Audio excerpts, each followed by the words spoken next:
Kitsune Rushverse tends to lead, but when you get picked off the high ground from what?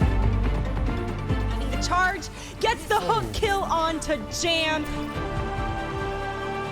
Advantage and another hook for Esdeath in the bank.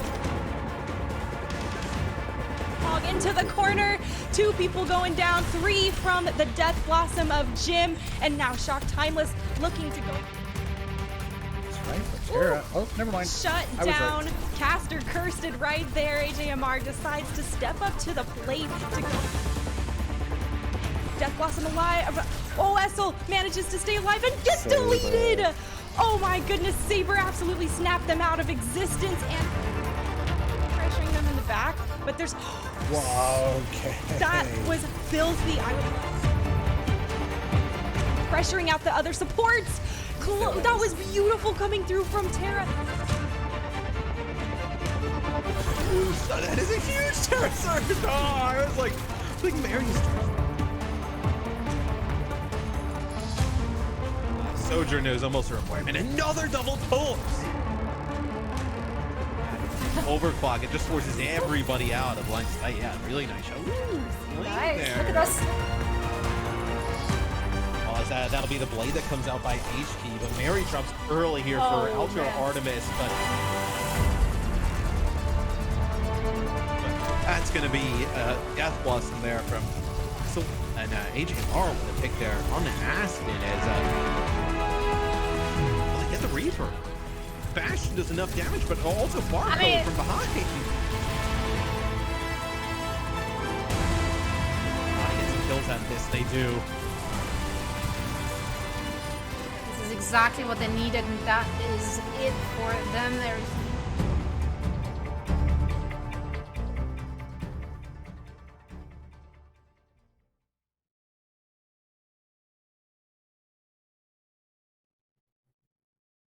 Hello everyone and welcome to the final day of the Calling All Hero Challenger Cup Finals. I am Waffles for Sid and this is Got Moxie and we are going to be kicking off all the action for you guys today.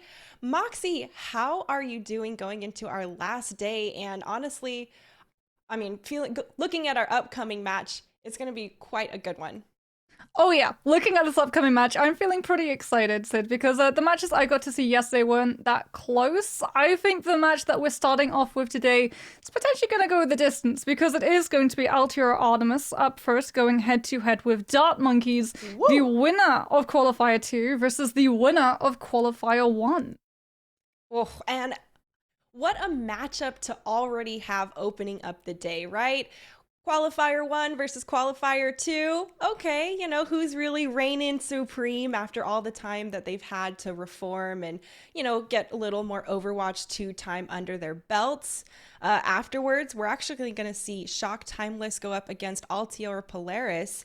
And Moxie, those are the runner-ups for Qualifier 1 and Qualifier 2. So some really interesting matches opening up the gates. And I'm curious to see which one of these teams is really going to shine and try and put themselves forward and, you know, set themselves apart.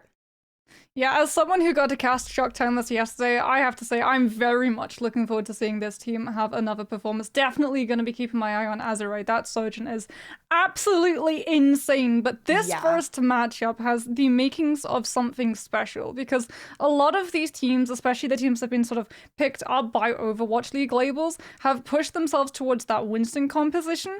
Altura Artemis have shown a couple different faces when it comes to that tank role. We've actually seen Orisa come out from this team on places like Lijiang Control Center, and I think that's actually going to have a very interesting impact on that rock, paper, scissors tank matchup. I really enjoyed watching the Terra and Froggy combination on Lijiang Tower, and with that Orisa, like you mentioned, the speed boost for Terra to javelin spin into the opponent and then continue shoving them back towards their spawn was just, as you can tell from my language, I was enjoying the show personally. But Dart Monkeys, of course, have been quite a force to be reckoned with. Looking at the lower bracket, though, we got some more games coming up. We'll have to see, you know, who actually is going to drop down to face off against the winner of our round 3. We'll see Shock Timeless go up against Polaris, and well, whoever is the victor will get a chance to fight it out once more, and hopefully we'll see who ends up in the grand finals for that $10,000 prize. Well, what team it's gonna be, we have an absolute gargantuan amount of Overwatch coming on up, and every single match is going to be special as we get to have a look at the map pool. I believe today the first map up for Control is always going to be Nepal, and this is an interesting one because you and I were talking before the broadcast about the fear of seeing places like Busan, Ilias, Lijiang Tower, and what that lends the Lucio into. If we see Sanctum pop up on Nepal, Froggies is going to have an absolute field day. Watch your step. Watch your step. Everybody with the Lucio meta going on, you need to watch your step on those drop-offs because it has been a heyday for them. And with the Kiriko healing ability to just auto-track on like that, it's really given them even more support to, get aggressive. And, well, we've seen how many kills some of these Lucios are getting, including members from Altiora. Yeah, this is really going to be, I think, a massive battle, not just of the tanks, but also of the support lineups, as we can have a look at Altiora Artemis's lineup. And there's something else that's really interesting about this team, is that they run HK. And Right. HK is known for previously having been on the contenders team of Cryx, but she's also known for being a lover of Genji. And that has carried on through, even though Genji has been hit by the double nerfs, HK has still been running this Genji in that second DPS slot, Bon on that Sojourn. And Artemis have been making it work. They've been using that Genji to be able to initiate into those dives, but because Ana is playing with Eevee on the Roadhog, she's not really able to get supported because the Lucio constantly has to try and speed boost the Roadhog in position to find a pick. Yeah, definitely a lot going on there, and I love seeing the HK bringing that Genji. We, have seen a lot of the Sojourn and the Reaper combination rolling through, so a change of pace is very welcome. Looking at Dart Monkeys, Moxie, we know a lot of these players. A lot of these are huge names in the Overwatch streaming community in general. Geez, I feel like singling out any specific one is a disservice to the others, but these players have been just off the books really good and came in from the second qualifier and swept really, really well. They are our Q2 champions, and well, they also have Jake Overwatch coaching them, Moxie. So I wonder what kind of additional insight that we've seen come through since last time. Yeah, I mean, you can definitely see why this team is one of those favorites to be able to take the entire tournament. Aspen as well on this Kiriko role has been doing an absolute amazing job of being able to juggle both of the healing output and the DPS output. It's very interesting when we talk to contenders players who are running on that Kiriko at the moment, both in NA and EMEA. There is a lot of opinion that's split on whether or not you should be prioritizing healing or prioritizing damage, and Aspen is actually able to 50-50 both of it a lot of the time. However, I also want to talk about a specific map that Dart Monkeys has under absolute control, and that is King's Row. I feel like Altiora Artemis, if they've done their homework, they're going to keep a very wide berth of that hybrid pick. Yeah. As not only have Dart Monkeys been able to really find a lot of value with that Winston composition, taking very fast control of point A, but if you on your attack are able to push the payload all the way into point C, you have to contest with Zemret going for the spawn hold Bastion. Yeah, and that was quite a riot to experience. And it was a really successful strategy, right? Having all that additional damage output right there at the end. We've all played King's Row. We know what third point is like, and exactly, it's really a question of, are they coming out of the left spawn door or the right spawn door? And, from there, it's some heavy hitting. And once the defense can get set up, it's almost nigh impossible some days to break through on that third point. But we're going to control first, Moxie, of course. It's the tempo setter as per usual. But it is also a little bit different from the other, game modes. It's a lot more aggressive, and, bailing out of a fight doesn't always yield the same results or isn't as valuable because the other team still has possession and the time is still ticking up in their favor. I really want to know which map on Nepal we're going to first because I do have a lot of thoughts around that drop off in the Lucios. I am concerned. I am very concerned. Froggy's, even if she isn't able to find an environmental on one map, she's always able to make up for it and come in with a double boop. But I'm also really looking forward to seeing this tank matchup, whether both of these teams are going to hard commit onto that Winston, or whether or not Altiora are going to decide to go with something like the Orisa if it is somewhere like Sanctum, and look to take control of that lane running parallel to the point so that they can actually hostage situation that mega health pack, making it even harder for the Winston dive to be able to commit into the back line. Ooh, that would be a really good way to lay up that play for them. And oh, I feel bad for the defense trying to push, because the way you described, like, oh yeah, and well, at my level pushing through, I'm gonna need a lot of help from the tanks.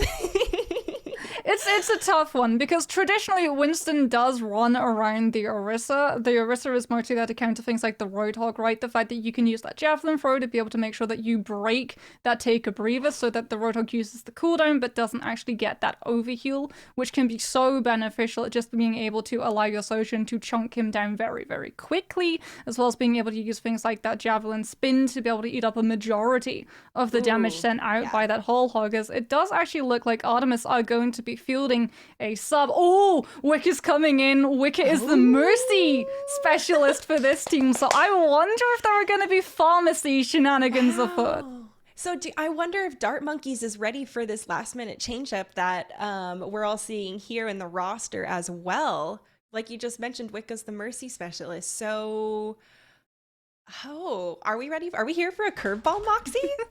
Well, I'm gonna hold my horses at the moment. You're right. Waffles, because I saw a pharmacy yesterday and it survived one entire push.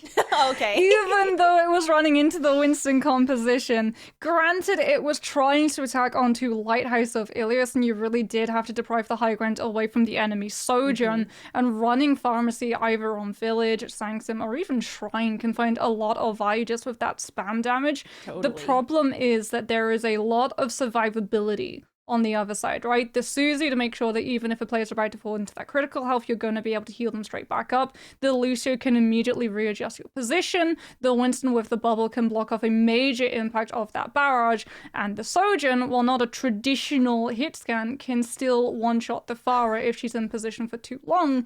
And that means that your barrage, as always, leaves you the most vulnerable. Of course, just game over there. Just let her end on that little bit. But of course, these Sojourns we've been seeing Sojourn since Overwatch 2 came out. She's been so critical and so strong, especially in these higher tier levels of play where they actually hit the railgun shots versus, maybe just firing wildly into the air like myself. But having the Pharah and Sojourn trying to combat that, it's going to be really tough because of how powerful Sojourn is, like you mentioned. And it's going to be a lot of pressure on Wicca in that pocket as a Mercy to make sure that they're staying out of sight lines as best as she can. And saying that, going up against a team like Dart Monkeys, where they have someone like Barcode playing on the hit scan, Moxie, it just feels like a really tough ask, right? Like, hey, go and defend against this really big, scary monster. Sure.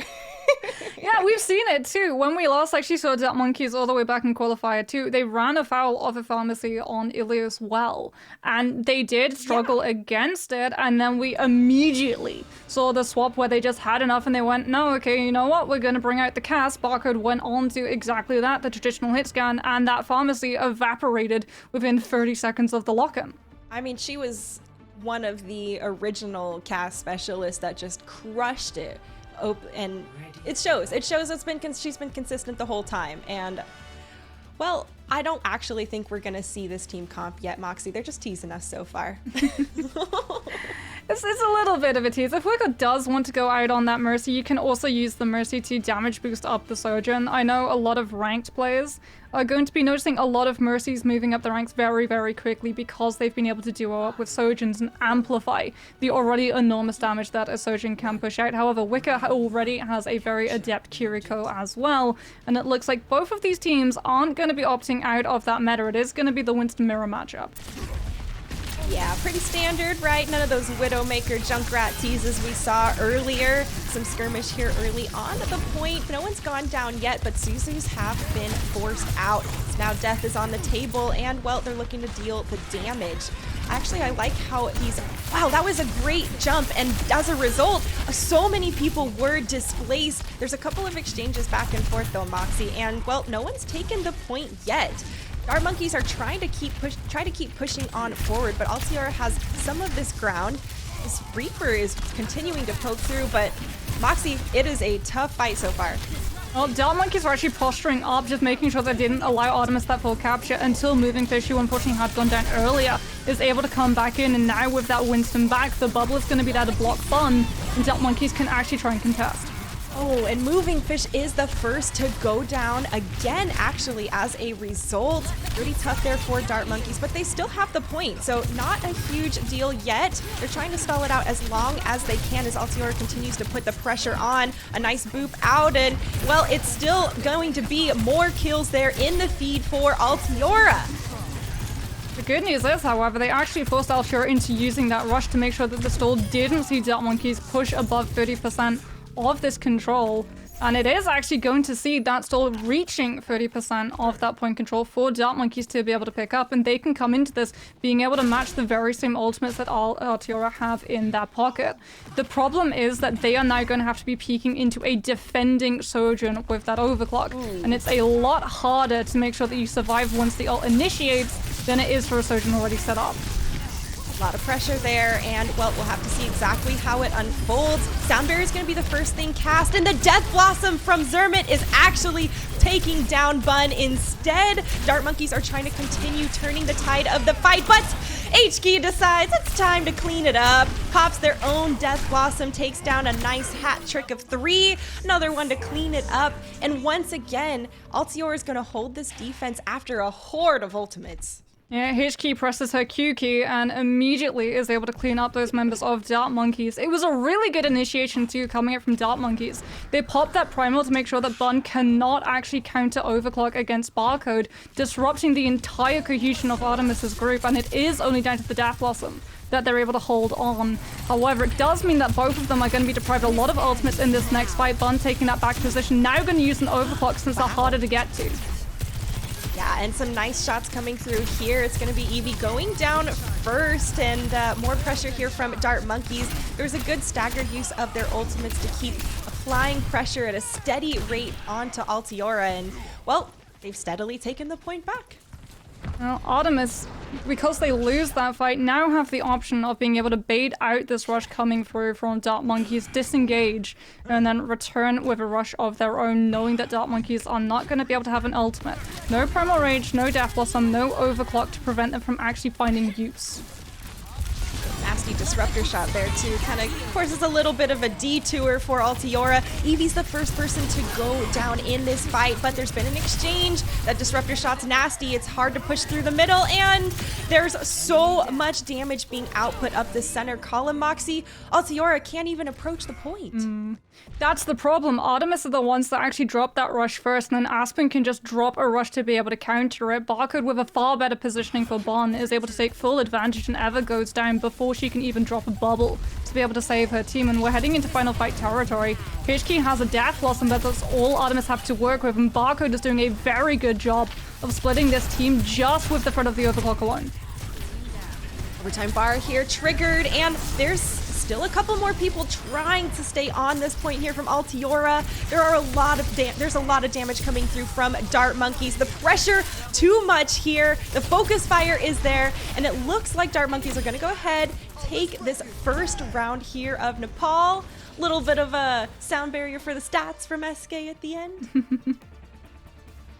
Yeah, you can see as well the adjustment coming through from Dart Monkeys. Like, they struggle when they're trying to actually gain control of that point, just as we see Altiora struggle. The Winston really does find themselves in the most vulnerable position when, without that control of the point, they have to initiate and instigate a dive fully into the other team, because that is when the Sojourn is going to be having built up that railgun charge in the poke fight and looking to burst you down as fast as possible. That's why we saw when Artemis or Monkeys had to actually contest the point anew, both Ever and Moving Fish went down so quickly. Every time too. It was a pretty regular occurring pattern, and like you said, it's tough for those Winstons to push into the fights, especially after people like Bun and Barcode are already set up on the Sojourn side. They have been very lethal, and well, so far, there's the drop-off ledge, and Hell's Pack Control is going to be going to Dart Monkeys as a result. Nice Suzu forced out early there, and now Dart Monkeys want to continue being aggressive, waiting for it to cool down here, and jeez. Moxie, watch out for the drop-off there on the side. A little bit of a dicey fight. Not getting too aggressive, close to the edge now. Dart Monkey still holding on to this health pack area, but it's going to be Altiora looking to take the point. There's some contest going on, and I thought he was taken off the edge for a minute. He does manage to stay in the fight, and now Bun has gone down. Moving Fish has gone down, though. So with a couple exchanges on the checkerboard, Altiora decides to pull away, and they're going to look to take the point, even though there's just a couple stragglers left. Yeah, still having Eevee online for Artemis means that they do have that damage sponge to be able to take the pressure from that front line, but you can see it's still coming through from Dart Monkeys. Without that Sojourn's burst damage, they don't have enough to be able to ice through those squishies just yet, as Barcode still being able to take out Wicker. The swap will come through onto Artemis, but Dart Monkeys have already been able to bolt up 16%. That was a lot more percentage built by Dart Monkeys than I was actually expecting them to get. A good little stall there at the end.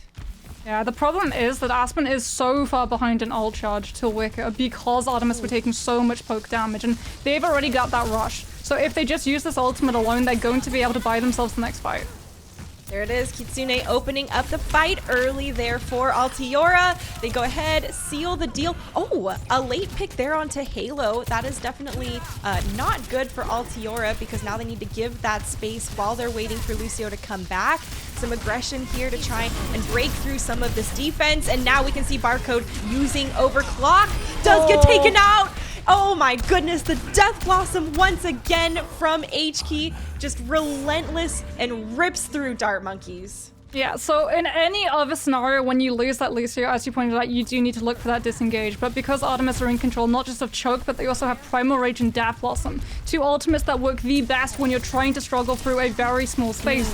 Artemis can still hold in that really forward aggression position and still find that value, as Dart Monkeys now use a Primal and a Rush of their own, disrupting Bun in the backline so the Overclock finds nothing. And this sound barrier here from Halo was absolutely clutch, keeping their team in the fight through the Primal Rage of Moving Fish. It's Dart Monkeys taking back the point for themselves and now starting to get the kills. HK was taken down off the far side by a railgun, and now Dart Monkeys continues to push the pressure forward towards Choke.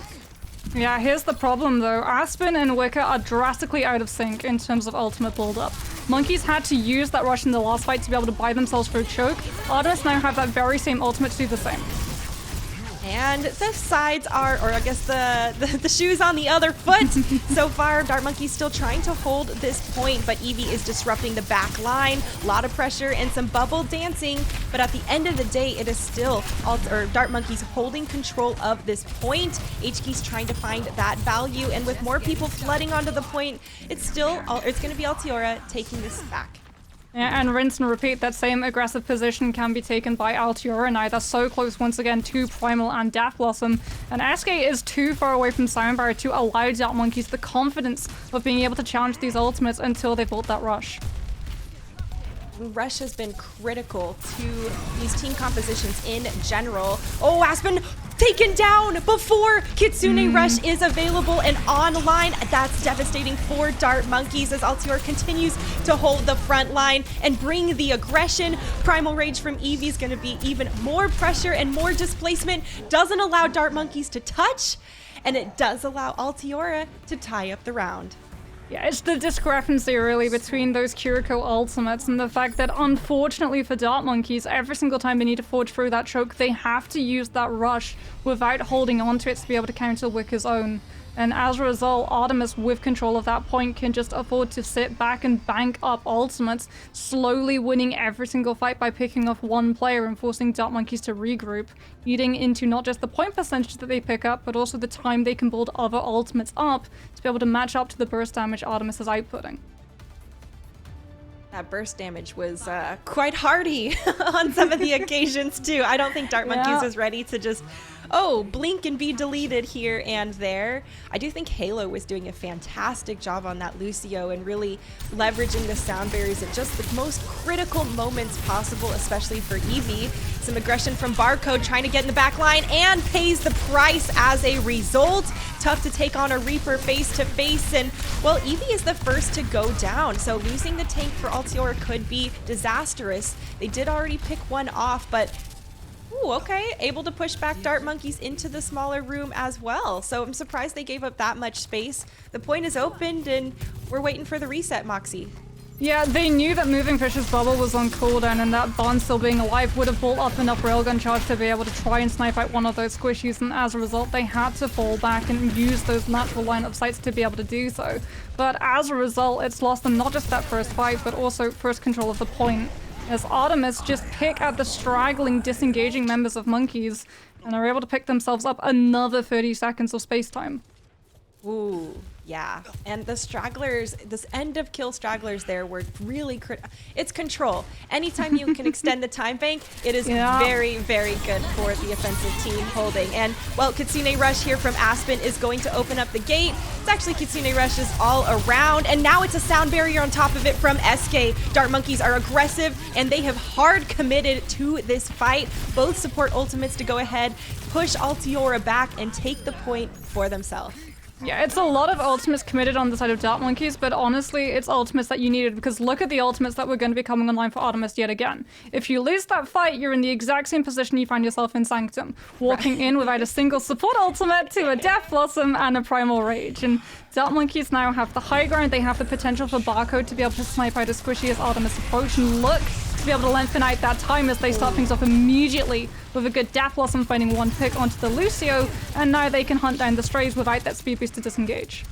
Well, and once you get an early pick like that, and now you're stray hunting, it's more time on the clock, which is exactly what Dart Monkeys needs. They were behind earlier in possession, and now they're about to tie it up and exceed what Altiora has in their own possession. Yeah, speaking of in their own possession, Altiora Artemis just burned both the Death Blossom and the Primal to try and stem the impact of the struggle hunt. And as a result, Dart Monkeys will be losing that point control. However, they have been able to burn out a lot of ults from Artemis' side. They can just come in with this overclock, and as long as they're able to snipe out Bond before she can really use hers, they should be able to find a pretty fast flip. I'm actually really excited to see how these Sojourns are going to use these overclocks. Bun is already on the high ground, probably hunting for the opportune moment, or just as Dart Monkeys passes through. We've seen Sojourns get deleted very, very quickly as a result, and it's actually going to be Barcode popping her own overclock first, trying to chunk in damage there into Altiora, but SK goes down from the counterpart of Bun. There's still more shots to be had. Hunting some more, last couple stragglers, and it's Altiora taking the point back. Yeah, Dart Monkeys unfortunately try and take a little bit of a longer rotation, trying to cut out that time up that Bun has to be able to snipe out a squishy.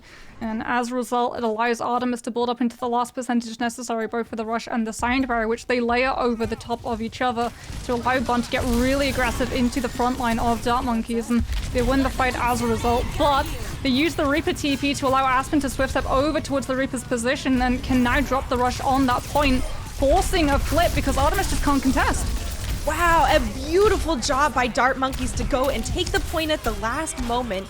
They knew, like you mentioned, that Artemis didn't have any support ultimates available, and they were aggressive as a result.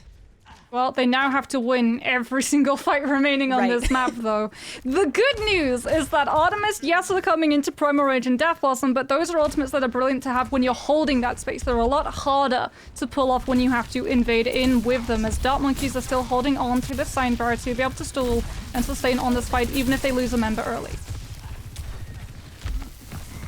More pressure coming through here. We can see H-Key on the this high ground. A little bit of a chip damage, getting a lot of pressure, and forcing out the Primal Rage here from Moving Fish.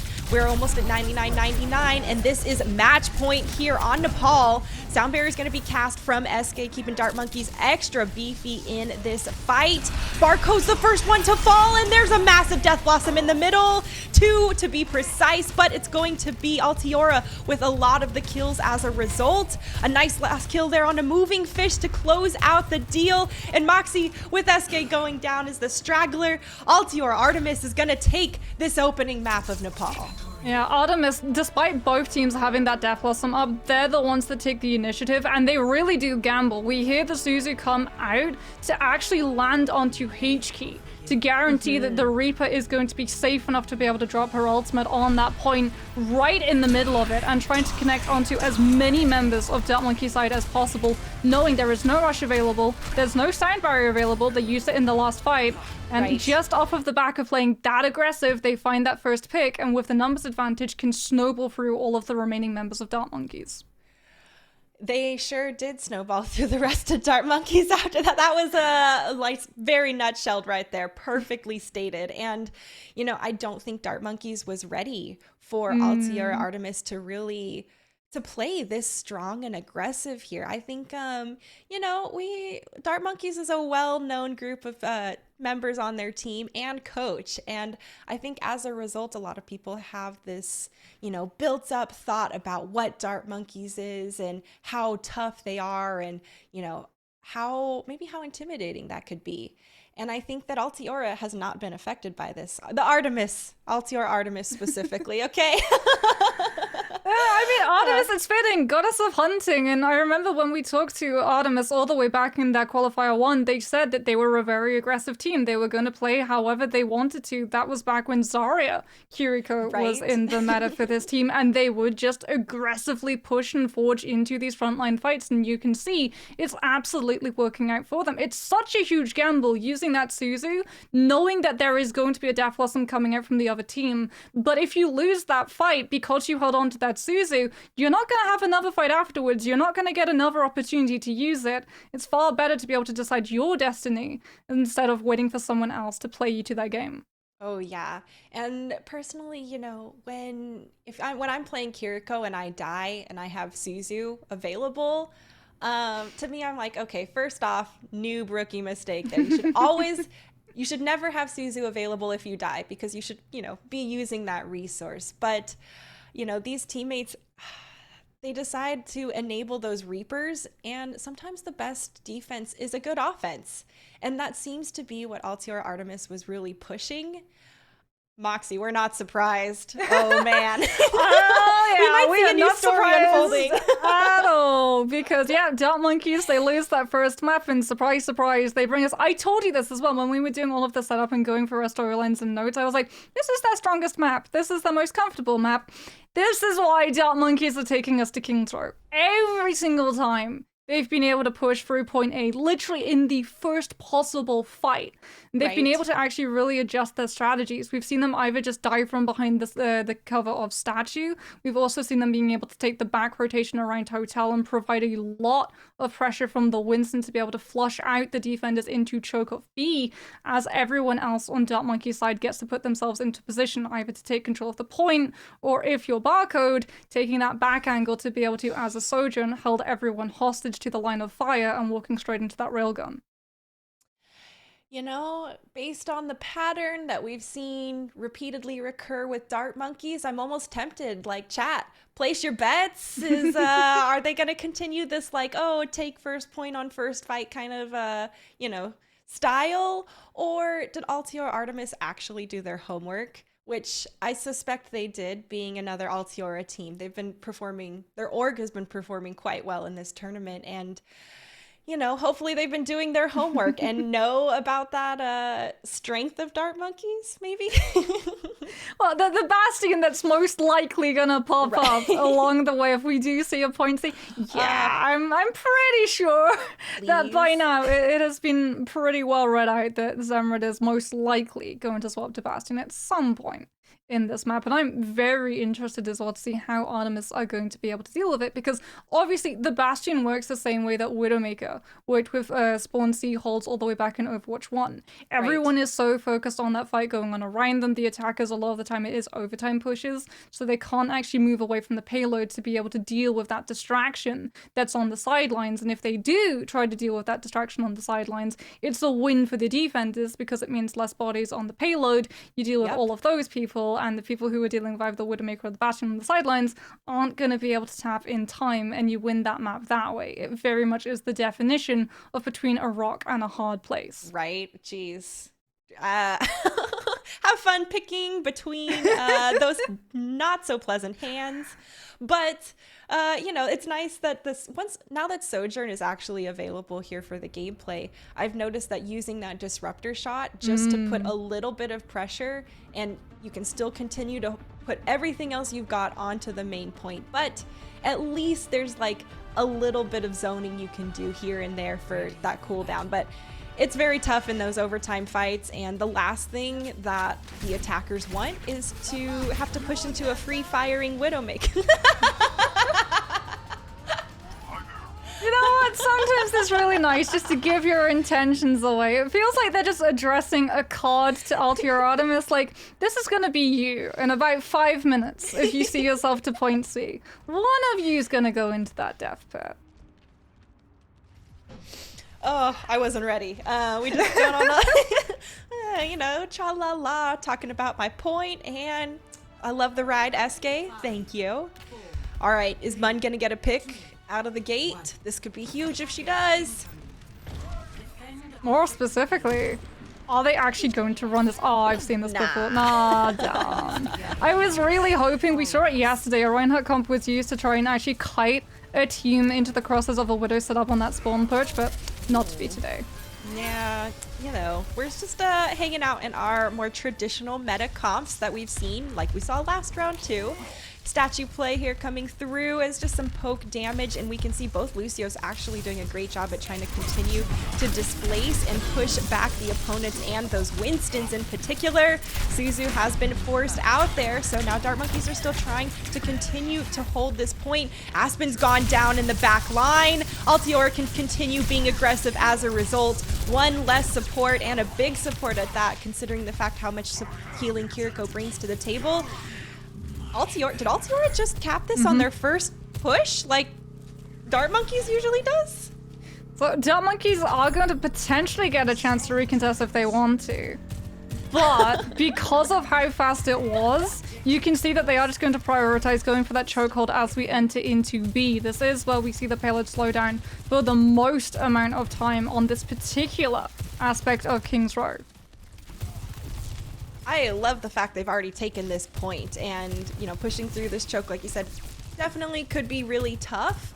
But it's really obvious why both of these teams won our first and second qualifiers, in my opinion. This has been outstanding so far, and Altior was ready for Dart Monkey's defense so far. Another good aggressive play coming through as HK continues to just be the forefront of the front line, putting in the damage.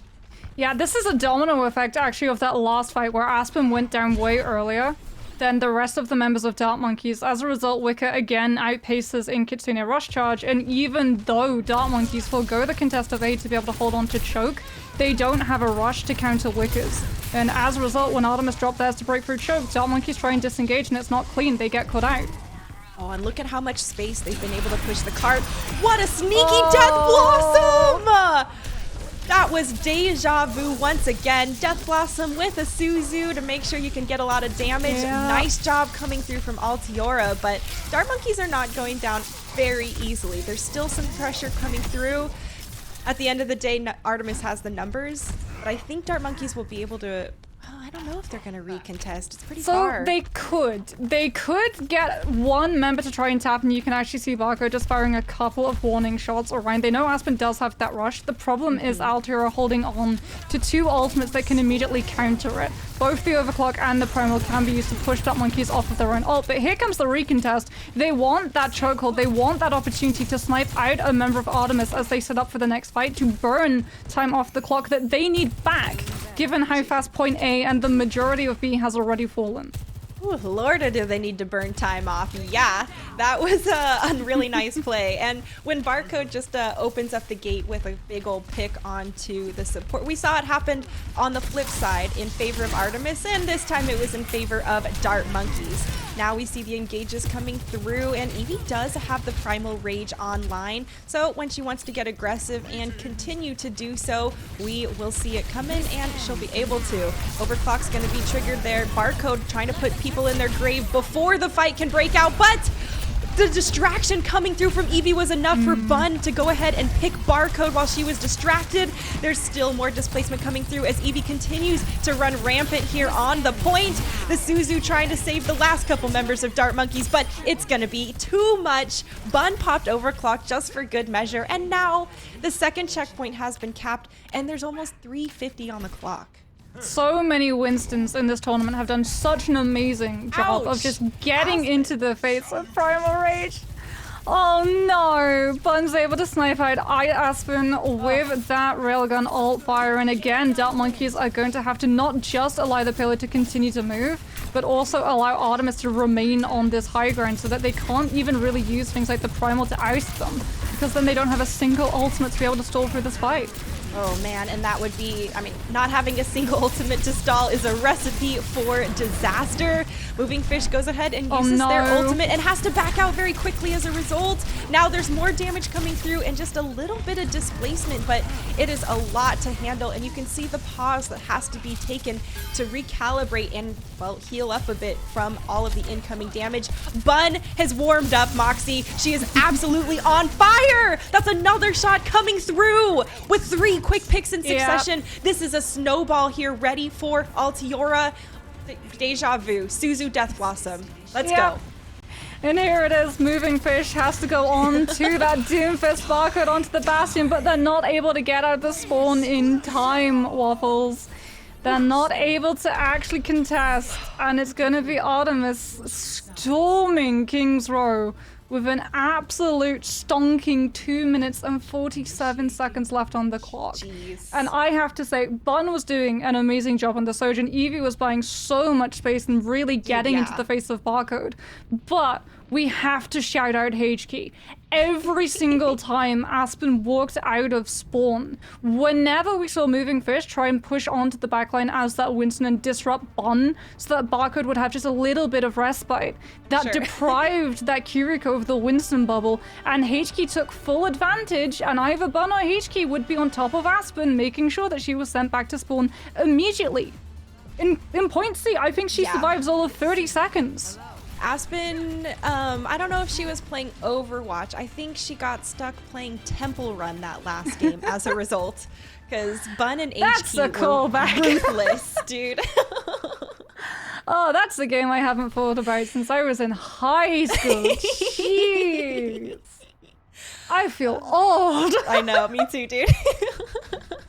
Was it Temple Run 1 though, or was it Temple Run 2? I mean, I was a Temple Run 1 gal, but see, I like Temple Run 1, but the Temple Run 2 music slapped. That's true. I can easily yield that one. Well, Dart Monkeys, if they want to be able to balance out that time bank, they have to take point A immediately. Jeez. Well, that's been a specialty of theirs in the past. Looks like that may not unfold. Bun is once again on fire, has opened up the kill feed with the kill onto their counterpart of Barcode, and Dart Monkeys has to regroup. Yeah, really nice positioning coming out from Artemis at the moment, just playing around that statue, but also being able to take 2 split angles around it. The tank and frontline on one angle, Bun on and off, trying to snipe out anyone on Monkeys who looks to set Barcode up into position as Evie falls low, jumps up into the air to be able to get healed right back and get straight into the fight. It's the, Artemis show here at this moment on the defense, because with the early picks coming through from the Sojourn and, well, another straggler kill there onto Barcode from HK, Altiora is having a heyday here, and they're burning off a lot of time. Yeah, this is why Dark Monkeys wanted to defend on King's Row, because you get that opportunity to be able to pick up just one kill and immediately collapse onto the stragglers as they try and escape choke and get back to that spawn point. And if you've already burnt that Lucio speed boost, it's almost impossible. There's a Halo just playing around the statue, looking for a knock of one of Dark Monkeys into the front line as they dive in aggressively. Foxes are gonna dash across the screen on both sides, and well, it's the sound barrier from SK that's gonna keep Dart Monkeys moving forward and reinforce. Wicca goes down as a result, and now Dart Monkeys gets aggressive. They have the player advantage, and oh, a very low bun is taken down, juggled mid-air, and as a result, and well, it's gonna be Dart Monkeys taking this point, like I mentioned, but not nearly as fast as their counterparts had earlier. Potential contest can come through from Artemis as well. However, Halo going down low, Artemis should just decide to be able to hold on to chokers. Unlike Dark Monkeys when they defended that particular part of the map, they've got ultimates to be able to burn the time bank through. But no, because they have ultimates, they feel confident enough to take this point on fight. Yeah, Halo drops the sound barrier, and Bun gets aggressive with overclock. HK goes ahead, continues to push the forward attack, and that was a risk well taken, Moxie. They managed to come back, hold the point at the last moment, and now there's only 1:30 on the clock for Dart Monkeys. And they've still got a Death Blossom to hold on to for Artemis as well. Dart Monkeys, on the other hand, now have to use this next poke fight to be able to build up ultimates and find some way of being able to find a snipe for Barcode to be able to push Artemis back so they can finally get that last click. But there's HK! Sees the squishies low, knows that Barcode is going to be the win condition Dart Monkeys needs and takes her off the table. Dang. And you know what? That was a fight that allowed Wicca to go ahead and build up the Kitsune Rush. Yeah. But Aspen was taken down early in this fight once again and still isn't able to build up Rush as a result. Yeah, and even if Dart Monkeys have that rush, Eevee is going to be able to have this primal to be able to stall on point as well, as it is going to be Wicca using that rush immediately as Dart Monkeys just try and disengage. Moving Fish extremely low, but Barcode gets left behind as a result because the Winston doesn't get to stay on the front line. And Artemis turned one ultimate usage into an absolute slaughter. That was shooting fish in a barrel as everyone was running away. Moxie, the poor Dart Monkeys. There are 30 seconds left. They've got Primal Rage and they have Kitsune, so there is a chance for them to try and take this point back. They have some pretty solid resources to do so, but Altior is going to be ready. They know that they have to face this Kitsune Rush. They're still giving a little bit of space, but it's not enough space. Dart Monkeys continues to get aggressive and push forward. The damage is there. The collapse onto the supports is there, and they are going to go ahead and take this first point literally at the last possible moment. It's by the skin of the teeth, and that means that this payload cannot afford to stall at choke on B. Dart Monkeys have to play extremely aggressively, and even if they're able to play in a forward position at the moment and deny current Artemis from having that choke control, if they lose a single fight on any stage of B, we're right back to the beginning and we're right back to chokehold. And we know how difficult this choke can be to actually push through when you're the offense. It's a very narrow alleyway, and well, it might take a little bit of luck and some sharp shooting from Barcode to help them break through. SK has the sound barrier as well, and we know how aggressive Dart Monkeys can get off the tail end of that. Pushing into a railgun from Bun is not a recipe you want. That's a lot of space given, and well-deserved. The sound barrier committed after the loss of Barcode. Okay, I'm surprised there at that result, but there's still more push and more aggression coming through from Dart Monkeys. They are not wanting to give up this fight, and they do force out the sound barrier from Halo on top of it all. Yeah, it is a trade, sound barrier for sound barrier, but it's still going to benefit Artemis in the long run because you're still not going to have that ultimate to be able to break through choke, and with only 1 minute 17 seconds left, it's going to be a miracle if you see a second sound barrier built up for SK in any time that is left on this map, as Artemis losing some of their members, gonna have to fall back, but HK is just waiting. They have to check her out. Oh, they found her! They found her. The Wraith one comes on through. She's gonna be chased back, and this could actually lead to a stagger kill as Artemis are forced to actually drop the rush to be able to make sure all of their members survive. But again, the disengagement isn't clean, but it's kiting into Zemret, who drops the Death Blossom and should be able to take the fight win. What a crazy roller coaster events going through there. We thought HQ was sneaky, not sneaky, gonna run back to the team, and at the end of the day, Zemret decides, you've actually all just run into the Death Blossom and clutched it out. It's the Uno reverse card where you think you're making the big brain play and then you actually walk into the bigger brain play that Joke's Dark on you, Monkeys fool. are setting up. It is very much a psych moment as it's going to be a rush moment for Dark Monkeys as they need to win this point and they need to win it now. Death Blossom is taken out in the middle of its display. So far, Dart Monkey's continuing to try and push this cart. There's a couple of stragglers left, and with the kill onto Wicca, they have once again managed to capture the checkpoint by the skin of their teeth, Moxie. 2 minutes, well, 1 minute 23 is what they have to work with. 2 minutes 47 is what they're going to have to worry about if they are able to see that full push through as Moving Fish pushes their aggression forward. As that Primal Rage too, so they can play a little bit further away from those supports without pulling out things like that Swift Step from Aspen. As you can see, they want to split the team, but Zemrit, without the Winston to cover, goes down. I've got some aggressive Lucio O play coming through. Both supports from Altiora are just popping off right here towards the end, Moxie. It's the last 50 seconds, and they've already shoved Dart Monkeys back to their spawn once again. And now it's really all on the line if Dart Monkeys are going to be able to tie up the series, or if they're going to be down. Yeah, Bun has that overclock. Moving Fish has the primal, but uses it before Bun actually uses her ultimate. As a result, you are not going to be able to use that Winston as a body shield when the overclock comes through from the defending side. And Bun knows as long as you survive until Dart Monkeys have just burned out of aggression, you can push on with the overclock and outsource them. SK drops the sound barrier for Dart Monkeys. They're continuing to push this cart, but at a little bit behind. They know they have to push into Bun, and now Bun has gone ahead, popped overclock. She's hunting for people, but Zemrit goes ahead and takes out so many members of her team. Dart Monkeys continue to try and push this point, but the spawns are hugely in favor of Altiora, and it is showing. OT bar has been triggered, and it is all Altiora continuing to hold this defensive point and taking themselves to match point in the series. Oh, Altiora Artemis coming in with that Sojourn Spice. Bun has been hitting these overclocks in the power sides, and also the ult railgun fires like absolutely perfectly, but I want to talk about these disruptor shots. Because every single time that Dart Monkeys loses a player, it's the Sojourn assist coming on through. And remember, we're not playing on live patch at the moment. Right, So right. that does mean that if you go into that disruptor shot, you're still being slowed.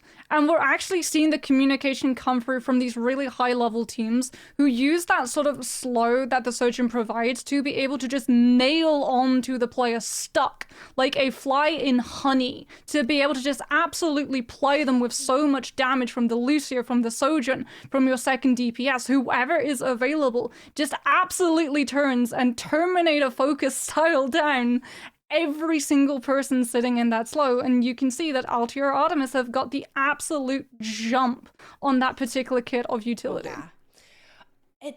I totally agree with you there. And the fact that they are collapsing on the members isolated in the disruptor shot consistently every time shows how much synergy Altiora Artemis has, how well seasoned they are, and how much time they've been spending together working and practicing and drilling those, because I guarantee you it's all, pretty solid comms. It's not going to be all over the place. And some of it has got to be natural team synergy, right? They've been playing this together for a while. And I think that, we talked about Kings Row being Dart Monkeys' strongest map, and dethroning Dart Monkeys on one of their strongest maps has got to feel really good for Altiora. They are at match point, Moxie, so we'll have to see if they continue this streak here and take the win for themselves in this series, or if Dart Monkeys is going to rally and come back for the reverse sweep. So get a drink, and we'll see you in a moment, folks.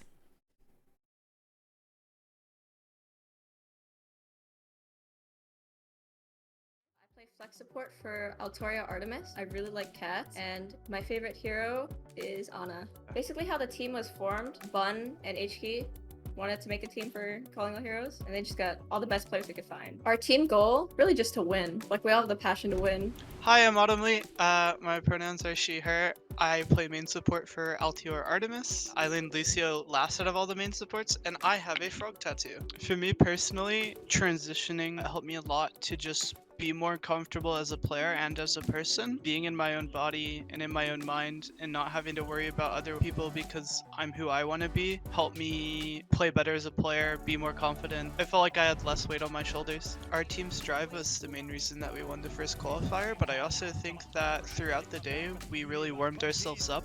I feel that playing in like Calling All Heroes and other tournaments like this is important because marginalized gender community are really underrepresented. So being able to showcase players who have never really seen like being streamed in game, it's a really big opportunity to learn. Calling All Heroes is generally like the first Blizzard run tournament for people of marginalized genders. I've just met so many wonderful people and so many lovely like team staff, friends, players, tournament organizers. It's been really lovely. Hi, I'm Ari, or Mary. I use she, her. I am a tank for LTR Artemis. Team's goals for competing are to win Calling All Heroes. I'm just really confident in my teammates. I think for every role, we have the best possible player that is eligible for this tournament. Tournaments like Calling All Heroes are super important. I think it's good to uplift players of all kinds of skill levels. Not everyone is given the opportunity to compete super often, so I think initiatives like this are really important. So I have the opportunity to not only play with and against a lot of my close friends, to catch a few wins while doing so. I think being a trans woman as a competitive player has the side effect of people struggling to take me seriously as a player. I think I am on par with a lot of higher level players, but I just have to keep proving it. I kind of struggle to think of myself as a role model. It's kind of surreal to be in this position. Definitely not perfect, and I still have a long way to go as a player. I have definitely been harassed a few times because of my voice by talking in voice chat. It doesn't feel good. At the same time, like, I try not to let it get to me because I know I'm a good player. I would like to tell other players that belong to a marginalized gender identity that it's important to put time into scrimming, putting time into VOD reviewing yourself. And I think the most important thing is that people will harass you. You basically just have to push through it and just keep playing the game. I'd like to give a shout out to my mom and dad. I love them and I wouldn't be where I am today without them. Shout out to also my friends who support me in everything I do as well. I really just want to thank everyone who has continued to encourage me to compete. Coaches, teammates, friends. I wouldn't be anywhere near where I am right now without them. I'm thinking about you, and you mean a lot to me. Yeah, shout out to my parents, my friends who have always stuck close to me, literally been with me through the whole journey. I love you guys. All the players I know are really thankful. We still all have a lot of growing to do, including myself, and I can't say it won't come without some mistakes, but let's all grow together.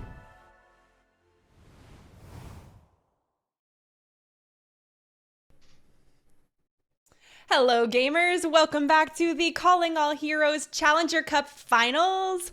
We are in the midst of our first matchup of Altior Artemis up against Dart Monkeys. And Moxie, it's match point for Altior Artemis currently. Yeah, I have to say, I'm really surprised. Like, on paper, these teams, it really felt like it would be a 5-mapper series, right? Both of them #1 in their qualifiers. Altior Artemis qualifier 1, and then we had Dart Monkeys coming through and absolutely dominating in qualifier 2. But since the meta has changed, and it does feel like when it comes to this monkey mirror, it is Altior Artemis who are just a little bit better schooled at being able to pull off all of the synergies that this composition really requires. It's not like the Roadhog insta-pick comp, where you have a Lucio and a Roadhog and you speed boost forward and you find that first pick, and you're like, okay, well, we've got 30 seconds chalked off the clock and now we set up to do it all over again. No, that Winston comp, it takes a lot of work to be able to pull off that clean leak consistently. And they've been doing a fantastic job of it so far. I mean, both of these teams have been consistently playing the Winston composition amongst all our maps. So I'm not too surprised if we're going to see more of it here on Route 66. There's a lot of that high ground. You know, there's the train car and Big Earls, and there's the saloon. So there's plenty of places we're going to be jumping up for those dives and trying to push those Sojourns off the high ground, because there's no question Bun and Barcode are gonna be posted up headhunting. Yeah, I mean, you can run the Roadhog. Here it is, where we can see the Roadhog, especially on defense, have a lot of value just because of those early just pockets of high grounds where you have a chance of snipe hooking out a squishy and then being on your merry way. But it's also very interesting that Dark Monkeys decide to purposefully exclude Circuit on map where we tend to see things like the Sigma, the Sojourn, and the Widowmaker, as well as that Baps Zen contest come through in terms of composition, instead deciding to go with Route 66, which, as we can see right now, just has that traditional Winston mirror matchup. You know, we'll just keep talking about Dart. I was going to mention Altiora, but we see all these changes. Well, I'm not going to do that to myself. Yeah, I mean, HQ's on their hands, though, just for an early Sonic onto that rail carriage, and whatever they find is definitely going to inform the composition that they come out with, as it does look like they might just want Eevee early on that Roadhog in case they do find an early contest, looking to try and find a hook. This, by the way, is an absolute filthy angle for that Widowmaker to try and snipe out a Sojourn on their opposing high ground. I would be livid if I got picked off that way. At myself mostly. Okay, I know, get good. I feel it. But Altiora is still pushing out of the gates here. Bun gone ahead, switched back over to that Sojourn as we've expected, and they're still looking to push on forward, looking to go ahead, jump on that backline. Oh, actually, Moving Fish didn't move out of the way and gets taken down right on the center of the point. After that, it all crumbles, and Altiora is just going to go ahead, clean him up, and move it out. Yeah, Eevee, seeing that no one was really playing that aggressively forward into Carriage, is able to swap back off the Roadhog onto that Winston as well. And now Artemis not only can take control of the payload, but they can also take control of the high ground, making it even harder for Dark Monkeys to be able to intrude into this next fight. Barcode is going to be taking a lot of poke damage. Disruptor Shot coming through to split the team and force Aspen into using that Swift Step early on as well. That Kiriko is going to be very vulnerable until that cooldown returns. Oh, and Moving Fish does get taken down at the end of the day. There was so much damage being outputted from Altiora at Moving Fish in particular. Man, poor girl didn't stand a chance at the end of the day, and so far, there's still more kills coming through here from Altiora. H-Key is almost unstoppable with how many resources are being pumped into her. I mean, look at the difference in ult charge right now, because HK is running that Reaper, and the Reaper over that Tracer is designed to just burst through that Winston's health. And Artemis are doing something which is actually really mean. They're holding Aspen's positioning hostage by going after Moving Fish. And in fact, they're holding all of Monkey's hostage in tunnel right now, dropping that Death Blossom, and again, splitting the team. They have to use the Sign Barrier to guarantee that Moving Fish actually survives to tap onto card. Oh man, and that is tough for Moving Fish as they are doing everything they can to try and hold the point. It hasn't been captured yet. This is so critical here for the defense to try and hold. The time is being thrown here and, well, a little bit burned off for Altiora. At the end of the day, though, Dart Monkeys don't have very many players to hold and contest. It's still going to be Altiora slowly peppering them down, and finally, they're going to take that first checkpoint with 4 minutes on the clock, Moxie. Whoa. Yeah, and there's still stragglers going down. Aspen gets picked by the Disruptor Shot. SK not going to be able to ferry that Kiriko back in time, and as a result, Artemis get the better positioning. They can now sit themselves up on that high ground and poke into Dark Monkeys as they move out from that tunnel into an attacking position to be able to challenge payload position. And look, they've had to wrap around. Sides have basically swapped. Yeah, a very, very long rotation taken by Dart Monkeys to try and, well, circumvent Altiora a bit. But unfortunately, as you can see in the kill feed, it's going to be Altiora just moving on forward with the cart. Same destination, just an ever so slight deviation to the journey coming out from Dart Monkeys. It does mean that the rush has been burnt from Artemis' side. Wicker is not going to be able to use that one, but again, Artemis have control of that high ground, and again, they can just poke and pressure Dart Monkeys, forcing out that jump very early on, as well as the bubble, and Barcode gets left behind and picked again because of a Disruptor Shot. Man, I got a lot of sympathy here coming through for Barcode and Aspen. Both of them have been routinely picked first, and, well, a lot of times Bun is the person picking Aspen. Poor girl. She has got her number and was completely relentless. Aspen has been getting picked regularly, and we saw that with how far behind she has fallen in some of her Kitsunes as a result, and that is huge props to Altiora and no skin off Aspen, because she is a fantastic Kiriko. You can see as well that they know how good Aspen is, and they are doing everything in their power to circumvent any impact that Aspen has. There's the rush coming on through, and disengagement comes out from Artemis. Primal Rage invested as well, but it does mean that without that bubble, you could lose one of your members, and Barcode is able to find the snipe. However, Evie immediately turns back around and catches on Smoothing Fish. That's a lot of pressure, just reverse flipped there back onto Barcode. She was pretty much free firing, and I love the small take a breath. We're tracking for the railgun, and boom, gets the kill there at the end. There's still so much more pressure coming through from Altiora when they went ahead and flipped it back, and now they've committed Sound Barrier on top of it. There's so many resources being thrown into Artemis right now. It's going to be really tough for Dart Monkeys. They've committed their own Sound Barrier, and oh my goodness, I thought Bun was going down. What a huge clutch play from Wicca, and the Kitsune on top of it. They're fully committing to trying to win and take this second checkpoint, Moxie. Well, the good news is that they had to use Ultimates to do it, because it does eat into the snowball potential for Artemis as they head into point C. The bad news for Dart Monkeys is that they don't have a single ultimate to be able to staunch that payload's momentum and push Artemis back into that spawn, allowing Dart Monkeys to take control of the high ground and set up Barcode to find a snipe. Instead, Bun is the one in position, and again, Dart Monkeys have to wrap around the back in fear of the Sojourn. And the Sojourn has been extremely deadly. Bun in general has been extremely deadly, and especially on this Sojourn. Dart Monkeys are trying to break through this, and that Disruptor shot is once again perfectly placed from Bun, putting a lot of pressure on.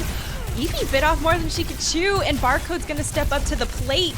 Now Dart Monkeys have some advantage, and not as much as they used to. With a couple more going down, it's actually still an opportunity here for Dart Monkeys to take the point. Moxie, Altiora is just getting aggressive. They don't care that they're man down, and they're just gonna take the fight to Dart Monkeys and give it to them, yeah. They're winning. Zemrat thinks that Death Blossom is going to be able to catch on to those members of Artemis and force everyone who was really playing aggressive on the front line back, but it pushes the Reaper into a position where you can actually get sniped out super easily by the ult fire coming through from Bun, and Zemrat goes down without that Susie from Aspen to be able to save them.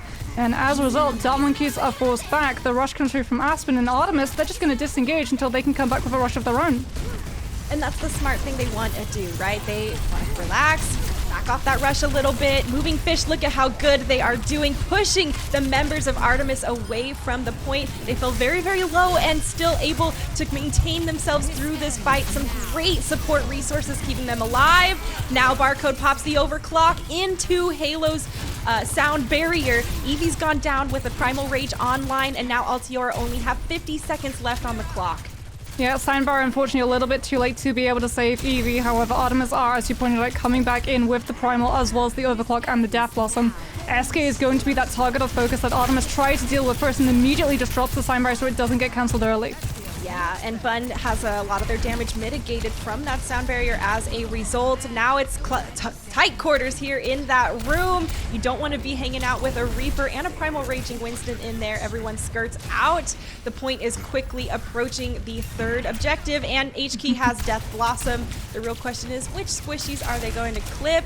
And are we going to see the standard Death Blossom Suzu combo? Moving Fish is taken out in the middle of the air. That is critical, and a deletion from Barcode. HK telegraphed that too much, and as a result, Dart Monkeys have turned the tides and are able to maybe hold this point here right at the end.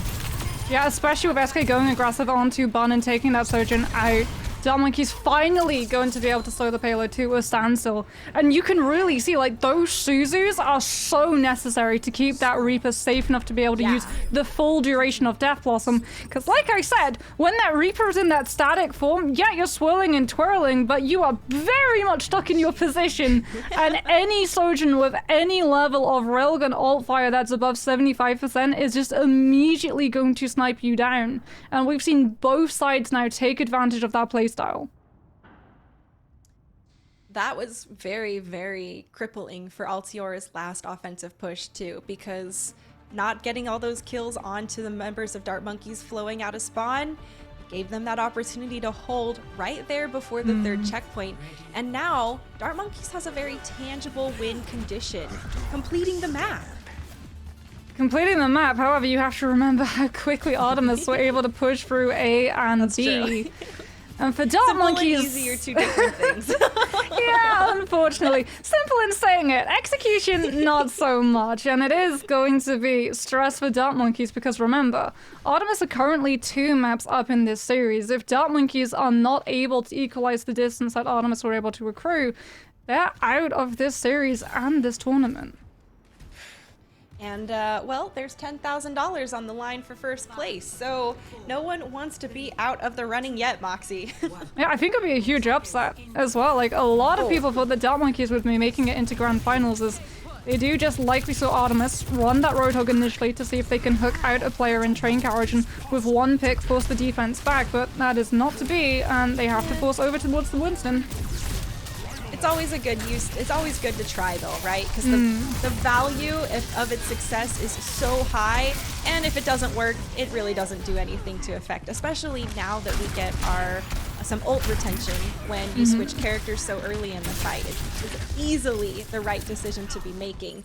So far, though, Dark Monkeys are having a bit of a hard time breaking out of this spawn area. There's a lot of pressure coming onto them, and these bubbles have been critical to pretty much mitigating all of that. Dark Monkey's still trying to push forward, and oh man, I thought that was going to be it there for Moving Fish. They managed to stay alive and just jump straight over the top.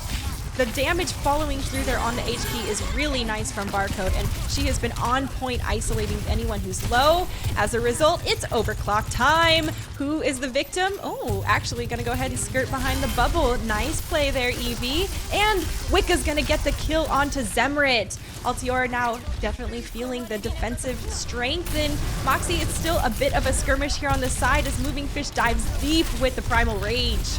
Yeah, catching on to Bon, knowing that the Surgeon is about to come into overclock, and you can actually see Dark Monkeys had invested Rush as well to force Artemis back so that Barco can power slide up onto that high ground and deny HT! No one's gonna death drop with the Death Blossom onto the payload this time round. Not a chance today, and timing that straight out of the teleportation was just pixel perfect in my opinion. There's still more damage to be done though as Bun from the high ground just goes ahead, pops him with the rail gun, and as a result, Altiora stabilizing on the defensive. They almost staggered out SK as well, and yeah, they'll catch on to Zemrit. As Dark Monkeys do have Overclock and Death Blossom, but they don't want to burn those ultimates just to try and force their way from spawn because there is still one fight afterwards that Artemis are going to be able to contest, and they're going to have both Rush and Death Blossom to do so. So Dark Monkeys need to hold on to the ultimates, not for the fight they're in, but the fight after. Oh man, I mean, they're still gonna have to break through this first point as well, and that is one step closer. Oh, I thought HQ was going down, but of course, Wraith out there at the end of the day. Evie dying first for Altiora, though, is disastrous. There is the Death Blossom coming out from both sides, finding a pick, but Altiora does not have their tank. They don't have the staying power to really hold the point down, and Dark Monkeys is gonna feel good taking down the stragglers and moving forward. Yeah, really good forward thinking actually coming out from Barco to get into position to be able to overclock into the high ground that Artemis are trying to hold and set HK up to drop on. So even though the Reaper is able to drop with the Death Blossom, the team are too fragmented to actually be able to capitalize on the damage that the Reaper ult does. And as a result, Monkeys are able to win that fight. But here's the contest that I was talking about. They still haven't picked up the checkpoint. Couple people from Altiora here trying to hold down the fort. HK's gonna be the first to fall though, and Moving Fish is on a tear. Primal Rage time, and they are booping everyone left and right. They get multiple kills during that Primal Rage, and it lets them take this first checkpoint. Yeah, really decisive as well. Entire team kill coming on through. So look at what Monkeys are doing in terms of their positioning. This is exactly what we saw from Artemis. Denying the high ground from Bond to be able to snipe up and build that last little bit of charge to hit into the overclock, allowing Bond as well to do a lot more damage and potentially find a snipe. Oh, HK almost falling low, but pulling the Reaper classic of wraithing out at the last moment. Barcode's been picked early again, and Bun picks Zemrit. That is, I mean, that's more time off the clock. We mentioned that earlier, Moxie. This is really worrying too as well, because now all of these avenues that Dark Monkeys have to be able to collapse back onto the payload, they can actually be slowed down by the Disruptor Shot. And if they try and walk through that tunnel, they're just walking into the Primal that combined with a Disruptor Shot is devastating. Yeah, well, it's I mentioned like shooting fish in a barrel, and walking out into that archway from the tunnels kind of gives you the same feeling. Halo actually bites off more than it can chew and gets taken down. Bun's in the back trying to free fire with overclock, but it's not enough. There's so much damage, and Zemret's coming through from Dart Monkeys that they're able to turn the tides and take this point back.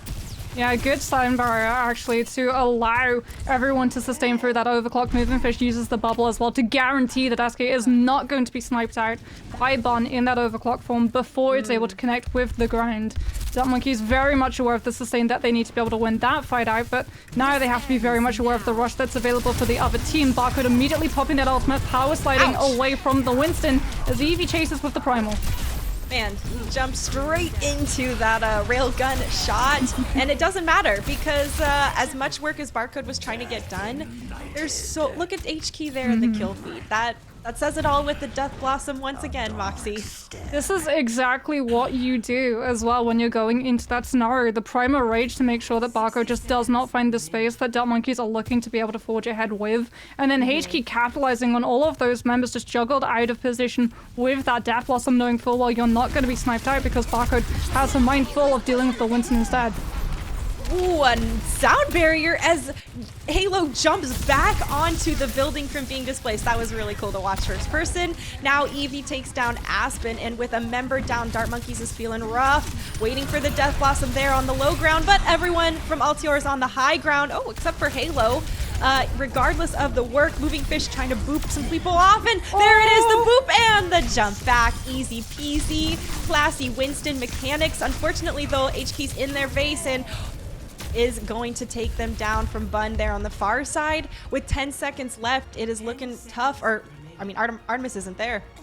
Well, Artemis isn't there, but they're still going to have one more fight to contest. Bun does go down last, however, and the overclock is not going to be there in time. Moving Fish should be able to get back to be able to help the team. Disrupt a shot to delay Artemis from getting that regroup and dropping onto the payload to contest. Buys Dart Monkeys more time to regroup. Barcode absolutely clutching it out with that early pick there onto HK.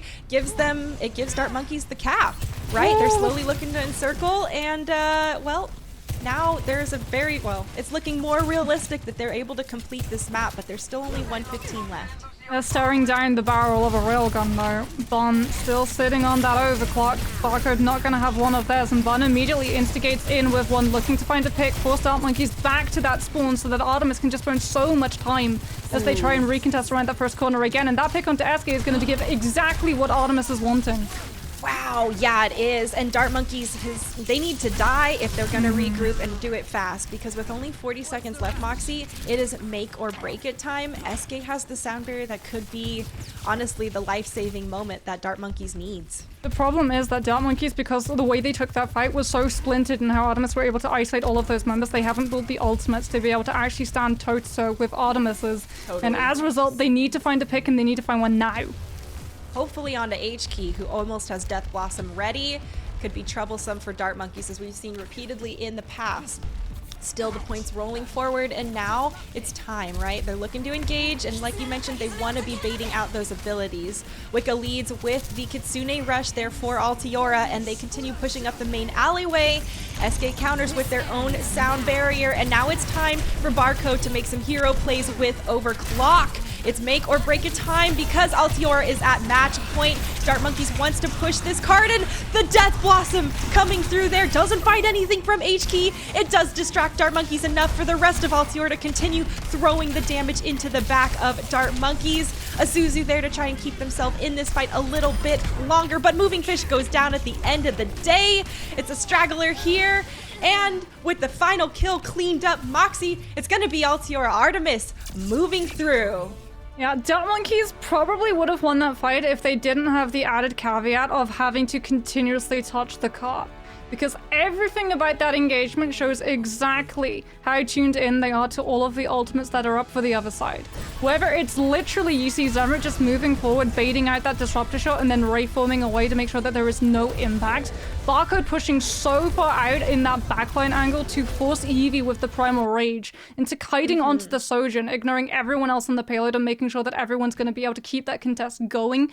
baiting with that overclock purposefully so that jump pack is going to be on cooldown before power Right. sliding over the Winston's head and forging her position to try and find those squishies on the card itself. The problem for them is that not only are they trying to juggle kills, they're also continuously having to cycle the members touching on that card. And Right. as a result, Artemis, because they have better ultimate usage as well as better positioning and no added worry about having to keep that card in play, are just able to break through the members one by one by one until there is no one from Dart Monkeys left. Yeah, it seemed like they were kind of picking them apart as Dart Monkeys was trying to get set up for those plays, like you mentioned. And, it was pretty close. It was closer than I would have expected after seeing how strong Altiora was performing.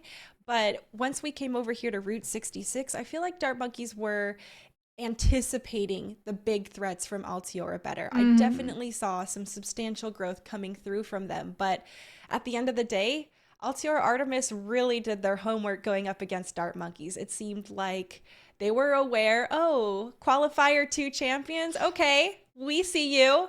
We have the target on our back. You've definitely got a target on your back.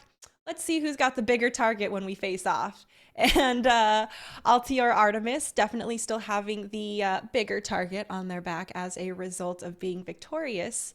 But Dart Monkeys isn't out of this yet, right? There is still the losers bracket or later on, and there's a chance for them to come back and try and take it all. So we'll have to see how they take that experience and what kind of fire it ignites under them.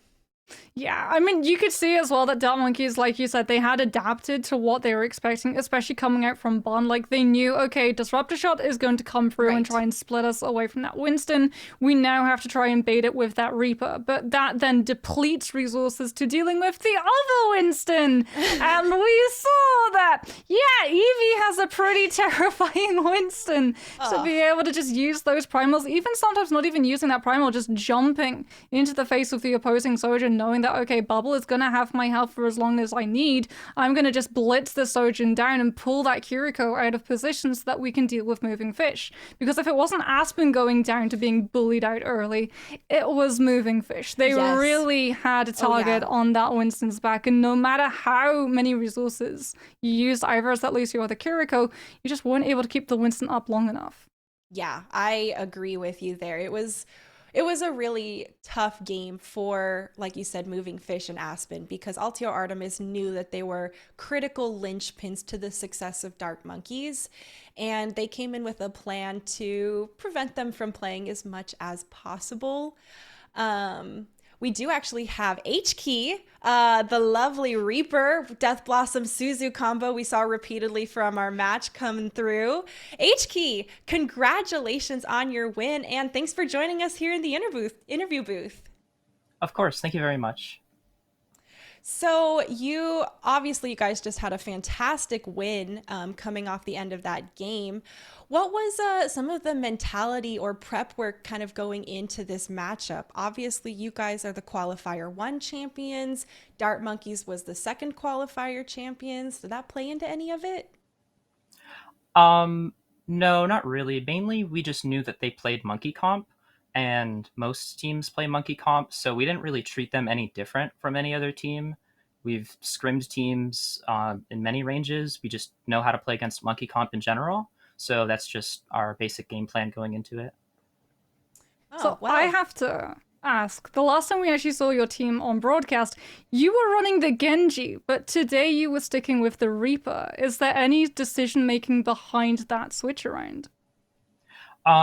We just decided that we wanted to mirror. So in our first match versus Kaiju Corp, they played Monkey, we played Monkey, and then we knew that Washington Justice played Roadhog, so we decided to go with our Roadhog comp. And personally, I'm more comfortable on the Genji, so I thought I would play that instead of like the Tracer as an alternative.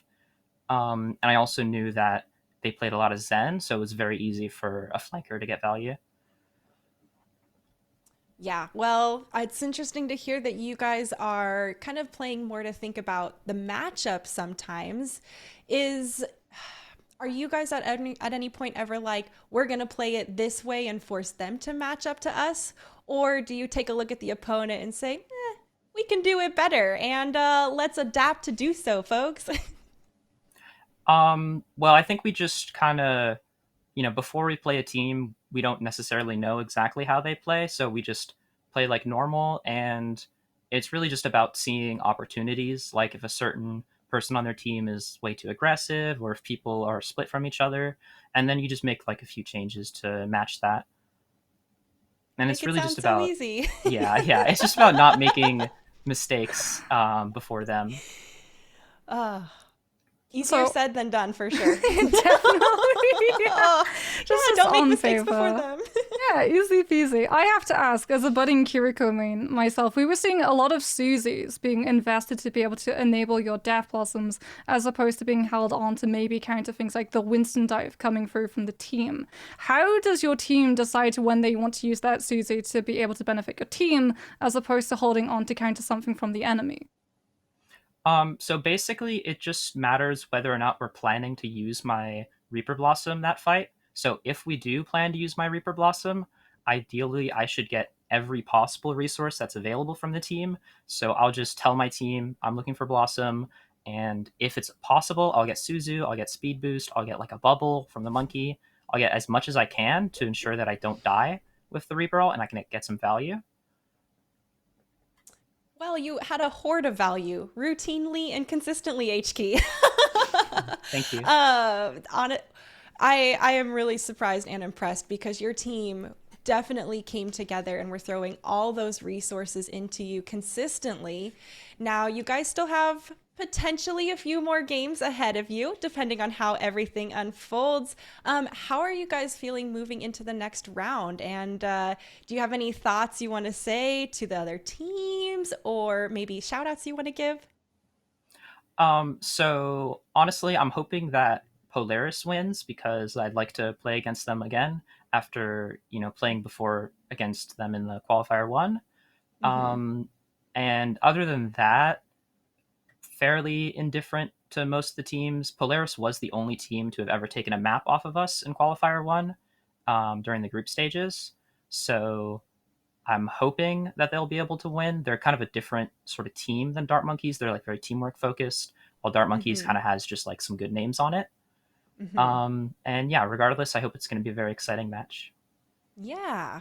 Well, best of luck to you, HK, and honestly, really nice job during your game today. It was very apparent that you and all of Artemis were pretty much in that flow state, and I look forward to seeing you rip through more people with your Death Blossoms later on. Thank you. All right, folks, that's, just our first matchup of the day. Moxie, we got one more headed up through in the chamber, and then a couple more down the road as well.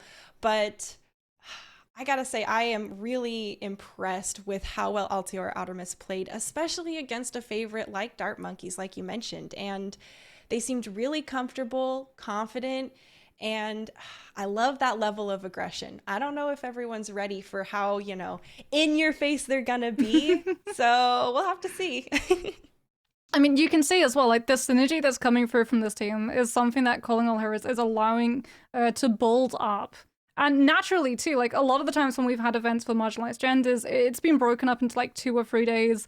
And then we see the rosters break up and the teams have to find new players. True. And when the next one comes along, everyone has to build up that synergy again. But because we've been able to carry on those same teams from Qualifier 1 and Qualifier 2, they've been able to build up that chemistry. And just talking to HK alone, you really can see how much team resources are being allowed to make sure that every single ultimate, every single ability finds the most amount of value it can. And I'm sure that's a lot of fun for HK, right? Hey, shower me with all your resources Give me and presents. everything. Make it rain on HK. That's how it feels, right? Well, Regardless, folks will have to see how our next matchup goes. We're going to see Altiora Polaris, like HK mentioned, and we're actually going to see them go up against Shock Timeless, which, as you know, Timeless Ethereal were picked up by the San Francisco Shock and have now become Shock Timeless. And it's our lower round 3 bracket. So it's all on the line here. If they're out for this time, it's out for the rest of the tournament.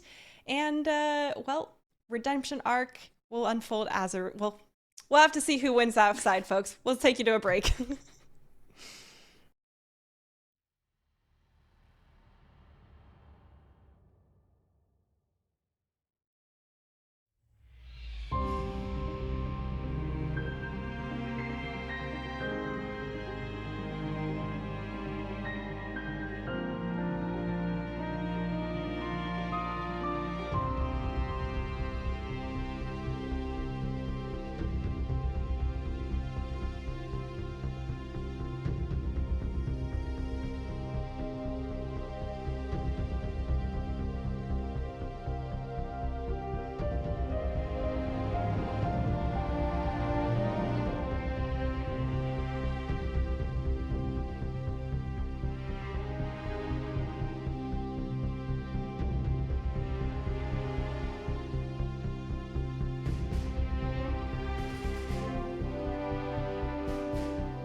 Hey everyone, and welcome back to the Calling All Heroes Challenger Cup Finals. For anyone just joining us today, I'm Waffles for Sid, and this is Got Moxie, and we are going to be covering the next matchup for you folks.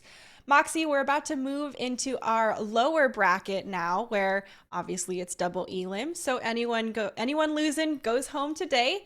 We're about to see Altiora Polaris versus Shock Timeless, and both of these teams were the runner-ups for qualifier 1 and 2. So it's a showdown of the runner-ups this matchup. Yeah, it's also going to be very interesting too, because in my opinion, up until the last match, I was like, yeah, 100% Shock Timeless just have the best Sojourn. Right. But Bon really did make that a little bit competitive.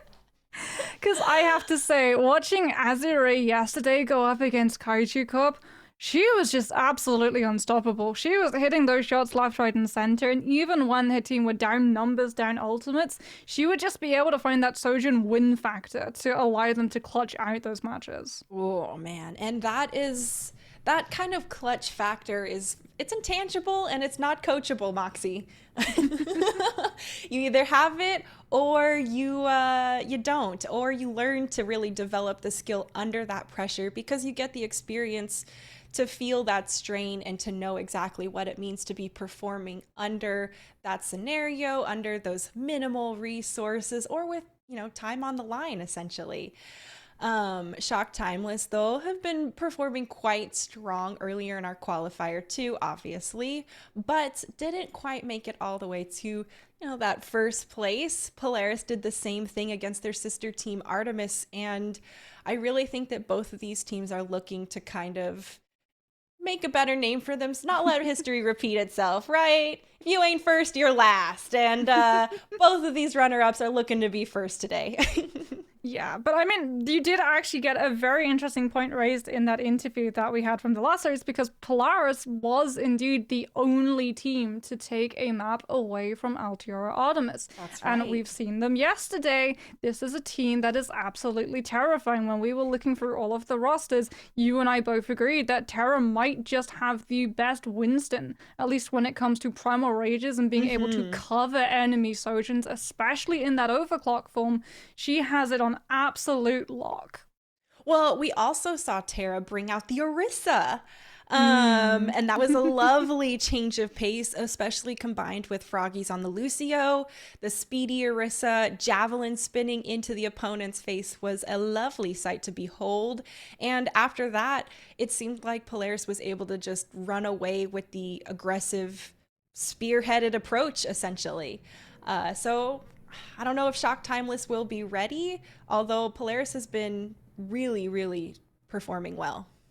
Yeah, Shock Timeless, however, are really no slouches. When it, like I said, when it comes to Sojourns that you have to be scared of, Azure is definitely up there. Yeah. If there is one Sojourn who had maximum rail ult charge in this tournament that I did not want to corner check, it's this girl. She is absolutely on fire. Yeah. And she's having really good matches. And Santana too, actually, yes, she has been playing a lot of Winston, but we have actually seen her swap over to the Roadhog to counter from time to time. So Shock Timeless both having the resources, that being signed to a label like San Francisco Shock. You can really see, like, allowing this team to come into their own, building off of all of those resources, and also the synergy that this team had moving away from that qualifier 2, where they were just really in tune with each other, has only flourished over time.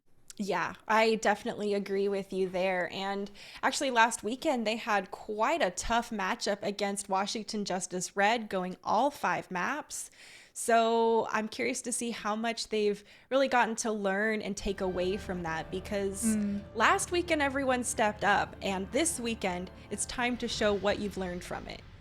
Yeah, well, I mean, speaking of really hard maps against Washington Justice Red, Altiora Polaris' last matchup was actually against that very team, and they were able to win after a 5-map series. Ooh. So both of these teams have been in the exact same position. The difference is that the results were reversed. Polaris were able to come out on top. Shock Timeless find themselves in the lower bracket. Oh man, no one wants deja vu when you're in the lower bracket, but they're gonna have to really bring their A game. And with the drop off here viable, we've talked about this. The Lucios are dangerous, and you gotta watch your step. Yeah, I want GPS and froggies for the entirety of this map. I want to see where she is, where she's looking, what boop and environmental she's going to be landing. As it is Polaris immediately looking to pin down that fight on side lane to set that environmental up. There it is. A lot of hanging out by the edge. Definitely want to avoid the disruptor shot and look to aggress afterwards. Still more poke coming through. As you can see, Altiora slowly working their way towards Shock Timeless's back corner there. A little bit of pressure and a nice Suzu to bail out Terra just as she was falling a little bit low. Now we can see more push. And was that... Oh, I think Jim was booped off the edge and managed to teleport up in the nick of time. Very stressful coming through. And Moxie, no one's capped the point yet. No one has capped the point because if they try, anyone from Shock Timeless is immediately going to be walking into Saber. Beautiful positioning coming through from Polaris to be able to push into that front line, but also apply so much pressure on this off angle that they can't contest the point. And now that Saber is pretty much set up on this far side, it's going to be really tough for Shock Timeless to also push into that. She's been putting a lot of damage through, and Jim goes down from the disruptor shot, a beautifully placed disruptor shot. Now with sound barrier being cast from both sides, Altiora still has the player advantage, and they're still looking to try and aggress. Sheep did go down, and it's been tied up. Moxie, Terra pops the Primal Rage as a response, and is trying to continue putting the pressure onto Shock Timeless. A little bit of bouncing around here to regroup in the right spot. And another pick, this time though onto Saber, while Saber still had overclock available. That is great for Shock Timeless, as now they can push and take it. Flip already come through from Shock Timeless as well, so it really is just going to be stalling out Polaris and being able to recontest through this choke.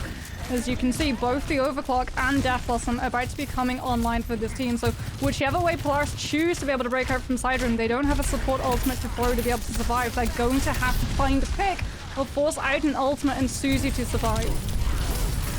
Oh, Jim is the first to go down. Saber goes ahead, pops that overclock, and is so deadly. Now it's combined with the Death Blossom, and with 2 DPS ultimates committed, Polaris is able to go ahead and take this point back for themselves. Yeah, Polaris deciding to really just take the initiative out of Shock's hands. They've got 2 ultimates. They decide to just throw in both to be able to break through that choke. And Shock Timeless find themselves without any time to be able to respond. They go down extremely quickly, but hold on to their own ultimate. So they do have the cards in this next fight.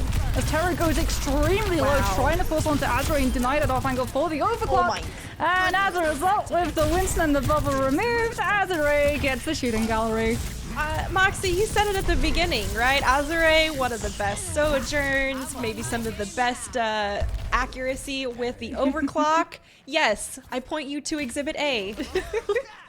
I mean, the headshot onto Terra before the bubble can even fall into place. Mid-jump, coming out to chunk Terra down so low so quickly. Like, it really is just a skill shot coming through from Azure as we see that rush pushing into those members of Polaris stuck inside that side room, forcing them out of the rush and into the Death Blossom. Oh man, yeah. And whenever I see this Kitsune rush with a Death Blossom, I'm like, oh cool. It's a Death Alley rolling through the members of Polaris. They did, they still have a couple of support ultimates for the next time they opt to push, but Moxie, now that Shock has 75%, it's gonna be tough, and we're approaching last fight. Polaris are holding on to both support ultimates, but Santana is about to hit that primal. Just about 5 seconds of cleave is going to be able to build that ultimate up, and then you just bounce all of the members of Polaris off the rush and into the environmental below. Oh, and a good attempt there on the boop, and well, there's the sound barrier coming through from Jam.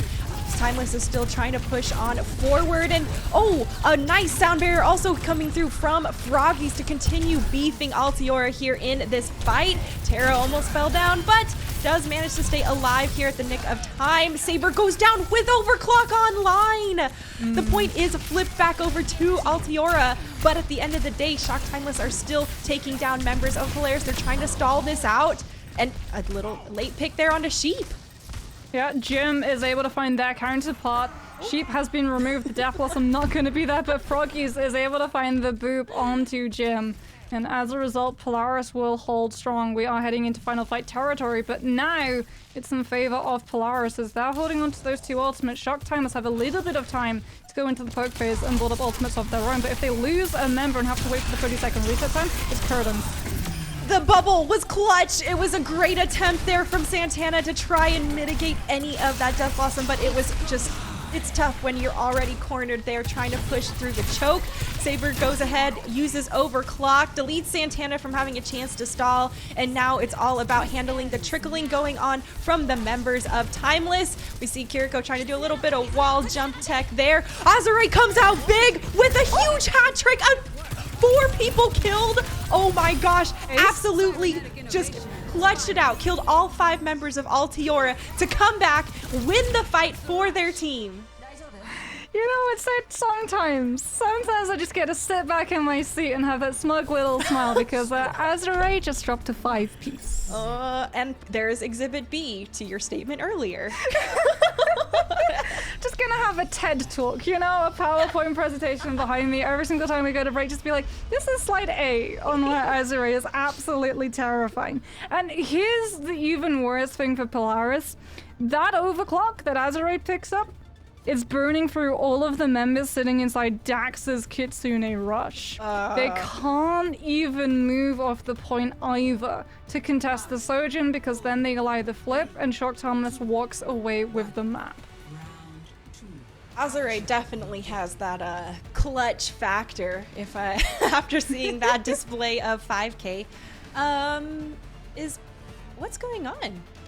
Okay. Yeah, I think we're gonna have a little bit of a pause, as it does seem like one of the members of Polaris is maybe having a little bit of a disconnect, and we might have to see the map reloaded. But you know what? That just means Moxie's TED Talk continues. Let's make it rain over there on Azure now. Oh my goodness, she's just such a stellar Sojin. Like her position that comes on through the reading as well, knowing that that Kitsune Rush is gonna be up, and that because of that position, because of the time that is available for both of those teams, that rush is going to be invested trying to go into the point but also onto the side lane that immediately leads onto it, and so she's just able to position herself just a little bit out of reach to really force those players to come towards her, and if she finds herself being pressured, she can immediately power slide back towards to grab that mega health pack and then return to the high ground, knowing whoever's chaser is going to have to give up because they have to return to that contest going through on point, allowing the Sojin to live and cycle back on through with that railgun. Well, and we saw that happen a bit on our last series as well. And, you know, the name of the game is to take the point or push the payload, whatever it may be. And when you have to divert resources to that versus, you know, just getting kills, it can put a lot, it can be the make or break it moment. And the fact that you mentioned Polaris had to be on the point, that means they can't take the time to look at Azure. And if you don't take the time to look at Azure, you're gonna be playing Temple Run again. Yeah, like we see why it's so important, right? When you're running that Winston comp, the Winston has to be the one to take the fall and cover that overclock that comes through from the enemy Sojin. Yeah. Otherwise, your squishies are just going to get blitzed. Well, because the Suzu, it might save you from like one railgun fire, but other than that, you're still gonna fall. You got a lot more time than just one, than just that part. But the Lucios as well have been trying to use their sound barrier sometimes during that and mitigate they're headhunting. It's hard to mitigate when they're just hitting shots really well, and the fact that those shots are extremely powerful because of the charged railgun just goes to show you why Sojourn has been so conflicting about, you know, should she get nerfed, not get nerfed? I'm like, yeah, you know, the people who struggle don't feel quite the abusiveness from her power kit. But here, I mean, Azure is just fully flexing the beauty of the railgun between the overclock and the slide for the mobility. I think that I think Sojourn in general has been a great addition to Overwatch as a kit and a character, but Azure's use of her has been phenomenal. Yeah, she really is. Like, we could see as well, but when it comes to, the other side, Polaris were very much aware of how they wanted to position their Sojourn moving into that first fight, finding that off angle, forcing all of Shock Timeless to take that fight on side lane. And then when they started losing players because of that pressure creeping in from the Sojourn when the railgun is charging up, because Sojourn coming into Overwatch 2, there are like two veins when it comes to comms for teams, right? You have obviously your tank who tends to make all of the decision making and the shot calls, but then you also have someone like a support player who's trying to track ultimates for the other team and say, okay, this is when the rush is coming up, this is when they have sound barrier. Sojourn being in the mix brings in a third bit of utility that you have to keep a track of, and that is the railgun charge. Because unlike things like the ultimate, when you die to it, you see that percentage of charge, you're like, okay, they're probably gonna have this in the next fight. With that railgun, you have to be able to track it and call out when it's not gonna be up, or the other option is you find out it's fully charged by losing one of your teammates a little bit too early at the start of the fight.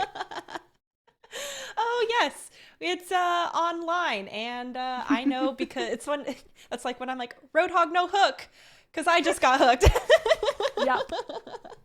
I feel it for you there. Folks, it looks like teams are going to take an extra minute. We have, like we said, a technical difficulty earlier, so we'll let them get situated. You all grab a drink and some snacks, and we'll be back in a moment.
Hey everyone, welcome back from our quick technical break. If you are just coming back to join us here, we're in the midst of our first map of Altior Polaris versus Shock Timeless, and we should be at map 2 of the control element. So here on Nepal, we'll have to see exactly how it unfolds, but Moxie, we just saw a very nasty round 1 come through from Shock Timeless.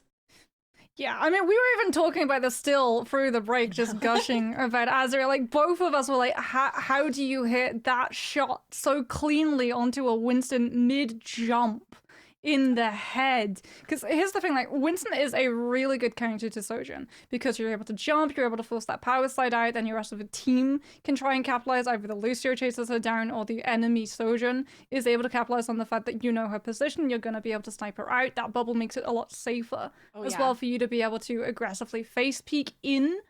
The problem is that you need that bubble to not be dropped the second that the Winston goes for the dive, right? The Winston does not want to immediately jump and then have to drop bubble. But because Azure hits that shot mid-Winston jump, it forces that bubble out super early because either you hold on to bubble and you see your Winston go back to the respawn point, or you drop bubble, bubble gets burned, and the Winston 5 seconds later gets burned alongside it. It really is just sometimes a Sojourn hitting those shots. And like we were talking about this, Shock Timeless being picked up and taken under the wing of the San Francisco Shock gets access to the resources that are there for the San Fran Shock, including all of the coaches.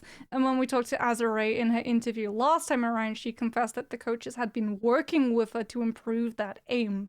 And you can see what a monster she's becoming. Well, everyone needs a master, as Avatar taught us, and it seems like the master from the SF Shock has been paying off so far for Azure. Oh, we'll just maybe try it again, folks. Deja vu. Don't you fret. Now, we were talking about Azure, you know, hitting those headshots on the Winston, jumping in straight from that dive. And, you know, when you're going up against someone like Azure, who is so consistently able to deal that damage, it's probably time to start pulling out every little trick in the book you've got.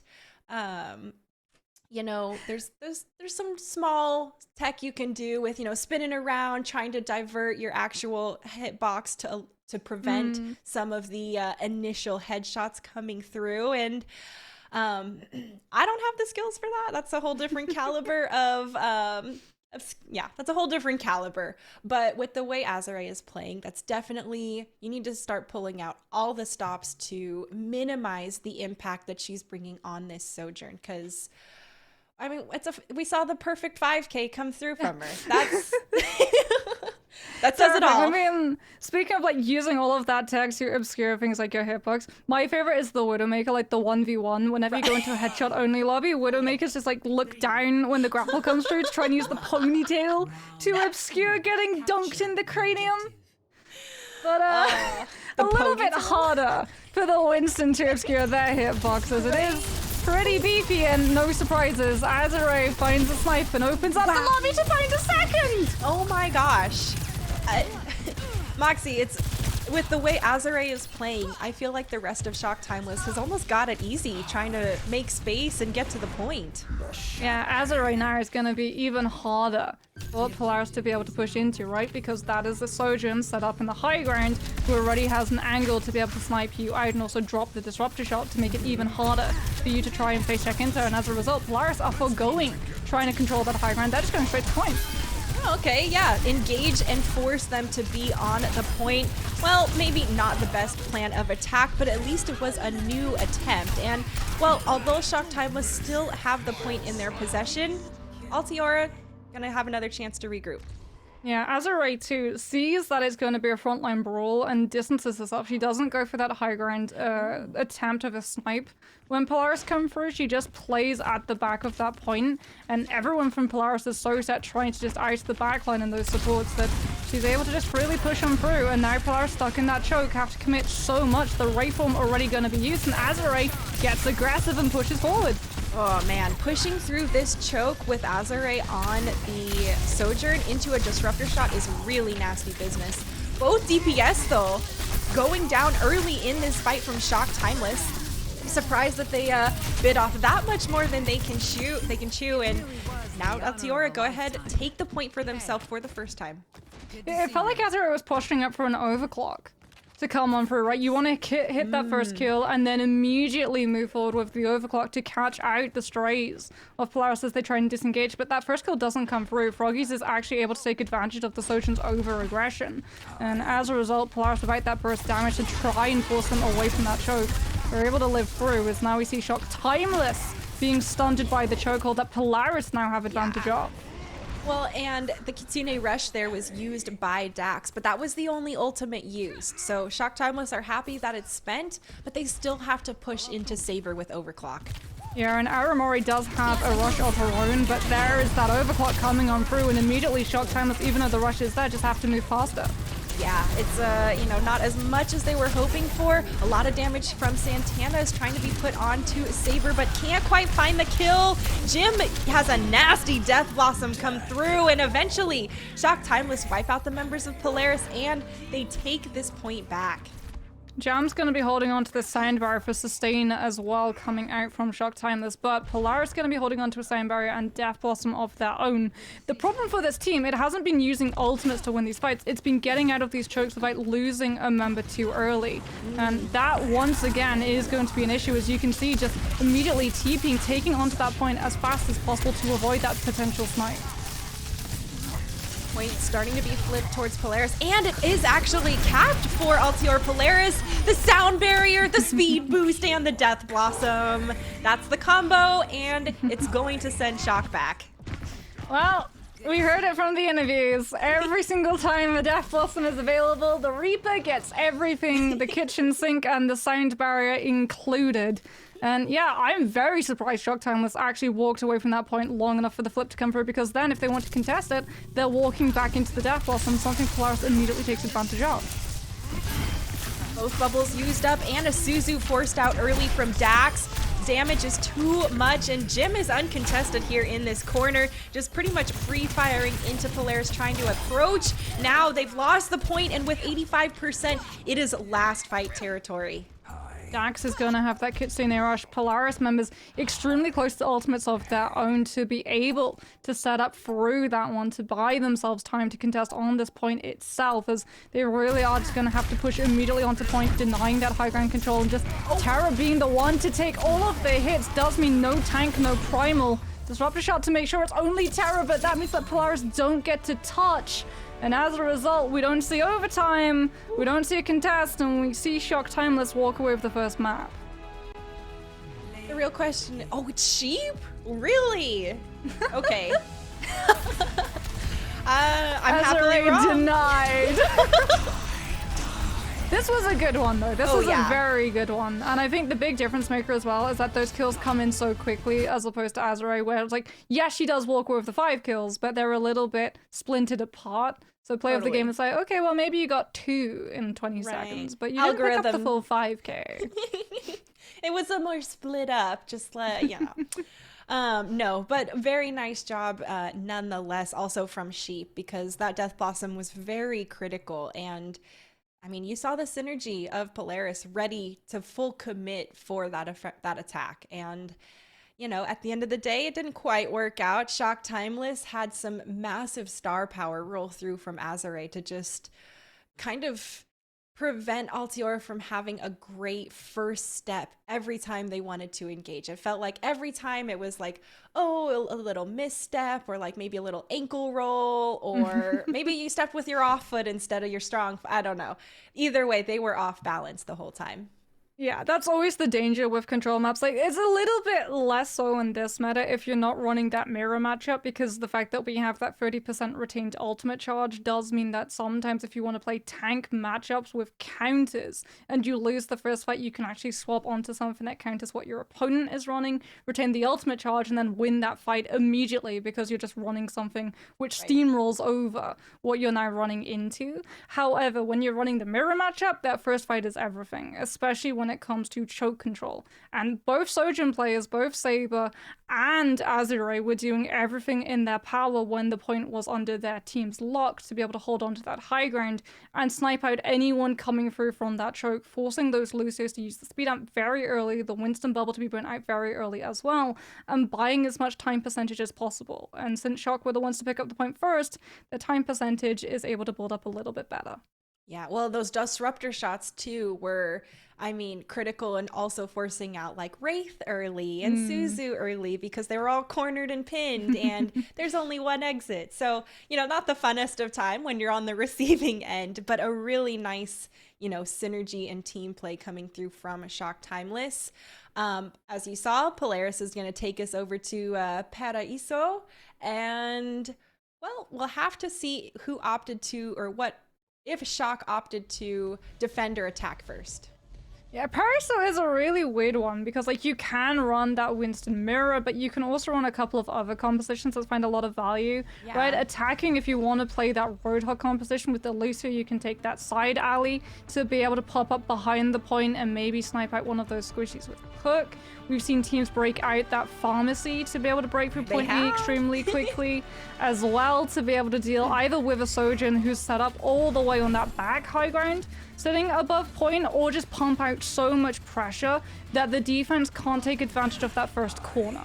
Because corners in Paraiso are the most brutal parts of this map, both breaking through that first corner on part A, but also on point B, where when we talk to teams, coaches in particular, say that you really do need to have at least one ultimate to be able to win that fight, and actually guarantee as an attacking team, you're able to break past corner and the high ground that is there for the defense. That high ground can be, I mean, we know the high ground pushing into Circuit Royale, and this high ground can be equally as difficult once the defense is set up. Okay, nothing, no big deal. I mean, not too crazy, but always worth a try as per usual. Traditional comps now on the board, and we can see Shock Timeless still, or Shock Timeless looking to defend as Altiora pokes on forward. Now moving to the high ground, make sure that there's people cleared off here, because the last thing you want is to get encircled. A disruptor shot is critical to preventing anyone else from moving the other direction and forces Altiora to actually move on to the point. Now they're set up and trying to receive the defenders of Shock Timeless. Bubbles have gone down, and there's a bunch of them broken from all that Reaper damage. Saber's getting quite a lot of pressure here on this side high ground, and there's the dive coming through. Zip out of the way, and the real question is, can they continue putting pressure onto this point to cap it? Moxie, no one's actually gone down yet, but Suzu gone, and so is Jim. Now Altiora goes ahead and knows they have a player advantage. With Dax going down, though, their sustainability is highly depreciated, and now looks like Shock Timeless might have this opportunity to defend. Yeah, good jump pack coming through from Terra to track where Azure's power slide would end her up, as it does mean that that Sojourn has been taken off of the board, and Saber can now really just push out so much pressure. But Santana, with all of the cleave that Timeless were able to set up, boxing Polaris into these sirens for so many aspects of that fight, has built up the primal, and as a result, Shock Timeless sustained. Santana is absolutely clutching it out on this Winston right now. I mean, regardless of all the things unfolding, she was dancing in that bubble beautifully, took down multiple members there to stall it out. But at the end of the day, Shock Timeless had the ultimates and threw the resources in. Uh-oh. Oh no. Yeah, stagger onto Aramori, and that is brutal for Shock Timeless because they need to use this rush to be able to break through Polaris and force them back to spawn. Streets phase is honestly brutal for an attacking team on Paraiso, because if you lose this fight, you lose access to this really aggressive play over high ground for your Sojourn to be able to set up, and you get forced back into those chokes that, again, Azure is just going to have an absolute field day with. Well, geez, yeah, Azure in a field day on the high ground. That's a rough combination for Altiora, but they have their own overclock online too. Now the real question is, can they sustain through it? Azure gets chipped hard and taken out during their own overclock. Saber decides to double down and take on the challenge, and as a result, still more aggression being thrown here from Altiora Polaris. The Death Blossom is committed from Sheep, and they did force out the sound barrier from Jam. Altiora Polaris has that momentum and now can go ahead and roll through through some of this high ground. They don't, crucially though, have an ultimate to be able to break this next corner. And Santana does have that primal to be able to sustain it. Really is going to be whether or not Shock Timers are going to be able to fully regroup as 5 players as they move through this choke, as Polaris have Saber set up in a really nice angle, forcing Santana to actually dive super deep onto that Sojourn. And look at the peel coming through from Polaris. They know the primal is there. They know it's going to be chasing the Sojourn out. Look at that! Off the edge, no chance there regardless. And Santana has just come in clutch. Another boot play coming through from Jam there off the side. Shock Timeless clutch out that defense just before that second checkpoint. We need to roll the circus music. Because, oh my goodness, that juggle coming out from Santana. Yeah. Every single juggle, every single frame is pitched perfectly to bat Saber back and back and back until she isn't able to power slide away. As it is now going to be Polaris switching up the positioning, but Timeless with this rush on the high ground going to make it even harder for that payload to keep moving. And Aramori going down first in this fight is disastrous. It's time for Tara to go ahead and take her own play here in this Primal Rage, taking down multiple people. And now Polaris has the second checkpoint. And Moxie, they've got 3:40 on the clock. They're going to have a sound barrier, an overclock, and a Death Blossom into this next fight as well. And Shock Timers, they don't have a primal to be able to body block it. They don't have a sound barrier to try and sustain a little bit longer so they can break line of sight to deal with it. As a result, look at the amount of pressure that Saber is receiving from this team. It's a little bit of poke trying to force out that power slide, but the pure comes from Polaris. They know the wing condition. They know the overclock can be what swings this fight in their favor. Saber getting pressured and manages to escape just at the end of it. Now we can see both tanks engaging, and with the sound barrier thrown from Froggy's, Tara continues to be aggressive, literally like 10 health just now. Manages to get topped off by the supports. Nice job, Froggies and Dax. And now Altiora is still looking to push on forward. There has not been the commit on the overclock, but there's Death Blossom, and it's gonna fall short because Jim decides, well, it's gonna be my Death Blossom that reigns supreme. Yeah, Jim actually gets Aramori Suzu, and as a result, their Death Blossom is just a little bit more potent than Sheep's. As you really can see, you need to invest resources into that Reaper for the ultimate to come up big, but if you do, it wins you that fight, and now Polaris are going to be having to force their way back through another choke. They don't want to use the overclock to be able to break away because Shock Timers can just disengage as Azure decides to get aggressive once again, and Polaris can't disengage cleanly in time. They're all caught up. They're all sent packing. They wanted to see the respawn point, but Waffles, I don't think they wanted to see it that way. Oh, yeah. And, you know, I actually think that Shock Timeless had a really concrete plan to go in because they got that early pick and then committed all ultimates very quickly after. They maybe could have gotten away with saving sound barrier, but it is a hectic fight here. Saber almost falling low once again. She's been getting so much pressure from Shock Timeless because, well, they see how much value she brings. And now we see Kitsune from Aramori here being pushed through. It looks like the defense is a bit on the, well, they were originally on the backside. Now they're pushing forward, clearing out some of Polaris as we're fighting towards the third point. Yeah, Shock Timeless dropping that Kitsune rush, unfortunately a little bit disjointed because of Terra jumping into that backline and using Primal to displace them a little bit here, a little bit there. So it's not finding that immediate win Timeless was searching for. And you can see Santana coming under a lot of fire with Froggies and Terra focusing down that Winston as fast as possible. Very aggressive jump, actually baiting that Suzu out onto Terra early on as Saber looking for that snipe onto Santana, isn't able to drop the Winston down low enough, and the bubble is there in time to be able to keep the high ground in control of Timeless. No, but Saber is persistent, and finally, after breaking through the bubble, gets Santana at the end of the fight. Terra does go down though, and so no tanks on the board for a moment, but Santana's going to come back considerably faster, giving a huge advantage for Timeless. Polaris drops the sound barrier, and Jim goes down. They have a big advantage moving into this last checkpoint with only 30 seconds left on the clock. It's all about continuing to keep this cart moving forward and handling the members of Timeless. Going to trickle through. There's Aramori getting pressured and is forced to use the Suzu early here as a result. That's a big resource off the table, and now Terra's looking to continue capitalizing. With Froggy's gone, though, it's going to be Terra feeling some of that support missing. Sheep has Death Blossom, and are we going to see the Suzu combo with it? It's all about making sure this is successful, and there's no kills coming through from it. A beautiful bubble coming through from Santana. She's gone ahead and popped Primal Rage on top of it, and it is chaos here on the point. It looks like there's the kills for Shock Timeless, and at the end of the day, they're gonna hold this point just before the third checkpoint. Yeah, Santana doing so very much in that last fight.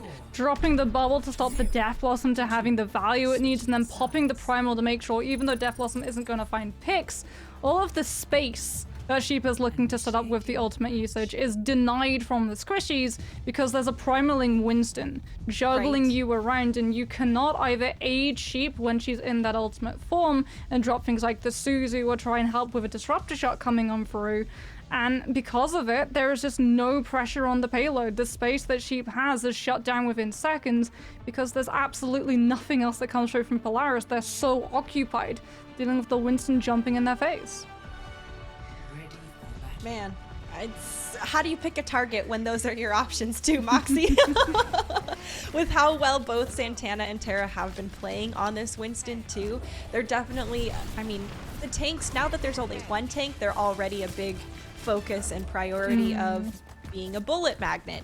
But in particular, with how well they've been playing, it's even more, it seems like it's more obvious because they're going down first in fights. Well, it does seem like Shock Timeless is subscribing to the Widowmaker attempted grapple hook shot. We saw Polaris try to do this. Interestingly enough, they didn't actually burn all of the time that we used to see a lot of teams do, where you have 2 Widowmakers, so you actually don't have to worry about that grapple cooldown, and you can have 2 attempts of pressuring it out. It's a little bit more predictable, though, now that it's been in the game a little bit longer. As Azrael on that Tracer is going to swap to the Widowmaker, and there it is. The double dunk! Almost found value! Polaris aggressively face checks and could have been punished for the hubris, but the shot whiffs! Oh my gosh, that could be in a horror movie. That was so stressful for Polaris to watch.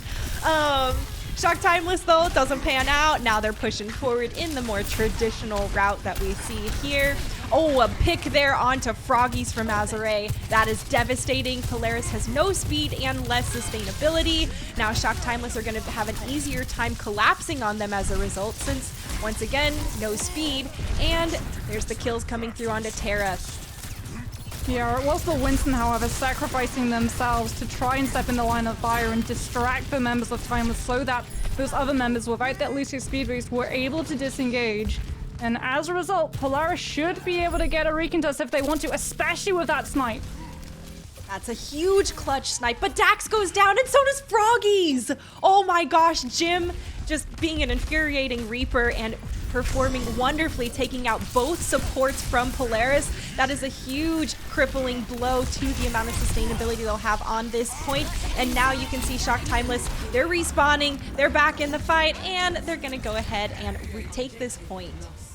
They dropped the rush to be able to guarantee that they're able to take that point, though, and that's a little bit unnecessary given the fact that Polaris were missing both of their supports. But look at what Timeless are doing now. They're just not allowing this recontest. They're not allowing any regroup to come through from Polaris, buying up so much more time, and also allowing Azure to get into a really aggressive position to make sure that Saber does not have that high ground to be able to play around with the overclock 4. If Polaris want control of this space, they're probably going to have to just drop a really aggressive rush to deny Timeless from being able to contest it, and then they can just kite and disengage away, and that immediately erases the earlier uses of rushage that Aramori dropped from point A. That definitely would be a good idea, and that makes sense. Can they actually get enough traction and positioning to execute it? There it is. There's Dax with the Kitsune Rush. How's your crystal ball over there, Moxie? Looking a little bit murky because unfortunately the disengage isn't as clean as Timeless were hoping it would be. They're still going to lose the fight. However, Polaris again gonna be overcommitting a little bit. They do go into the side room, they do invite their Reaper to pop the ultimate. It is the prime position for a Reaper to find that value in enclosed spaces. After all, the perfect position for that coffin shape. Unfortunately though, again, it's gonna eat into the ultimate economy Polaris have in this next push. Can they recover from that type of ult economy though, with how well Jim and Azure have been playing? It's gonna be really tough. Nice little boop coming through, and of course, here we go, re-engaging. Deja vu once again. It's really about taking some of that space and making sure the high ground is staying pressured, right? Froggies knows the value of making sure that Santana doesn't have it, but we also see both of these Winstons pocketing their primal rages, waiting. Now we can see Azure getting pressured now by Terra. There's the sound barrier trying to keep her alive throughout this fight, and Terra decides to turn tail and run back to the team. There's a lot of disruptor damage from that shot, and now there's the dive. Saber is just being berated there by Santana non-stop. Jim gets the kill onto Dax, and now there's no one there to bail out Saber after the continued assault from Santana there on the primal rage. Yeah, to add insult to injury on Polaris' side as well, they try to use sound barrier to be able to save Saber, and it unfortunately comes through a little bit too late. Domino impact, they're not going to have it in this next fight, as Aramori does get picked on the side of Shock Timeless by Froggies. That aggressive Lucio play really coming in clutch, as they are going to be pushed all the way back towards the beginning choke. As Polaris, without that Kiriko, have been able to see themselves once again take up residence on the high ground. Still no ultimate for them to be able to go toe-to-toe, so they need to delay this next fight, otherwise Aramori is coming in with a rush, and Dax can't counter it. Ooh, yeah, and we have seen exactly how well Shock can capitalize on this rush. Oh, but it's too slow! Saber already went ahead and took out Jim early in the fight. Now, Shock Timeless need to leverage this rush if they want to go ahead and look to take the second checkpoint. There's some good pressure coming through. Santana is relentlessly attacking Saber left and right. They do go down at the end of the day, but the poor Saber, she is just having to run constantly from Santana. Well, Saber did her job, however. She was able to make sure that the pressure from that Sojourn sitting all the way at the back end of that rush didn't allow Timeless to be able to play on the front of it. And some really good heals from Dax as well for Santana into diving in extremely deep enough that she is able to punish and drive the Winston away from the backline immediately back to spawn. There's 1 minute and 9 seconds left on the clock. Shock Timeless without a single ultimate to play around with. Have to be careful that they don't walk into a small room with a Death Blossom up again! No! Oh, small room and a Death Blossom. Suzu can't save you long enough through all the damage. Bummer coming through there as Altior Polaris just shredded him through that. Wow. Yeah, you can see Sheep is just counting down the percentage until that Death Blossom ticks on up, hoping that Timeless aren't going to push into her. As Timeless were hoping to cleave, they were hoping to actually build up a primal rage to be able to push through, and unfortunately, that's their undoing. Their hesitance costs them. Well, and now they're pushing through. This is the same pathing they took last time, so it's going to be, you know, not as difficult because their Death Blossom isn't online. But with Primal Rage available here, Santana looks like they're going to go ahead, continue pushing in the back, displacing members of Polaris while Azure tries to put pressure from the back line. The damage is there, and Jim has ultimate. There it is. Death Blossom isn't going to save Sheep from the sound barrier, but Froggies is still alive in this fight with Terra. There is the sound barrier, this time from Jam, and Shock Timeless are going to feel beefed up moving into this second checkpoint. They're trying to cap it here. If they don't cap it here, it's over. And oh, just before the checkpoint, they managed to touch it once again. Polaris is not going to make this easy, and they were forcing out all the resources they can from Shock Timeless in this fight. Santana had to flip over to Doomfist just to get back fast enough to hold and help contest, and a couple more picks to close it out. Give them the checkpoint at the last moment. It cost them though. They had to use the rush to be able to guarantee that they were able to survive that last minute recontest coming through from Polaris, so that's going to eat into the snowball momentum. However, those kunai is going to be eating into Terra's head at the moment, doing a lot of damage coming out from Aramori, trying to control that high ground disruptor shot from Saber, making sure that no one can push onto Terra now that the bubble is going to be on cooldown. As whichever side loses a player first is going to be sent packing, and Froggies goes down. Really good pressure coming out from Terra to make sure that Shock aren't able to translate that into multiple kills without the Lucio speed boost to help Polaris disengage. Yeah, and with no speed boost to help them disengage, Shock Timeless are going to be feeling good about continuing to aggress forward here and encircle them. There is a Death Blossom with the Suzu to keep them topped off. Does manage to get one kill, but it is still all over the place on this third point, Moxie. Right now we can see, a great last little chip onto Santana's foot with Polaris stabilizing. Saber is going to be coming into this overclock as well as Terra hitting that Primal Surge and Dax with that Kitsune Rush. Shock Timeless have one setup, one last fight. If they get picked as they come out of those chokeholds, they can't disengage. They have to commit into this fight now and they have to win. Aramori goes ahead, picks Terra early, and Santana uses Primal Rage at the last possible moment. There's some booping going around here, and Overtime Bar has been triggered. The real question is, how far can Shock Timeless push this cart? Will they make it to the box of victory, or can Altiora regroup and hold? They've cycled into ultimates though. Shock Timeless are now going to have a rush to be able to go toe-to-toe against Daxes, and they're going to immediately hit in with a rush of their own as Polaris drop out from their spawn point. Primal Rage coming through from Winston to push Azure away and mitigate the impact of that overclock, but she's still able to snipe out Froggies before the Sound Barrier can hit. Mitigate Azure, that's a cute joke right there. With the damage coming through, Shock Timeless go ahead and take the win. Oh my goodness, Azure, is there anything you can't hit? You know, like the old-time Disney Robin Hood movie where they're having the archery contest and they have some really flashy plays? Azure is just sitting here like 200 miles away, bow and arrow up through the arms of a primal raging Winston, flailing her all around, and she's still able to land the most clutch kill onto Froggies before that Lucio can build up the last necessary charge to hit Sound Barrier and allow Polaris to really heel turn around that fight with their faster respawns and turn things around and maybe take away Parariso. As it is going to be Shock moving up 2-0 in this series. It's close, but they're pulling ahead. Yeah. Well, the games themselves are definitely very close as far as the back and forth and what we just saw there with the time bank running out. Very, very, very close for every single checkpoint. But I mean, your analogy was right. It definitely felt like that old Robin Hood movie, especially at the very end when he goes to shoot the last shot and the sheriff like messes him up with his own bow. I mean, they were trying to do that. Close up on the arrow and it tracks it traveling through all of the obstacles. Yeah. Shoots the other, the whole thing. And with the way Azure was getting booped around, it definitely feels exactly like that. Like, yeah, sure, it doesn't matter. I can course correct my arrow with another arrow. No big deal.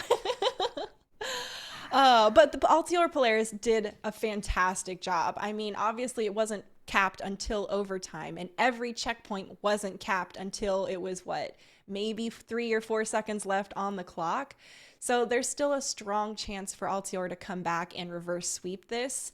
But we'll have to see what unfolds, folks. We'll be going to Escort next. So top off your water and we'll be right back. I'm Allie. I go by Dax in game. I play Flex Support while Altior Polaris. I started playing this game when I was 10 because I liked the pretty colors on my brother's PC. So Altior Polaris is one of 3 teams that was formed by the Altior org specifically for the Calling All Heroes championships. Our #1 goal is to create a safe environment where everyone can feel that they can improve and nobody feels attacked or aggressed. We just all want to be comfortable with each other, be friendly with each other, so we can all improve as players individually and as a team. So my name is Sarah. In game, I go by Saber. My pronouns are she, her. I play Hitscan, and I'm on Altior Polar. Been playing the game since it came out in 2016. For me, playing in tournaments like Calling All Heroes is important. It shows visibility of marginalized genders, but also the parity of skill and the ability that is available in these different communities. The more exposure that people have, the more tolerant people become. Well, I think especially as a very young player, Calling All Heroes just represents, I think, a future of hopefully co-ed gaming. Especially when I was getting into it when I was younger, just seeing all males in esports, I was very confused because it's there's no reason why women and men shouldn't play together at the highest levels, but Just seeing that and playing in this now makes me very hopeful for the future for esports for marginalized genders. We've never been seen as like on the playing field, always like you're boosted, you're not good enough for this, always discriminated against. It's always just felt like you've had twice the eyes on you, no matter what you try to do. So Calling All Heroes really tries to emphasize, I think, that marginalized gender skill, which is something we definitely need in modern esports. Trying to break into that boys club recently has been very difficult and something we definitely still need to do. Being trans femme, it definitely has been a struggle. I'm, consistently misgendered. I get a lot of like backlash and hate, especially on the rank ladder, but it is pretty staggering that like even in like top 500, I just have to like leave chat because people are just like harassing me. The one thing I'd like to say to someone who's a marginalized gender, it's definitely gonna be hard, and there's gonna be times where you feel like it's unfair and you feel like everyone is like fighting against you, but just know that there are like people out there who are genuinely supportive and like people who will have your back, and you need to like find those people and then use their collective strength along with your own motivation to sort of push through those barricades and like keep working in the ways that you can to get better. It doesn't matter who you are, it matters how good you are. But it's really nice to know that there are people who will look up to us or find motivation in what we're doing.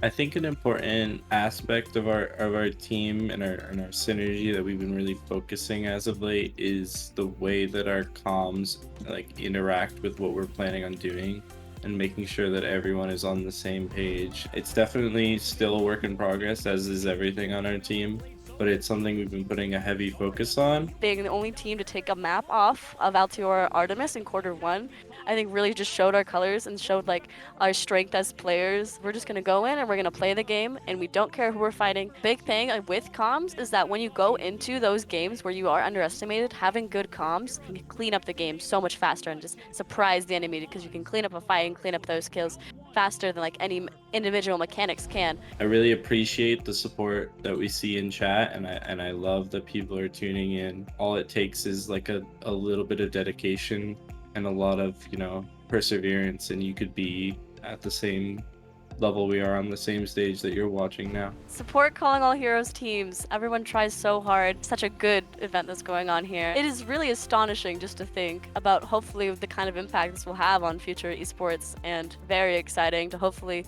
see what doors this can open to marginalized genders in esports everywhere, not just in Overwatch. In the future, like 10, 20 years, what's esports gonna look like? And hopefully this will be the start of, a more co-ed and a less discriminatory, inclusive space for everyone. Interview, or I have like a client call.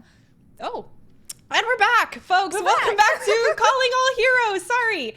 Obviously we missed the cue in our ear there, folks, but we are in the midst of our second match of the day. It is the lower round 3 of Altiora Polaris versus Shock Timeless. And Moxie, we're at match point for Altiora Polaris right now. It is 1-3, but Shock Timeless have been going toe-to-toe throughout the maps. Regardless of the score, it does not show what actually was unfolding in the games. Yeah, honestly, when you look at this scoreline, you think, okay, it's probably not that close. No, it really has been, especially Parry, so it went down to the wire for these two teams. It really did come down to Azrai getting that snipe onto Froggies before the Lucio can build up into that ultimate, and we could have seen that point C defense spawn hold coming on out for this team.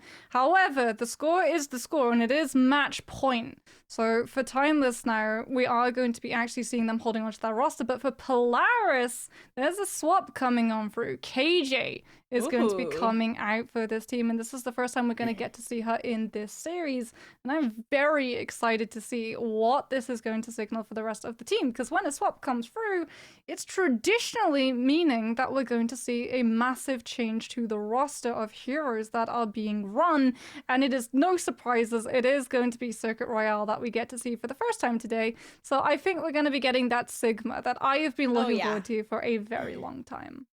Well, and Circuit Royale it's a different type of map altogether, in the sense that Sigma is kind of normal or routine or traditional on this map, regardless of the meta composition in play. Thibault mentioned this last weekend as well, and the fact that Sigma is so powerful along those long sight lines as far as being an offensive and defensive asset for the team. Double sniper's pretty common, and having that shield be able to push way forward to cut off that angle or crowd the site particularly as well can be really critical. And pushing into that second checkpoint high ground could be so devastating if you don't have a Sigma to be able to stun people and mitigate all of the pressure. Yeah, I'm really interested as well to see what the DPS lineup is going to be specifically for especially Polaris. With the sub. Yeah. Because a lot of the time, some teams will either field the Widowmaker Sojourn or the Hanzo Sojourn. And the Hanzo is brilliant because you can really just very quickly burst through that Sigma. You can use things like the Dragon Strike to punish the fact that because that Sigma is coming on through and he has a little bit less sustainability and mobility than things like, the Roadhog with the Take a Breather or the Winston with the Jump Pack, you're forced into running that Baptiste so you can have that lamp on cooldown being used to make sure that he stays up a little bit longer. And it takes a lot of stress off the Zen as well for being maybe dived out by a Winston or sniped out by a Widow or a Sojourn as you cross onto a main road through one of those off angles and trying to build up that transcendence to be able to save your Sigma when the flux comes through. And that does mean that Azure might find herself being pinted upon in two different angles. We've seen the Winston be sent to deal with her, but we're yet to really see the DPS try to push her down that way. Yeah. Well, and that's a good point, right? A lot of times in the past, we've seen both the tank and some more mobile DPS like Tracer or Genji able to help capitalize and put pressure on some of those backline damage dealers like we see the Sojourn bring forward. But it's really been a lot of pressure on on the Winston in particular, like you mentioned. So hopefully Altiora is aware that Terra needs a little bit more help on Azure, or maybe we just need to continue putting the pressure on because, well, so far it is working. So looking actually at the sheets, KJ does say that she is an Ashe specialist, but at the moment, they are on attack, they can swap off this. It does seem like they want to field that Widowmaker Sojourn, and honestly, I'm a much bigger fan of this composition than I am of the Hanzo, because Sojourn doesn't really want that Hanzo to burn through the Sigma Shield. She wants to use that Sigma Shield to channel into Railgun alt fire, and the Widowmaker actually gets to have a sort of symbiotic relationship of the Sojourn. The Sojourn builds up that Railgun fire from the shield, deprives it from blocking the Widow's side, and then the Widow gets to snipe through onto the Zen or back line. Ooh, it's a lot of pressure. It's gonna be the early spawn hold, and I mean, it's Circuit Royale. This is the bread and butter of the defense at the beginning of this map. That's true. And there's a lot of time that can be burnt off the clock, especially just trying to break out of this. Sometimes people have to switch over to Pharah just to actually get through the doors. Obviously, Polaris is fine. We're not here in the lower ranks, okay? We pushing out no problem. Terra's got the Sigma on lock and is continuing to put the pressure onto the high ground. Regardless of losing Saber in this fight, Polaris is out of the door and able to, well, now they're losing people, so they're gonna be back in the door now, Moxie. Yeah, look at the angles that Shock Timeless are taking, actually. They've taken residents up in both of these side rooms, so that Polaris aren't able to try and speed boost their way past and deal with the Widowmaker and Sojourn by mitigating the amount of uptime that they have sightlines on as they walk out of these spawn holes. It's actually really smart coming through from Shock, kiting them into position and forcing out a lot of these abilities before they're able to face check that Widow. Oh, and pick there onto Azure from Froggies? Okay, maybe you don't need the mobile DPS to team up with Terra, you just bring your mobile support. Fair enough. Now there's all the pressure rolling through. There's no escape for Jim on the squishy Widow, but all the space for Polaris to push and to take in preparation for this defense that they're gonna have to get into. It's still pretty successful for the defense, though, and however, because we're actually seeing Polaris, they were able to break that spawn hold by going to that Winston meta. Shock Timeless not actually having to mirror into it. And it does mean that Jim is going to have a little bit of a harder time being able to infiltrate their way into that front line without burning Wraith Form and walking into Saber, who's already set up on that off angle with the railgun. You hear that alt fire going on through. Azure already doing a lot of damage to try and keep Saber in check. Ooh, and both of these Sojourns need to be kept in check. They have been very, very lethal. Pressure's too much for Jam, and that was a beautiful collapse from Altior Polaris in general. Terra is leading the charge constantly, and the backup seems to be there. It seems like they've maybe started to adapt, and Terra has backup all the time, actually. Yeah, Jim goes down staggered as well. Santana now throwing themselves into that fight, just being a little bit of a target so that Polaris aren't able to catch on to more of those squishies and stagger out this defense even longer, allowing that payload to pick up even more distance for absolutely squat. As Saber is holding, Disruptor Shot going to be used to make sure that Santana, having used that jump pack, is not able to push aggressively onto that Sojourn. All the while, the Overclock is waiting in the wings for things like the Sign Barrier to be burnt out early. Oh, Terra gets a nice kill with the juggle onto Azure. That's a really good kill. That's a really good displacement coming through. And now pushing into Kitsune Rush. Oh, is disastrous for a slow-moving Reaper. That is not looking good as Santana now is able to capitalize on all of this space. Jim gets taken down mid-Death Blossom as well. Deja vu for both sides and exchanges all around. Polaris, they'll still have the numbers and they're looking to go ahead and push.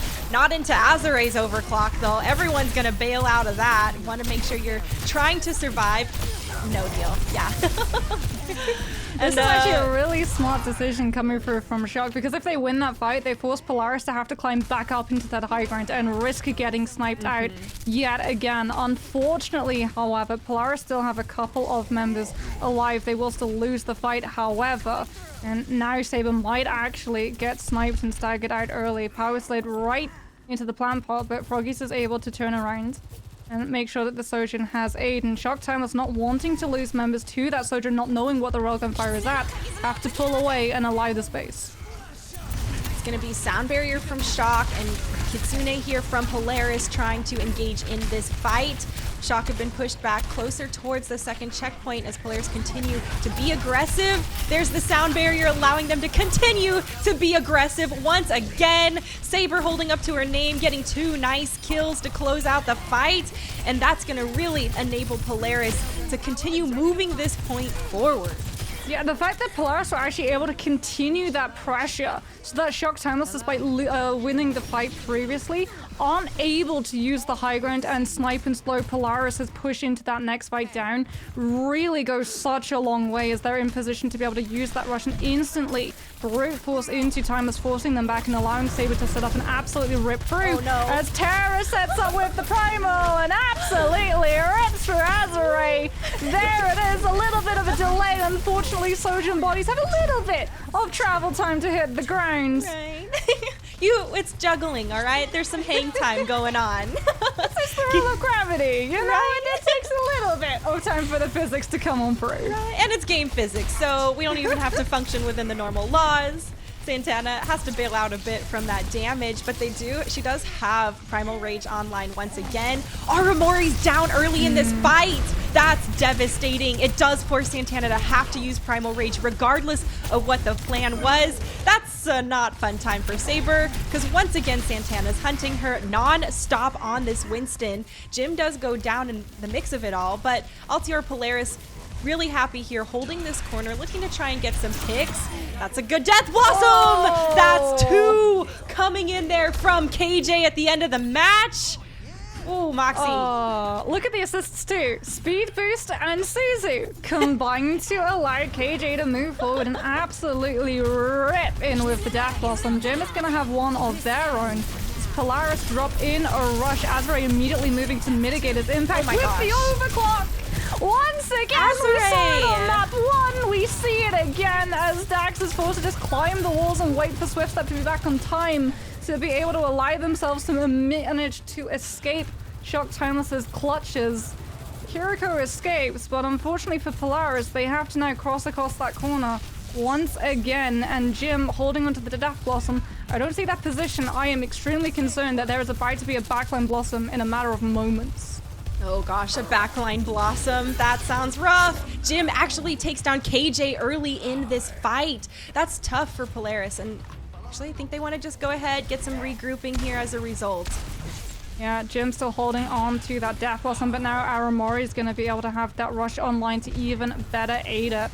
Terra's coming in with that Primal. Froggy does have the Sound Barrier, tries to move away to take high ground as well as get a little bit of intel on where Jim is playing as the rush comes on through. Polaris do have time to be able to disengage the Sound Barrier to make sure that they're going to be able to survive the dive that comes through from Timeless, using that rush to the full effect to rip through the Primal Raging Winston as fast as possible. But it doesn't find the kill that it was looking for, as now Jam using that Sound Barrier allows his team to turn around and push Polaris even further away.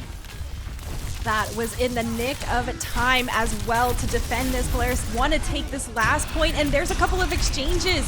The Death Blossom does take down Terra at the end of the day. There's only 20 seconds left on the clock, and Polaris needs to hustle if they're even going to touch. Well, they've got an overclock. They've got a Kitsune Rush, but as you said, they don't really have the best positioning. It looks like it's going to be up to Dax, who is on that high ground, but gets spotted out by Jam and actually pushed further away. Terra should be able to launch herself onto that payload in time to be able to contest, but Santana with that Primal Rage is going to be the one problem Polaris has to worry about. Kitsune Rush thrown, and Dax is trying to help enable their team to take this cart all the way towards the end. A pick onto Azure is a good start for Polaris. The clutch factor from Shock Timeless out of the game, and now more kills coming through. Jim goes down. KJ drops a Death Blossom right on the point, and that's going to be so discouraging for Shock Timeless. In overtime, Polaris is going to take it to that third checkpoint. Yeah, Polaris very much understanding that they have enough time and mobility on those heroes with their abilities to throw themselves onto that cart, and as long as they preserve those ultimate charges, they will be able to power through the defensive mechanisms set in place by Shock Timeless. And honestly, even though it does take them until overtime to be able to achieve that full push, it's still very much something that you are going to be very happy with, given how hard it can be to break past any part of Circuit Royale's defense. Oh man, yeah, and with how well, I mean, both of these teams have been playing really well, but that clutch factor from Azure is just mind-blowing. I mean, there's a reason that Polaris is targeting her first regularly, and she's going down early in the kill feed this fight. They've wised up, that's what I'm looking for, and smarted up, maybe. Right? I'm so smart, SMRT. Altiora they're gonna have that normal Sigma play that we're more used to seeing, and Saber's gonna be on that Widowmaker, so who's headhunting now? This is actually something that we were talking about before the broadcast, whether or not that Sigma is actually that good against the Winston comp. And yeah, the result is it is. Accretion can connect onto the Winston mid-jump. You can use that shift to eat a lot of the healing that goes towards the Winston's ways. Using the Sigma shield as well to be able to block Sound Barrier line of sight onto that tank can be absolutely brutal in denying a resource for the Winston to be able to stand up. And that shield is going to make it even harder for Jim to be able to find an angle, as there's Santana immediately sent back to spawn. And the late arrival of Jim on the Widow. I say late because Jim didn't open off with, you know, a fancy, flashy pop shot, grapple shot out of the gate. Just went ahead, looped around the side, picked off their counterpart and the other support. Now Shock Timeless have so much space and the player advantage to easily keep on rolling through. Couple more picks and the late stagger there onto Froggy's. Gonna be feeling really good. Yeah, Dax as well face peeks Jim, trying to use the Zen orbs to keep the Widowmaker in check. And unfortunately does go down to it, and without that Discord orb to just burst through this Winston's health as fast as possible, Santana gets a lot more safety, as there's the grapple shot immediately connecting onto Saber. A little bit of a wave, as yeah, that's a flashy play. You 100% save that to your highlight reel. F9 the second that one connects. And with Saber still walking back from spawn, it's so much room for Shock Timeless to go ahead and get aggressive and push. They know sights are online, gotta be careful where you're peeking, and there's so much respect being played there to Jim. As a result, Jim is the first person taken down in the fight. Kitsune thrown here from Aramori, and a nice railgun comes through from KJ. Altiora does not want to give up this first checkpoint easily, but there's a lot of members of Shock Timeless who are aggressing forward. Yeah, Altior Plus really want to keep this first corner in play because Froggies is about to come in with this Ant Matrix. And if you've ever seen a Sojourn play around an Ant Matrix, let me tell you, you take a blender and you put it on hyperdrive. That's exactly what this next fight is about to turn into. Yeah, you might as well as, man, they're gonna get sliced up badly. And there's already a pick there onto Jim from KJ. Azure steps up to the plate. Of course Azure steps up to the plate. My apologies for ever doubting. A beautiful rail gun unfurls there, and with a couple more picks, Shock Timeless go ahead and take it. Polaris are just a little bit too hesitant. They're setting up for that corner push. They know that they want to be able to use that Ant Matrix, but Santana just jumps past and immediately jumps onto Dax, who isn't able to regroup with the rest of her team. 93% of Transcendence wasn't even able to use the ultimate to be able to save themselves the 30-second timer, as Santana has not been checked. Dice rolled, nat 20, as Saber is going to give the game away with that infra sight, and immediately Santana has to move to reposition, but the Sigma has already been sliced away from the team. Terra is low, and that promo is going to make it even harder for the regroup to come through. Oh, yeah, and with 3 minutes, you gotta be careful when you're just jumping around willy-nilly, because when you're falling, you're very, very predictable. And with these Widowmakers on the field, you gotta be really careful, even with Sojourn especially. Being predictable while you're falling means that they have an easier time popping you with the railgun or with that grapple shot that we just saw attempted.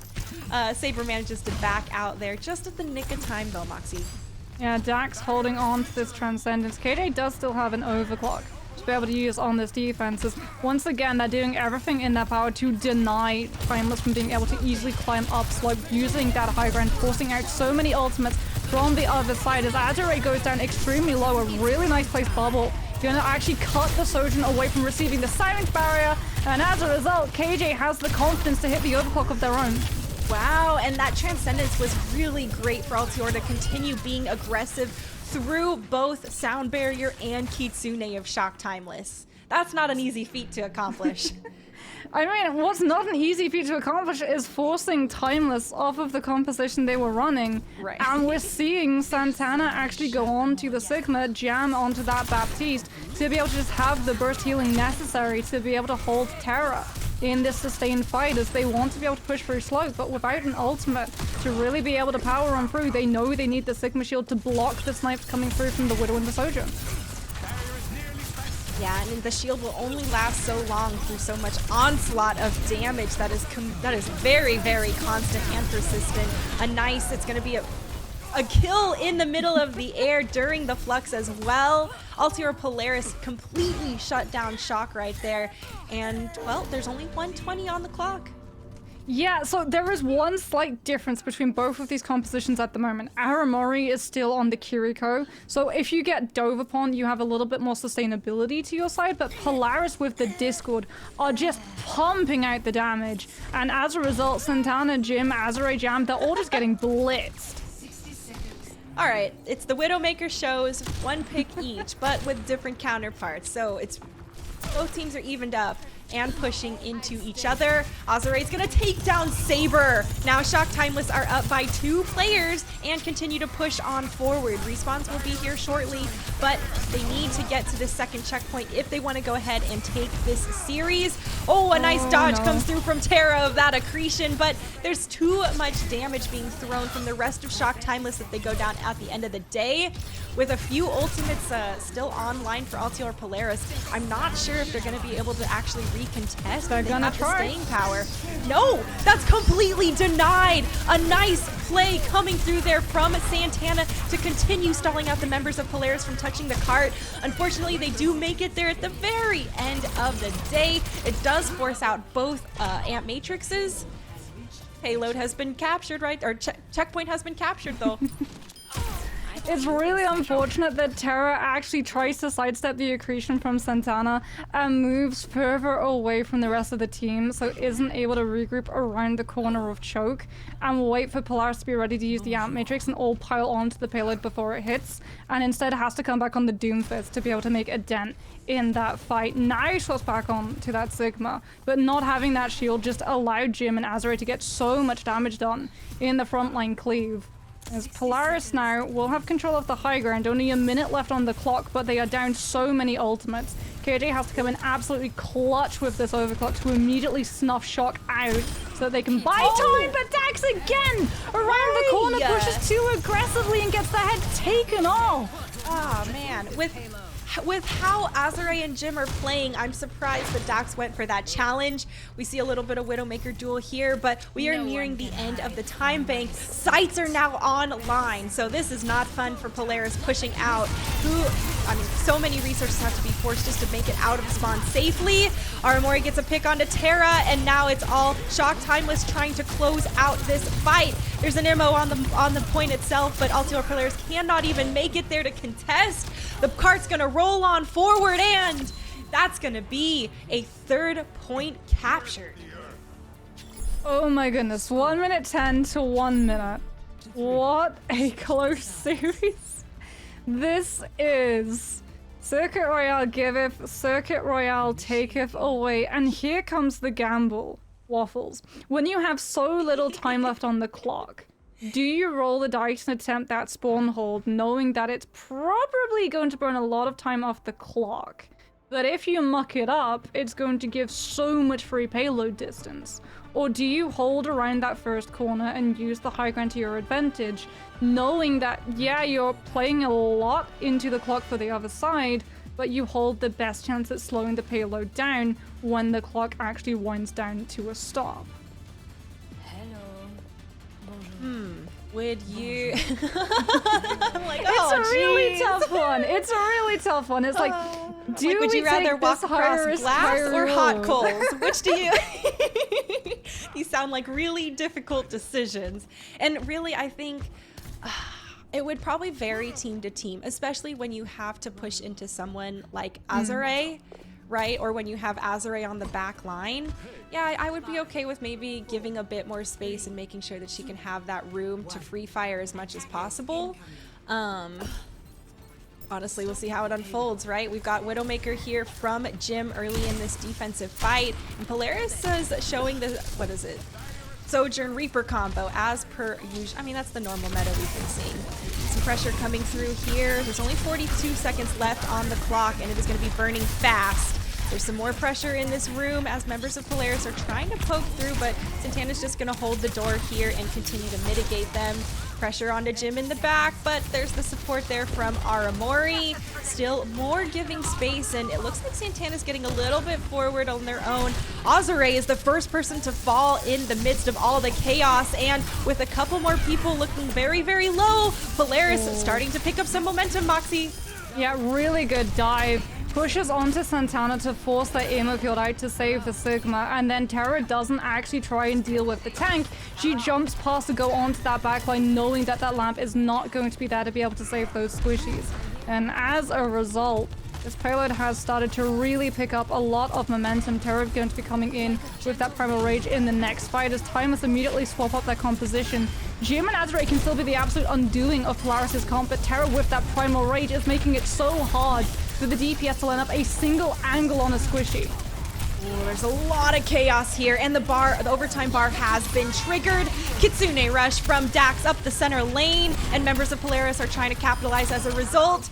KJ looks like he's got LMGs when he's running along the alleyway, and Polaris managed to capture one checkpoint here in our 3rd round, Moxie. That is massive. It means when they're on the defense, they're gonna have access to high ground and slope, and they don't have to worry about rolling the dice on that really forward aggressive push. However, they're still moving. Shock Timeless are gonna be coming to this next fight with the better ultimate economy, but KJ so close to that Death Blossom.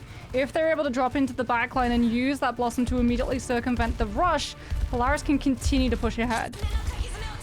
There's Kitsune Rest from Aramori. Azure pops overclock and of course gets a kill right out of the gate. That's 2 kills there from Azure. And no one's on point. Oh. That is the gamble. that you make when you use the Death Blossom to push aggressively onto the backside of that rush. You sacrifice the Reaper's presence on the payload. Right. And Azure, with the kills that she's able to pick up on those players contesting that space, with the amount of time that overtime has been in play, it's a millisecond Right. that Polaris can afford to step off that payload before throwing another player on to keep that timer burning. And as a result, they are going to see the payload stopped. The win condition, the condition not just to carry on in this series, but to carry on in this tournament, is now set in stone. They have to be able to hold Shock Timeless from being able to equalize the distance. But honestly, with the time bank that they had, that is the best possible shot that they've now given themselves to do just that. I agree with you there. And the time bank is only a 10-second difference. 10-second difference between the both of them, which really goes to show you like how close these guys have been playing throughout this entire series. Every single time it's been at the end of the time bank, getting the checkpoint capped, going for the win. And now we see the other option for defense that you mentioned, Moxie. Each to their own. Now we're here to drop very close onto the heart of Timeless, straight into the spawn door. As you see, Terra not wanting to let anyone out as a result. And there needs to be a huge amount of bombardment from the back line of Saber there on top of it all. Still, no one from Shock Time was able to quite jump out of the spawn yet. Santana's on the point trying to keep pressure on. And now you can see it's getting a little bit jumbled here. It's going to be all over the place as more members of Polaris get aggressive to just commit to holding this front line and burning the time. I mean, it is burning a lot of time, and this is why Polaris wanted to go for that spawn hole. They didn't want to win the fight. They just wanted to push Timeless into having less seconds to be able to build up that payload's momentum, as they're about to hit overtime. And we haven't even hit checkpoint A, as Polaris now see that an Echo has been put into position to be able to allow Timeless to move out of spawn. And they field a hit scan, but Jim crosses on over to that Tracer and is going to make it a little bit harder for that soldier to have the same level of impact Polaris were looking for. That's right, overtime bar triggering momentarily, and now we can see it's all on the line. Terra takes down Azure early in this fight, and Jam is off the board too. Those are two critical players, but Terra goes down in the midst of all of it. Altior Polaris wants to continue holding this point, but Timeless are getting shoved back slowly, one at a time and one after another. It's going to be a jump there from Santana and a quick deletion as a result. Kitsune Rush seems to be just Dax and Jim on the, or Aramori and Jim on the point.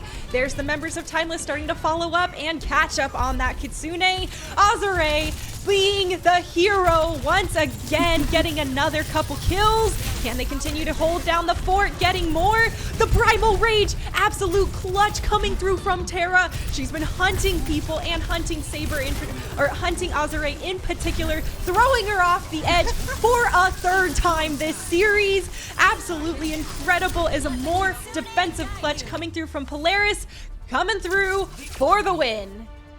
That spawn hold is so clutch for this team. There's a reason that we don't see Timeless go for it. They don't know how far that payload is going to push, and with that little time bank, you do not want to see yourself losing so much distance, right? By thinking, okay, we're going to go for the spawn hold, we're going to burn a lot of time off that clock, because if you lose immediately, that walk from your respawn is a lot further than it is for the attackers, right? You lose one person on that spawn hold, and it is donezo. But Polaris, because they're able to push all the way past checkpoint A, they know they can sacrifice themselves, they can sacrifice their health bars that walk back, because they're going to have at least one, if not two fights if the spawn hold doesn't pay off. And even if it doesn't, you burn a good 30 seconds off, you force shock onto pushing onto different heroes, which means they're going to be swapping off of things like onto that Echo and then onto the Tracer, which eats into their ultimate bars. So at the end of the day, in terms of ultimate economy and time bank and distance, you're coming up ahead, and it pays off massively for this team. They survive from the series, and we could potentially see the reverse sweep. I know. Oh, Polaris heating up a bit here. And, you know, we talked about how close these teams have been throughout the entire series and how Polaris has been adapting to what Shock Timeless are bringing to the table. And now we see the tangible proof of all that coming to fruition, right? They've taken this first map here for, or this third map here for themselves, potentially starting their journey for the reverse sweep in the series against Shock Timeless.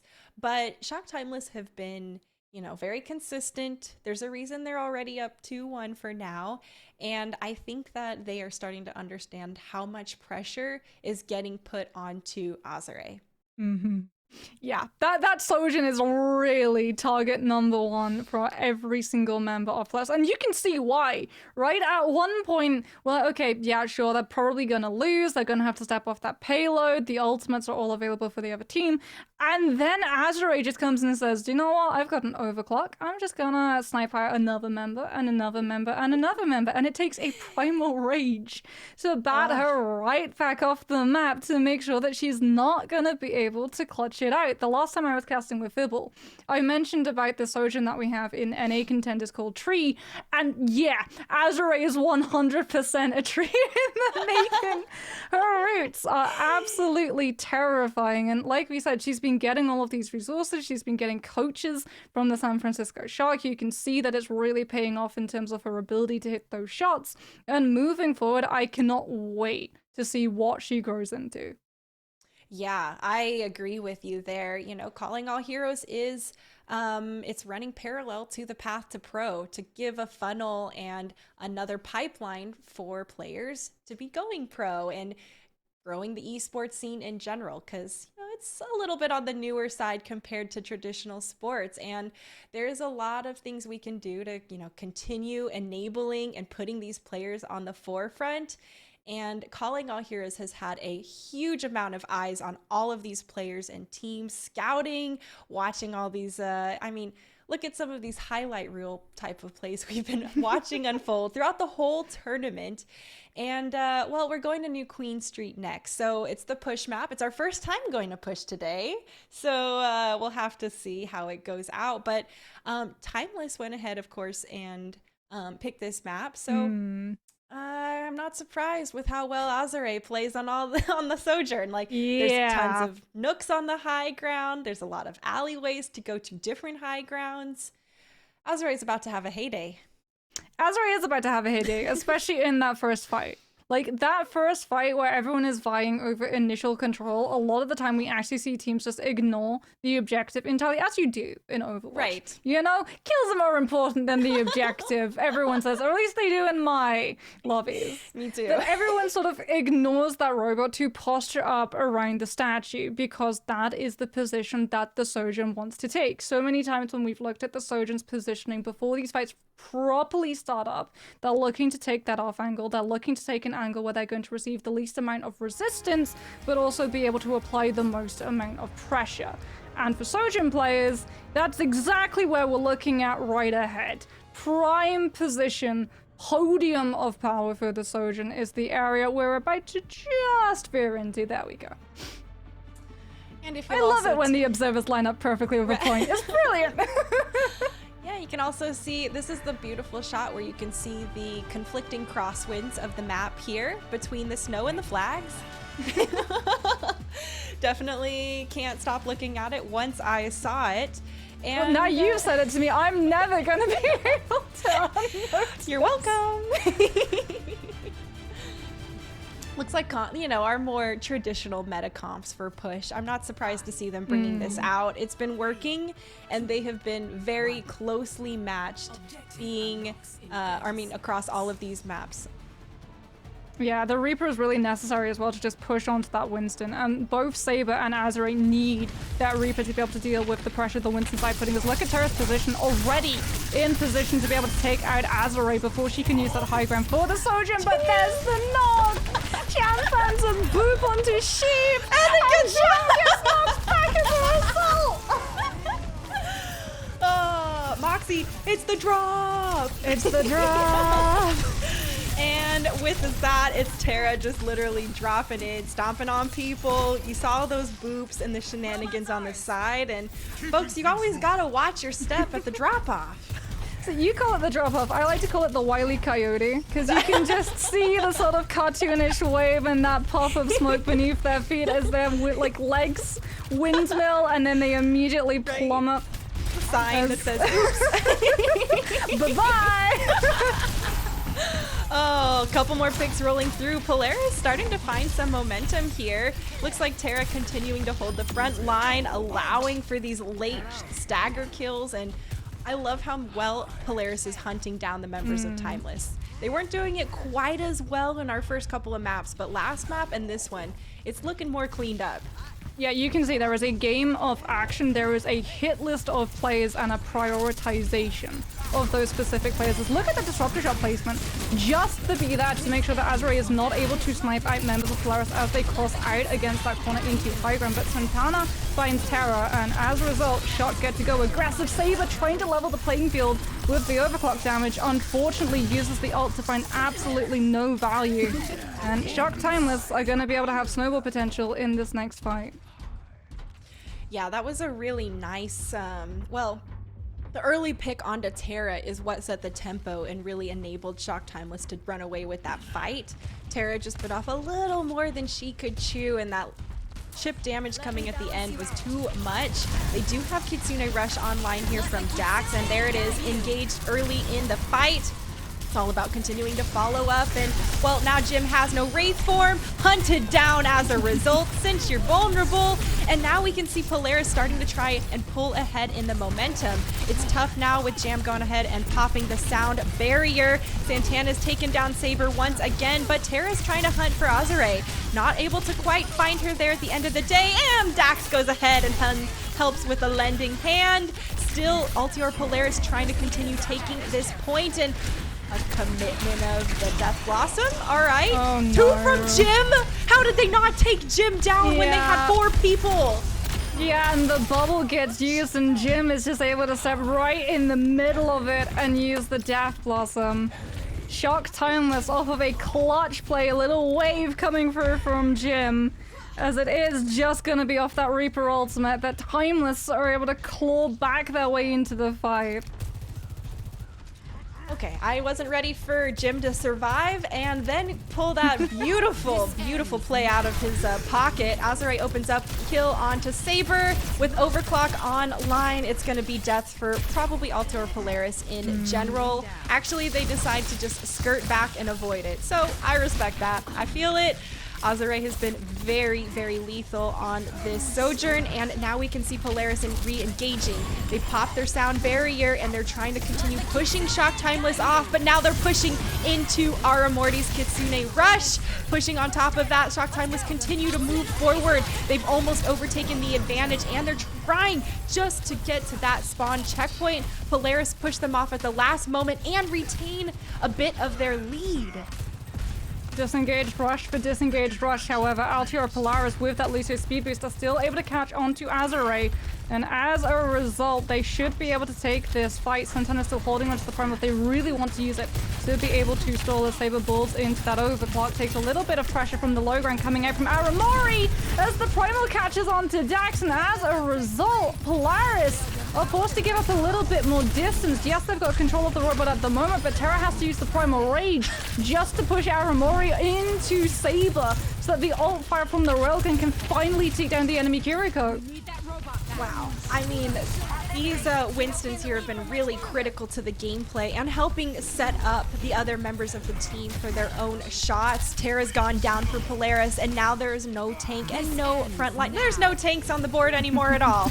Saber goes ahead, uses her Overclock. Can she find the kills? That tree's a little tricky, getting in the way, and a Death Blossom on the point takes down Froggies. There's another counter, and Sheep is going to go down afterwards. There's still a couple members of Polaris trying to stall this out a little bit longer. They do manage to get that pick onto Jim, learning their lesson a bit from last time, making sure he gets put down. Jim's Death Blossom again finds more value though this time because Aramori drops into Suzu, so that he can actually hold that position in the face of Sheep's Death Blossom, survive, and then return with an ultimate of his own. And it really does force Polaris' hand into using a lot of those resources. As they do have Sound Barrier, the only ultimate currently online at the moment, but they can't use it to really engage since Azure and Aramori are about to come into ultimates of their own. They need to hold on to it, but no! Now they use the Sound Barrier, now they need to win the fight immediately, otherwise Timeless can just disengage, wait for the over armor to be off, and then come back with the overclock. Oh no, and that's starting to happen right here. Overclock, there it is, and on top of Aramori's Kitsune Rush, Azure just has a heyday and makes it look easy. Yeah, that's the real problem when you use that sound barrier so aggressively, right? You need to immediately find a pick, and Timeless, because they're so mobile in this composition, because they're so sustainable as well. The Reaper can reform, the Sojin can power slide, Kiriko can Suzu and teleport, Lucio obviously has the speed boost, and Winston the bubble survives the entire burst of it, as Saber is going to make sure Jim doesn't survive that ult fire coming on through. Power slides right into the middle of Timeless and sends them packing. That was a nice little swift step there from Aramori. She does go down at the end of the day, but it's always fun to see that quick dodge out of the, it's like straight out of an anime, or she flash steps just in the nick of time to avoid the damage. Polaris here moving the cart on forward, and it's once again getting really close to that checkpoint. Hasn't quite clipped it yet, and a nice touch there from Shock Timeless, actually preventing the forward spawn for Polaris. Saber pops the overclock, looking to find the damage and to seal the deal for this forward spawn checkpoint. There's a nice kill there onto Jam as Terra gets aggressive. No Lucio available to help Shock Timeless speed or heal up. There is the Death Blossom, and Jim doesn't find any kills. There's not enough money being thrown on him from the Suzu and the speed. Polaris goes ahead, takes the win there, and they get the forward spawn. Santana almost steals that fight away for Timeless. Terra actually used that Primal Rage to try and push onto the front line of Timeless. And Santana steals past with a Primal Rage of her own to be able to tap onto that bot and create enough confusion that the rest of the team can slip past Terra and keep that bot in contest. However, the Death Blossom doesn't find the value that it's looking for. A Sheep Knight comes in with a Death Blossom of their own into that Winston bubble to allow themselves to push further forward into Timeless' side. But the rush turns on the Reaper, and as a result, Polaris lose control of the fight. Oh man, they've lost control of the fight, but they do still have the advantage, Moxie. With 150 on the clock left, Polaris still has a very realistic opportunity to come back and try and reverse sweep the series. I don't count Timeless out though. Azure has an overclock. Right. I've seen Azure's overclocks. I am terrified that this overclock is gonna just annihilate Polaris' team. And so are Polaris. They're feeding both support ultimates into dealing with Azure right now. Yeah, that is definitely the respect due to Azure on the overclock in particular. Both support ultimates, like you said, fed into that fight, and some cleanup. A great late kill coming through onto Jim is actually opening the door even farther for Altior Polaris to continue gaining an advantage in this map. Primal Rage again gonna be up for Terra, meaning that she can again take that really forward aggressive position. Bubble gonna be dropped. If she's contested, she can immediately use the ultimate to be able to regain that health bar as she holds onto that high ground, making sure that Santana is not able to use the Primal Rage. Really good Primal Rage to catch Jam in between that disruptor shot and actually juggle them right up against the wall, guaranteeing the kill on the Lucio and forcing Timeless away. Man, Terra has been on point with those juggles as well, continuing to put the pressure onto the members of Timeless. Usually it's Azure, but this time it was Jim, and that was nasty. Saber goes ahead, pops the overclock in the background as well. Now it's headhunting time, and you've got to be wary of the damage. Bubble's been ripped through, and now Polaris are continuing to try and move on forward. There's the dive there coming through from Terra, and the disruptor shot to continue following up. It takes down Jam. There's too much damage, and a nice Kitsune comes through. The Death Blossom doesn't quite find all the damage it's looking for, but it looks like Shock Timeless are finding the momentum they're looking for. There's a couple of picks in their favor. Can they continue holding and pushing this in overtime? It's overtime. They have one ultimate to work with, and it's an overclock. It all comes down to this.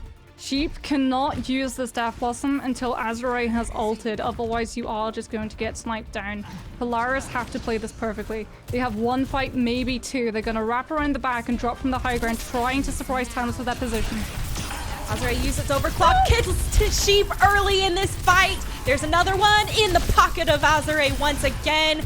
Looking for more as the DPS continue to pre-fire into Shock Timeless. And that's another fight win here in overtime, Moxie. I said it, Sid. They could not open up that fight with the Death Blossom. Otherwise, Azure with that high ground position would be able to snipe out the Reaper and deal with the team. Polaris have one more fight, one more chance to continue on in this series. They're so close to the Primal, so close to the Sign Barrier, but so too are Timeless.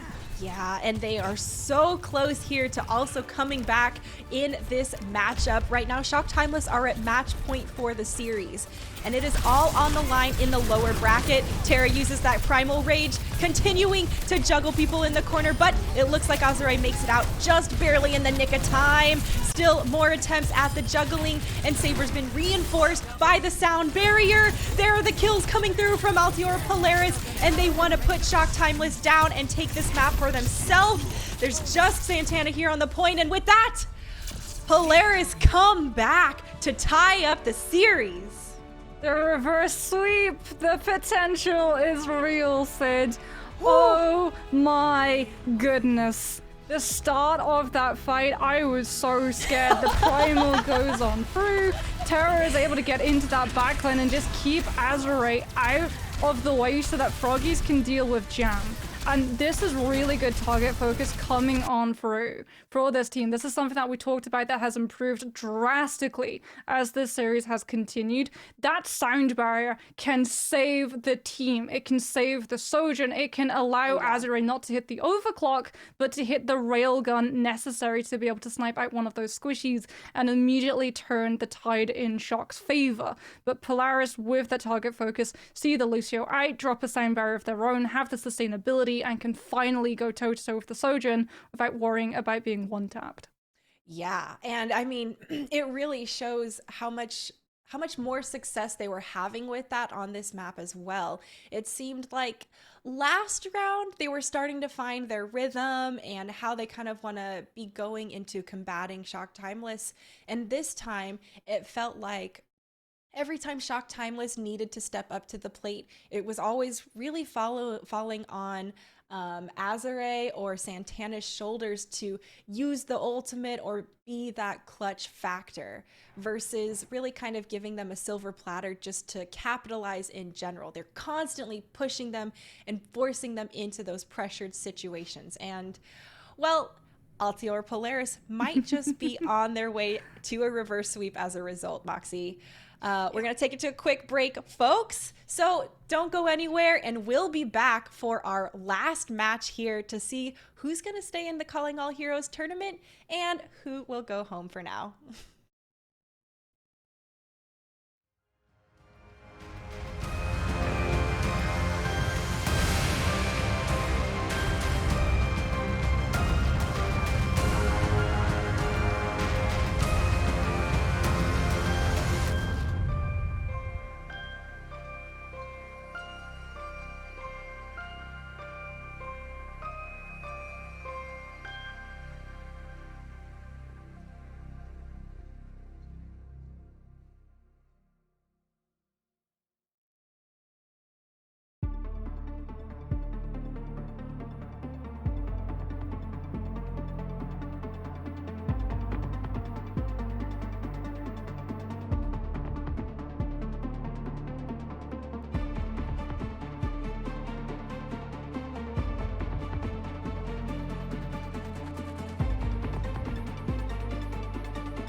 Hey gamers, and welcome back to our Calling All Heroes Challenger Cup Finals. Moxie and I are about to bring you our final map of our first to 3 here, because it's match point for Shock Timeless versus Altiora Polaris. And Moxie, I have no clue who's going to win this. These teams have been doing great, and both have been adapting to some of the star power we've seen today. Yeah, so we were actually discussing this in between the break, as we do. We don't just stop casting when you guys can't see us. It's not just because we like the sound of our own voices now. We've been game crafting. You know? We've broken out the notebooks and the stats and been like, yes, okay, I see a correlation here. And one thing that we both noticed was that because Azure and Santana are getting a lot of focus fire on their sides, Jim on this Reaper is slipping through the cracks. We've seen their Death Blossoms find a lot of value. Yes, because they're good ultimates, but also because a lot of the time it feels like the response is a little bit disjointed, at least at the beginning when that Reaper's position is noticed. And heading over to somewhere like Lijiang Tower, I'm very concerned that if they're not able to keep that Reaper's position under wraps, control of those points, especially on the flank angles, and taking high ground control and things like control center, with surprise Death Blossoms dropping from above, is going to be a little bit of a problem that Polaris are going to find themselves dealing with. Definitely. And you know, this is a tough map for Polaris going in, right? They lost the initial control round, okay? So it's kind of been established. Maybe this isn't their strongest here at the moment. Shock Timeless were a little more at home. But it's been very obvious from the, maybe reverse sweep we're about to see that Polaris has been adapting. And I think coming back to control map is really going to show how adaptable and how much they truly have kind of taken a number out of Shock Timeless's book and figured out what they want to do and how they want to bring the value and damage, because letting Jim fall through the cracks a bit, yeah, okay, not great, but the pressure that's been put on to Azure and Santana has been extremely successful. So there's definitely a bit of a, like juggling plates act going on of like, how much do we want to put pressure or not? And, I think the double support ultimate to respect the overclock, especially when your team is kind of just, out there caught with their pants down a bit, stuck in like the middle of nowhere. I need shields. Actually, I just need my support ults. Thank you. But with Lijiang Tower, there are some more opportunities for cover to be used. So maybe you don't need to layer and stack so many support ultimates.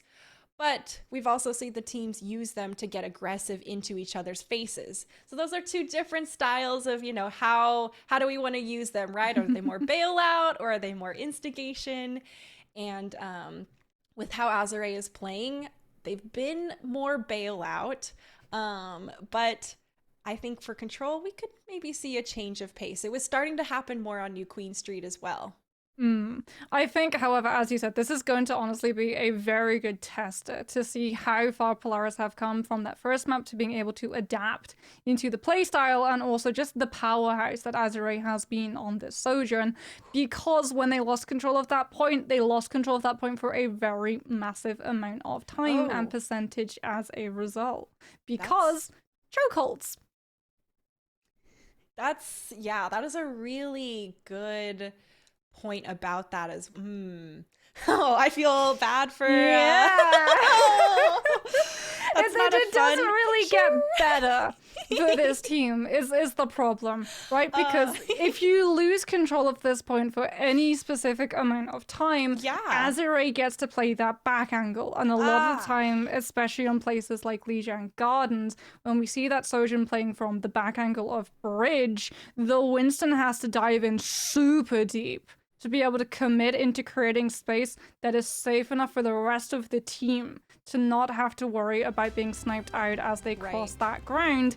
And oh no, I spoke it into existence. Gardens is the first sub-map that we're visiting. All right, place your bets. How many boops will we see this map?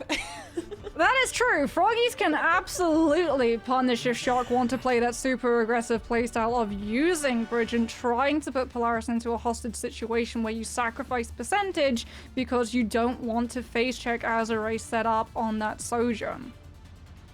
when we've seen a lot of these Lucios ready to receive and boot back the Winstons who are jumping. And I mean, welcome to Overwatch 1, right? Lucios booping back the Winstons diving them?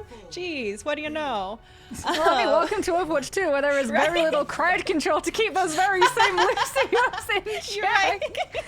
As there it is, both teams immediately jumping over bridge and immediately fighting over that space.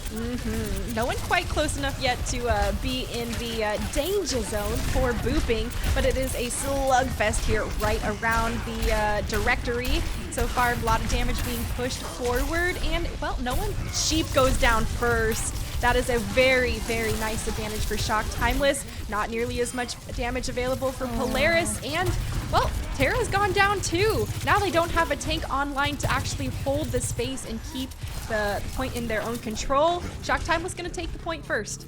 This is what I was worried about, right? This is going to be the true mark, but there it is! Oh! Tally 1 on the board. Froggies finds the boop onto Jam, and immediately Polaris get aggressive. There is no disengagement tool for Timeless. They're just going to have to stall on point. Yeah, there's no reason to be disengaging yet if you are Timeless. You want to burn out as much as you can on that point, gain as much possession as you can. Azure managed to get a good pick, and this map in particular of Lijiang Tower hosts itself to the longest amount of stalling possible. It is a very, very short jump. A lot of movement abilities can make the gap or make it straight into the window, and the trickle game here is very apparent, Moxie. Yeah, I mean, they even invested that rush. And the trickle is still going. Santana jumps through the window, has the Primal Rage, pops it, and what should have been a 20% stall has doubled to over 40.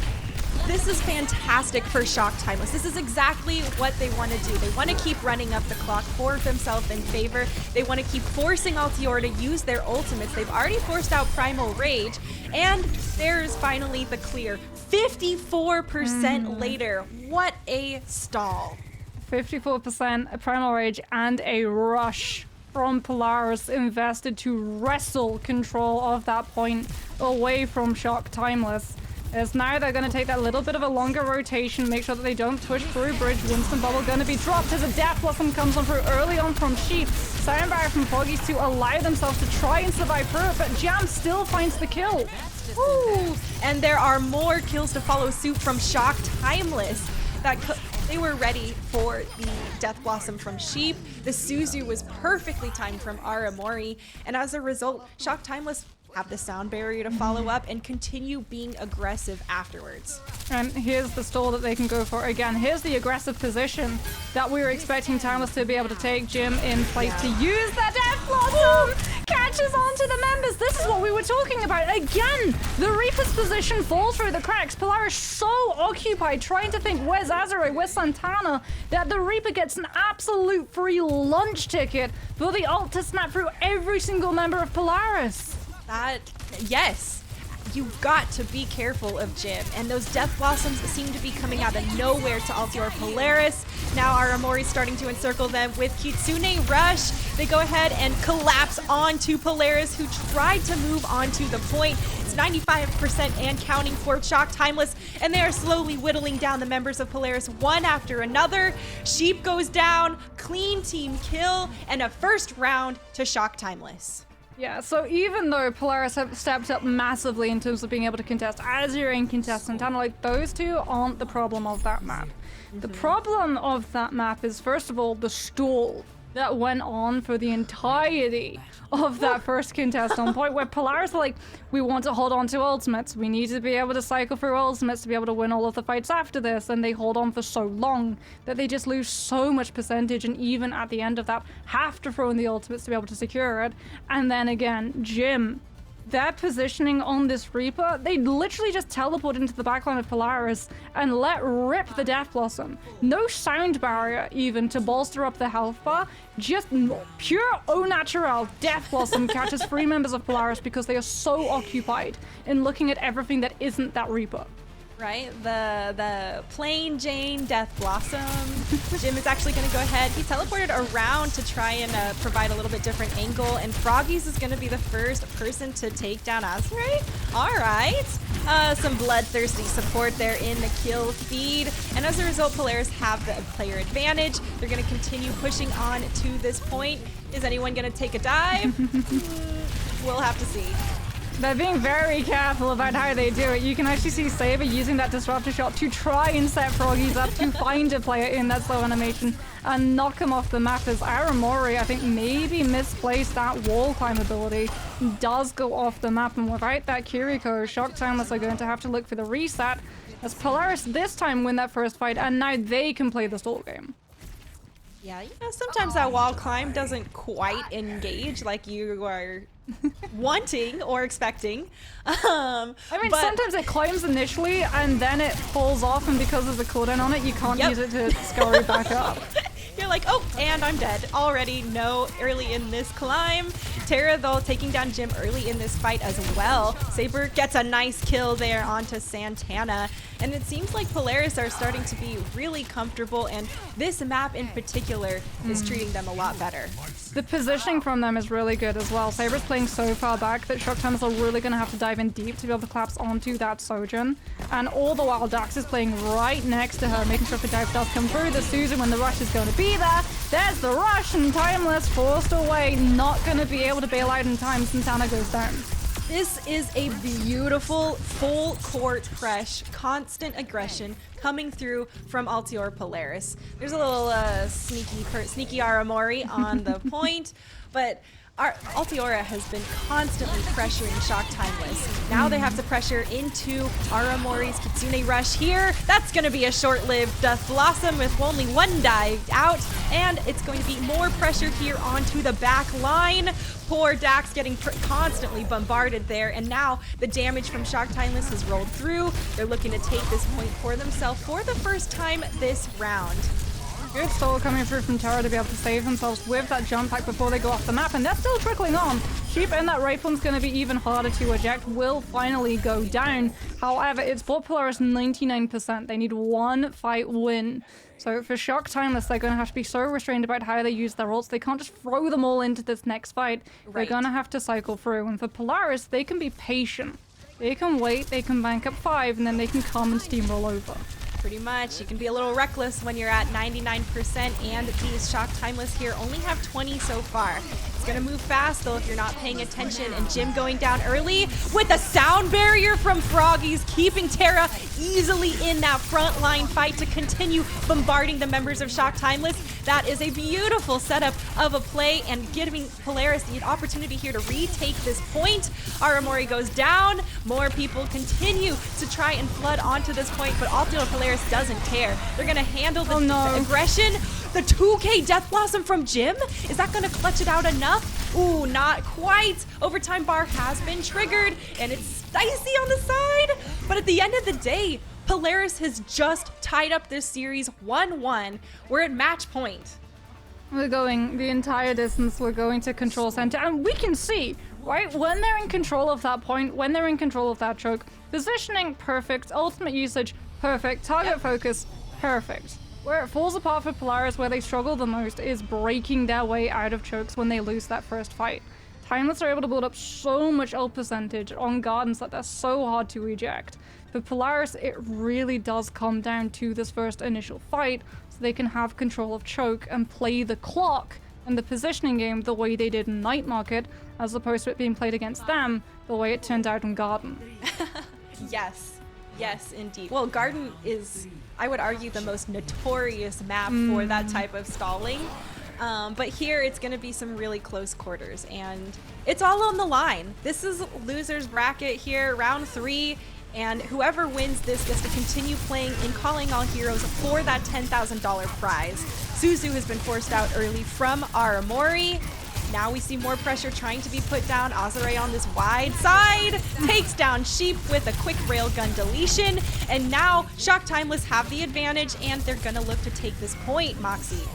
Disruptor shot comes through from Saber, trying to make sure that one kill doesn't spiral into a couple more afterwards. The Polaris have been able to disengage, With 4 of their members, the regroup will come through. Sheep will be back. However, Timeless now have that point, and the stall potential is there. Polaris unable to win this fight immediately. Timeless hit ultimates, and that percentage is only going to grow. Ooh, it's a good thing those healings track well there. Azure, 2 exchanges. Both Sojourns taking down a couple of people. Froggy's off the table though is really difficult for Polaris. That's no sustainability, no speed for them to try and circumvent all of this aggression coming through from Shock Timeless. Azure finally taken down at the end of the day, but there is still a chaotic fight here on the point. Polaris starts to get the numbers advantage, and with Terra back in the fight, Moxie, they're looking to retake. Yeah, but or again, to take for the first time.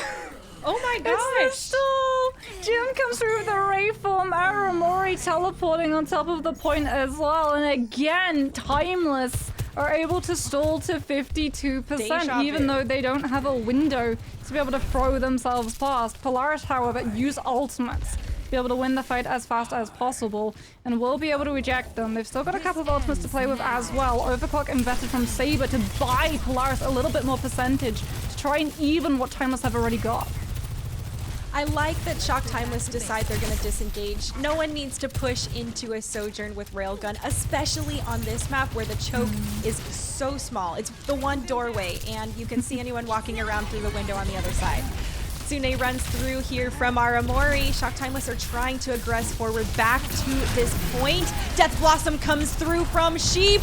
Doesn't find anything, but has a lot of resources and makes a lot of resources forced out of Shock Timeless on top of it. There's the sound barrier for Shock Timeless.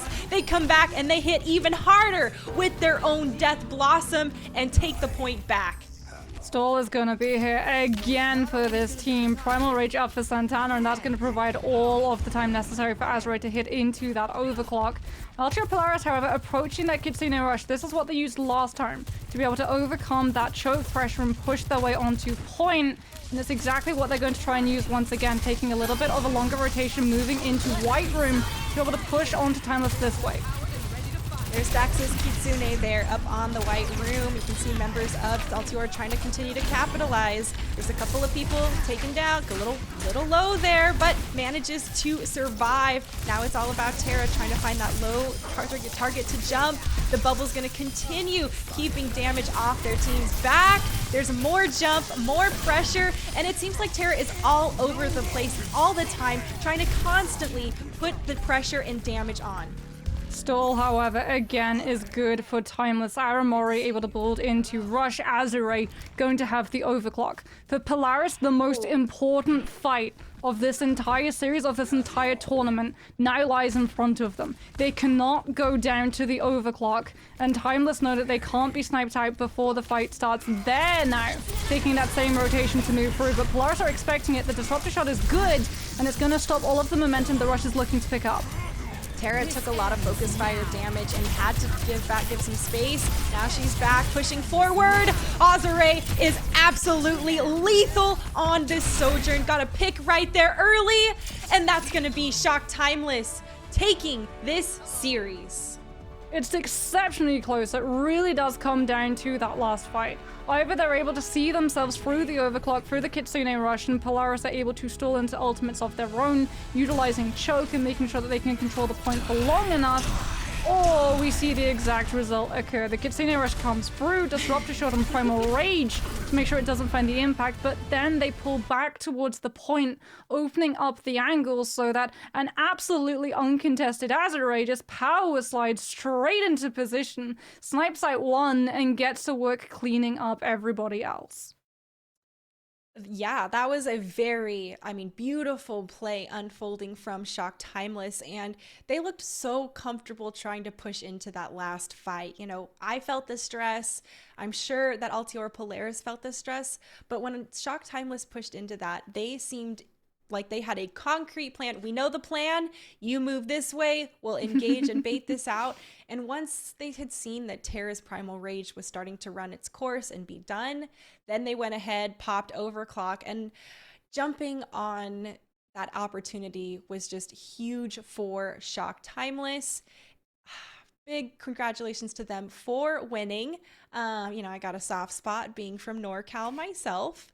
But I don't want to, discredit any of the Altior Polaris team because they played fantastic in this series. And it was extremely close, obviously, by the score now as well, showing how close these teams really were. And that last control map, I think, kind of shows exactly what happened, right? Altiora able to adapt to a lot of Shock Timeless's strategies and some of the heavy hitters. But at the end of the day, Shock Timeless has a deep roster that has a lot of talent, and letting one slip through means the other one steps up to shine. And, I'd like to think that's just remnants of San Francisco Shock as well. But it's really a big hats off to the Timeless team.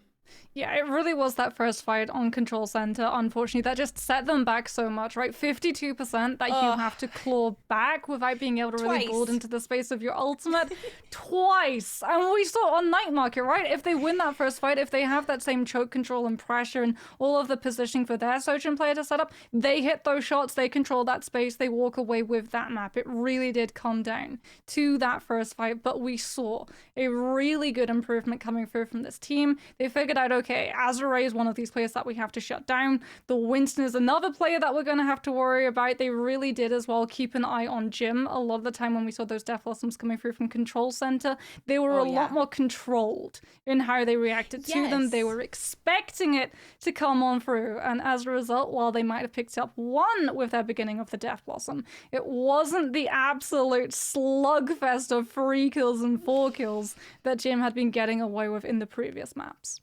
And that shows you just how much these teams were actually adapting to each other, right? Okay, fool me once.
Hey everyone, and welcome back to the Calling All Heroes Challenger Cup Finals. Not sure where you may or may not have dropped off with us from previous, but we are about to get an interview here in this booth. We have Aramori from Shock Timeless joining us. Aramori, congratulations on your win and fantastic job playing today, dude. Thank you so much. I'm so happy to be here. So, all right, I gotta ask you. At the beginning of that series, it seemed like you were quite a hot commodity for Altiora Polaris. They were constantly looking to pick you and put pressure on you. And, a couple of times it seemed like you're, maybe stuck running back from spawn. And as your teammates were stepping up to the plate and peeling for you, you got a little more room and you had so much success there on that Kiriko. What was kind of the journey of that throughout the series and for the team in general, shifting from those pressures and the adaptation Polaris brought? Yeah, so in this kind of monkey v monkey meta, anytime that you're up against the mirror composition, even if it's the same heroes, everybody's going to have their own kind of like play style. So a big part of like these longer best of five and eventually best of seven maps is going to be which team can kind of figure out the other team's play style and who can make those adaptations accordingly. So I think in the first couple maps, like uh, we had kind of had their number and then we adjusted and then midway through Yeah. they had our number, then we adjusted, and so it's just kind of like a battle of like adaptation for sure. That So, was, oh, sorry, go ahead. speaking then of the shift, obviously the last time we saw you all playing, it was an entirely different meta. How is it as a Kiriko player moving from playing other tanks to playing with something like a Winston? um Honestly, for me, the hog isn't too much different. I kind of like the more so like rush, like all in your face kind of style, and I actually really enjoy the synergy between the Kiriko and the Reaper player. I don't think a lot of Ooh. people understand how just overpowered it is to make sure your Reaper stays alive mid fight so they can do their job. Yeah, we heard a bit of that from our last interview as well. They were talking about how when they have their Death Blossom, it's a Suzu and a speed boost and every Yeah, resource that's being awesome. thrown. We see that definitely unfolding here for you guys. What are some of the like comms or like there's a couple of times, especially on that last push you had, it seemed like you guys had a very set plan. You knew what you were going to do and you executed it all flawlessly as a team. Like, what are the comms for that? Or what's your team doing during that time? Yeah, so usually how it goes is every single fight, whoever's like ultimate uh that we want to like go first on. So that last fight would have been my ult as like Kiriko, right? Mm-hmm. Kind of controls the tempo and controls where they go. Because they know their ultimate most, right? So that last fight, I was like, okay, let's go left, let's go left. I want to flip point, I want to go this way with my ult, and so that's how we kind of do it. And then Jim, they called their own ults, and like where they want to play and how they want to do it and what resources they need. So that's how we go about it. But also something super important for this meta is like calling like stabilize or like chill, because it's so often Ah. where you see teams like they'll get an advantage in the fight and then they'll just keep going, right? And it'll equalize things. So that's been a big one for us is chill. I think, yeah, definitely useful to make sure that everyone chills out in those moments. Overaggression is one killer in these Yeah, Sojourn for heavy sure. metas. So then, as a Kiriko player, obviously you have to worry about enemy Sojourns ramping up into that railgun charge, and it brings a whole new job to tracking. How Mhm. exactly does the team deal with tracking that railgun charge and when you want to peek her? So we just call where she is and if she has it, and then our monkey is pretty good about, denying them space. And I also feel like we're also pretty good about not, feeding the rail too much. So like if we have point control, I'm out there trying to 1v1 her before she can, ramp it up. I'm saying, okay, I dare you. I dare you to try to peek for your rail. Well, it was definitely shown, and Shock Timeless in general had a very fantastic game for that series. You in particular also were fantastic on that Kiriko. Those Kitsune rushes were critical repeatedly to the success of your team and to winning some of those maps. So, congratulations. Is there, anything you want to say before you move on to your next matchup, or maybe any shout outs you want to give? Yeah, I'll definitely shout out my team and just all the hard work that we've put in. I've said it before, we have been scrimming pretty much nonstop, double block some days, VOD reviewing until like 1 a.m. So just the Ooh. coaches and my team, and of course, San Francisco Shock. Thank you guys. Ooh. Well, thank you for joining us, Aramori. And I gotta say, Moxie, it is really apparent how much they have been training and working hard. I mean, the level of adaptation we saw, the plain old skill sometimes here and there coming out, really, really nice to see. And, well, I'm sure our viewers are psyched to see them play again coming up. Yeah, this team is really turning into something extremely strong, and this is what we were hoping for, right? That Calling All Hero teams would be picked up by things like the Overwatch League teams. They would receive those resources. They would allow as well those practices. We heard it from Aramori, the scrim hours, the VOD reviewing. It really does go incredibly far, not just to be able to build your expertise in game, but also the confidence to be able to play with your team as a team. Something which is really important in this matter, something we heard from Aramori, and also from our previous interview, because it definitely feels like these teams that are finding a lot of value in these grand final events are the players who are building together as a unit instead of just relying on one person being that star power behind everybody else. Yeah, and you know, it's really good to see that this level of team synergy and the intricacy of playing as a team like that is really strong here, especially for a team like Shock Timeless. I think that they, we were all surprised when they were knocked down to the losers bracket, and they might have had that spark ignited underneath them to really bring it back and come back strong. And it's really about how you can continue to harness that mental state. Obviously, we've got a couple more matches coming up, and there's still plenty of room for people to continue to adapt and grow. Moxie, you got any last thoughts before we go ahead and kick it over to the next pair?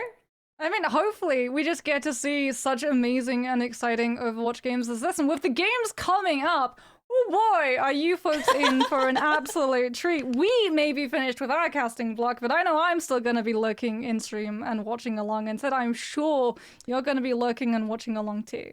Oh yeah, well, I'll be lurking and, getting a snack, right? As I'm sure you are as well. We already chit-chatted about that. Before we go, I do want to give a big thanks over to Bailey Pizza Penguin. She has been the forefront of this event. She has been laying groundwork way before this event in general for marginalized genders overall. And we all deserve a big thank you. We all deserve to give her a big thank you. Give her a follow if you haven't already on Twitter. And folks, buckle up. You got another good set coming through, and we'll see you next time.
Welcome back, everyone, to the Calling All Heroes Challenger Cup. We're going into the losers final, but we swapped up our casters. We have the same, some familiar teams. But hey, I'm Lemon, and this is Dustin. Hey. You might have seen us from the Qualifier 2 together. How you been?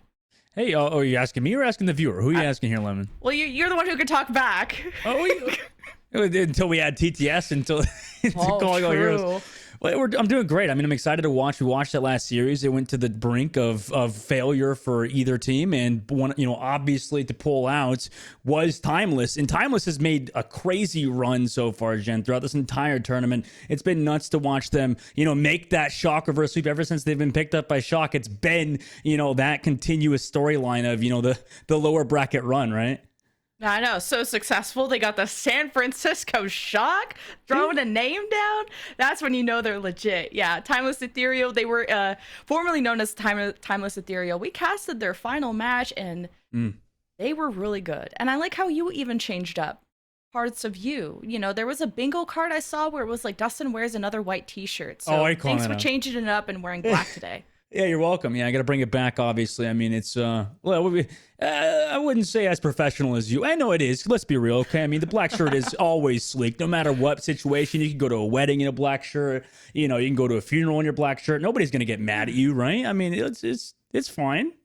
You got the Wednesday vibes. I like it. Our match for losers final is Shock Timeless versus Dart Monkeys. This is a rematch of the Qualifier 2 final, where Dart Monkeys were ahead. They got first place, but they're both here ready to settle it out for the big bucks. I mean, that's kind of nuts. If we think about it, I mean, just both teams, at least Dart Monkeys to come through that second qualifiers and to be in a position right here when, before, like you mentioned, it was almost not like... It was possible from the beginning, but this team is kind of like a hero team put together. You got all these streamers, you got Aspen, you got SK, you got Barcode, right? You would think that this team, maybe out of pure talent alone, at least from the viewer's perspective, these guys are amazing. They're an incredibly talented team. But at that same regard, you wouldn't expect maybe them to compete with a lot of those top 4 teams of the last qualifier, right? And on the opposite side, that's where Timeless came from.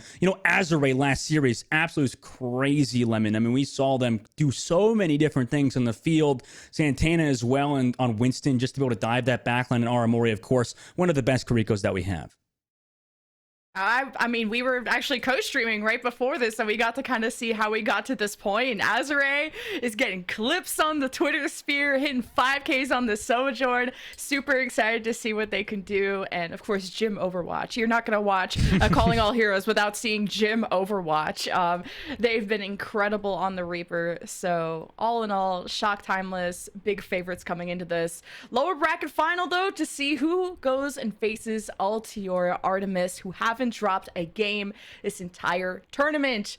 And I know, Dustin, you were like, oh yeah, we had an Altiora versus Altiora final in qualifier 1, but I guess it's not happening today. I don't think so. I mean, not today. Maybe, unfortunately for them, obviously, for the other Altiora team, unfortunately, they fell to Timeless earlier on. And I mean, that was an incredibly close series, like we mentioned. In the first map today, I mean, we're going to Oasis. Between these two teams, Dart Monkey, like we mentioned, a team that has also had to make their own run, throughout the entire tournament to actually be in the situation, got dropped down because of that undefeated Altiora team, like you mentioned. Now has to actually go up against one of the best teams out of the first qualifier. So this really could go, either way, to be honest here, Lemon. Yeah, when I think about Oasis, I think this is where the Reapers really shine. This has been such a fun map for Reaper because of how close range it is, and you don't have to worry about, being so far away from your team. Now, if the Reapers are shining on this map, who you do have to worry about is the Winston players. You never want to tango in a dark alley with another Reaper. So you really got to be careful where you're jumping to and what resources you do have when you do dive in, whether it's the very important Suzu from Kiriko and other things. There's everyone on board with the dive because the Reaper, very, very punishing. For sure. I mean, both Moving Fish and Santana are going to have to worry about, obviously you got Jim on the field. You got all these good Reaper players that have been phenomenal throughout.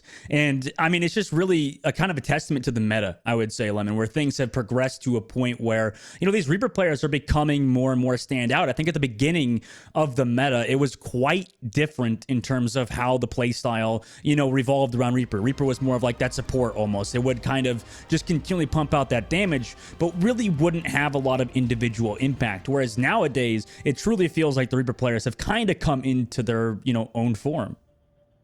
It's just the way you said nowadays just made me giggle because you know.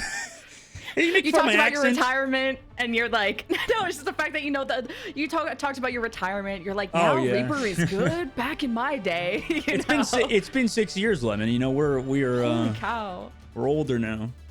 Crippled. You're older now. You said that so sad. Like it's older. okay, Dustin. We're casters now. We make money differently.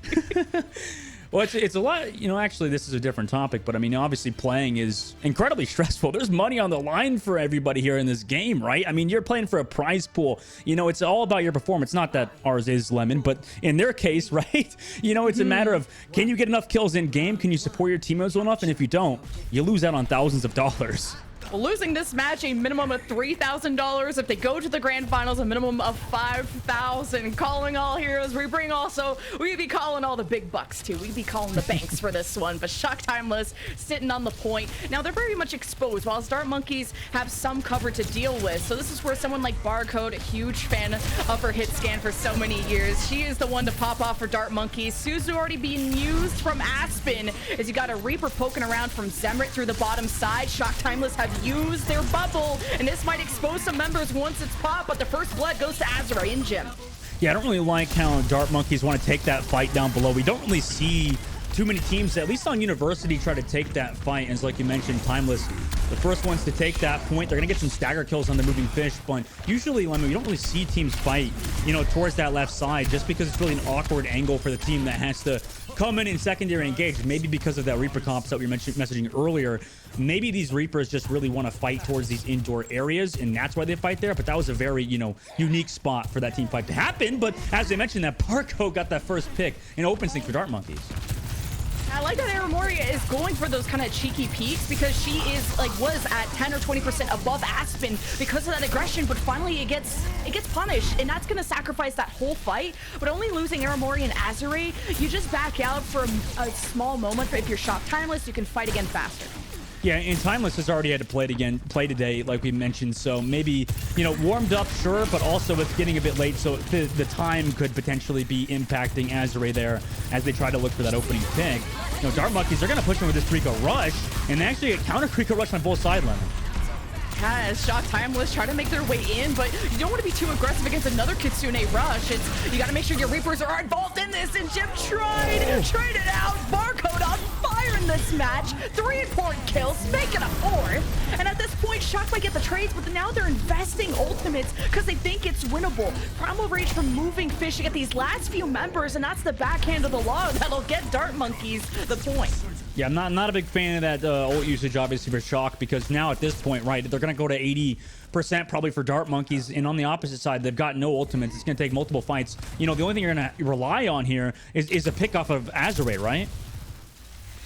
Yeah, I think you don't peek that no more. I wouldn't peek Barcode or Azure. I ain't trying to test that out. Maybe on ladder you go for them Kiriko headshots, but not today. We learned our lesson. Barrier engage from Dart Monkeys. They surge through the left side as Shock Timeless were split through both doorways. Thought they could get that pick, but again, it's Shock Timeless that are so good at punishing. They get off, they pick off SK, and now Shock Timeless only ahead by 1. But Dart Monkeys just could not escape fast enough. But getting to 80% plus is not too bad for them.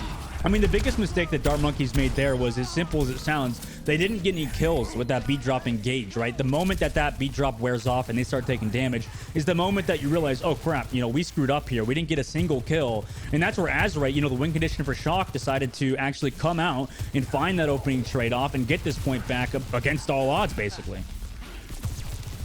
That'll be just one fight that Dart Monkeys needs, and the Kitsune Rush, one of the most powerful ones in the game. They're gonna pop it immediately, and Aramori not wanting to trade that immediately. It sounds like usually they did last time. We'll use it at the later stages of the fight, but Dart Monkeys already had the first blood. Almost going for a second. Moving Fish couldn't get the finishing blow. Decides to peel back for the rest of the team. Shock Timeless still have the point as... well, no other ultimates being invested because Dart Monkeys are pretty comfortable up until Santana wants to mess all of that up, tries to disrupt them, break up their structure, push them towards their own team until a sound barrier just kind of reinvigorates Shock Timeless to follow up with this dive from Santana, and reaching at 80% plus, this will be final fight. Yeah, I guess Jam, because of that beat drop, rather, or because of the Primal's Rage, rather, had to commit that beat drop, but a reroll immediately from Jim. We see Jim do this time and time again, but Zemrit shuts him out. Shock is only up by 1 after this, so Dart Monkeys want to collect all their supports, mainly SK and Aspen. You cannot fight this without them. They will be returning, but is anyone there to touch SK? I thought she had the rollout. Not today. Not today, indeed. I mean, the rollout, unfortunately, not fast enough. It's really hard to make it to that point fast enough when you only have like 4% to work with there. But obviously, you know, Shock Time was taking map 1 Lemon. I mean, they look really good. I mean, in terms of ult usage, right, that one fight where Dart Monkeys decided to go really aggressive and not getting out that beat drop, that really kind of costed them. And now coming into round number 2, Lemon, how does Dart Monkeys maybe regroup? I mean, it was a close map, right? But how do they regroup coming into this one, you think? It's tough. I think like they had a really good engage off of Moving Fish, and then they got randomly picked off by Azure, so they just gotta kind of don't lose that confidence if you just lose one person. 4v5s are very winnable, but this has been very back and forth. The fact that it was 99-99, it's still anyone's game. It really is. In Shock Timeless, they roll out down below. So Dart Monkey's actually gonna get this high ground and set SK up above for that boost that potentially could come through onto Santana or the backline. Santana already got picked off. Yeah, Jim played just too center of this T-zone here and just couldn't drop off in time, and that's okay. Rest of Shock Timeless will fall as well. And the fact that Dart Monkeys got 3 or 4 kills is good ult charge for them. Usually it was Aramori that was ahead in terms of the Kitsune rush. That's the most important one over on Aspen, but now Aspen is ahead after that fight win. Yeah, I like that you mentioned that Aramori, obviously, with some great Q9, potentially also heals too. Really is one of the best Kurikos in terms of that support and that actual damage or that help that they could provide. And on the opposite side, you know, Azure has that blue railgun charged up. The boot from SK prevents any dive. And then already Kuriko Suzu popped in this fight as well. Santana and Jim are so low. Shock are trying to run and find the loving arms of Aramori, but it's just simply not going to happen. So Shock Timeless deciding to abandon the objective. That'll be 2 fights in a row for Dart Monkeys, 2 neutral fight wins as well, as the next one will have to really focus on who's going to have better ult efficiency. Yeah, it seems right now for Shock Timeless, they keep relying on Santana to really create that space. The problem is SK is doing a great job just booping them back, and they can't really get anything done and give that space that Azure needs. Azure's taking these kunai from across the map as well. I mean, it's incredibly difficult for Shock Timeless to re-engage. As Shock are kind of just looking through this hallway, trying to take a bit of damage to build up towards the Kitsune rush, but Aspen just 10% ahead, but only wanting to use it once Shock are fully committed, because the disengage is how you can counter that very easily. But Azure pierces the heart of Zemrit 5 versus 4, the Kitsune rushes, everyone's going in nitro mode, and Dart Monkeys were able to find a responding pick. It's a 4v4, and a sound barrier used from SK helps out a lot, especially while Jim is missing, not able to provide that same to Shock Timeless. Azure thought they were safe in the middle of the map with the ultimate, but the Primal Rage kind of goes away after that. 82% plus for Dart Monkeys, and without Aspen, can they really hold on? No, but they're going to delay for a little bit longer, but at the same time, you know, that was a risk. That was a gamble from Dart Monkeys. They decided to, you know, play back. They had the ult advantage. They didn't want to give any damage over to Dart Monkeys, who were trying to build up their ultimates. They were very, or sorry, Shock Timeless, who were very close to ultimates. So the gamble was they backed up, didn't give any damage, and didn't get any ult charge to Shock Timeless. The problem was Azure has really been impactful with that railgun shots and just opened things up, as Dart Monkeys were not willing to engage, even though they had the ultimate advantage. This high ground is nice for Azure. Just to have a better angle to stay safe up here. Have to be wary of that upcoming dive from Moving Fish. And, well, it's the mid-map that strikes first. And picking off Aramori, what more could you ask from Barcode? Limited heals available from Shock Timeless, and Zemri will make sure the damage is permanent. Shock Timeless will try and use their own ultimates, but just pure desperation. Shock Timeless might have a chance, obviously, to come back and use these ultimates. It's only 87 for Dart Monkeys, but Shock Timeless will have to move quickly. And we need to have a POV for these Sojourn players, Lemon. It just feels like every time, you know, they're finding these opening picks, and, you know, into this next fight, Barcode has that overclock, and with the point percentage down low, Shocker in a terrible spot. Is it ending now, Barcode? You're gonna have to tell us. The overclock from the high ground. Good jump from Santana to force him down, but you thought you were safe, and you're not. Strikes through Azure, 5v4. It's not over yet. God. Barcode truly says it ends now, and on my going to round 3, potentially, if Dart Monkeys can ensure this round win. Shock Timeless, they scramble. They can't focus from all the bodies on the ground. And how can you focus when Barcode's on the field? USA, USA. Somebody get Barcode on the Team USA tryouts. We talked about this before in the co-streams, Lemon. We gotta see Barcode in the. I was gonna say Lemon Kiwi, but not. You're obviously Canadian. No, you're Canadian. Her, sorry. yeah. Yeah, Barcode would destroy any of us, to be honest. And you know, the Sojourns have been the most impactful part of this meta, Lemon. I mean, you know, what else can you say besides, you know, Azure and Barcode duking out, you know, round after round? Yeah, Zemrid had a nice Death Blossom halfway through that round, and I think Shock Timeless started to panic when it was like 2-3 fights in a row that they were just not winning.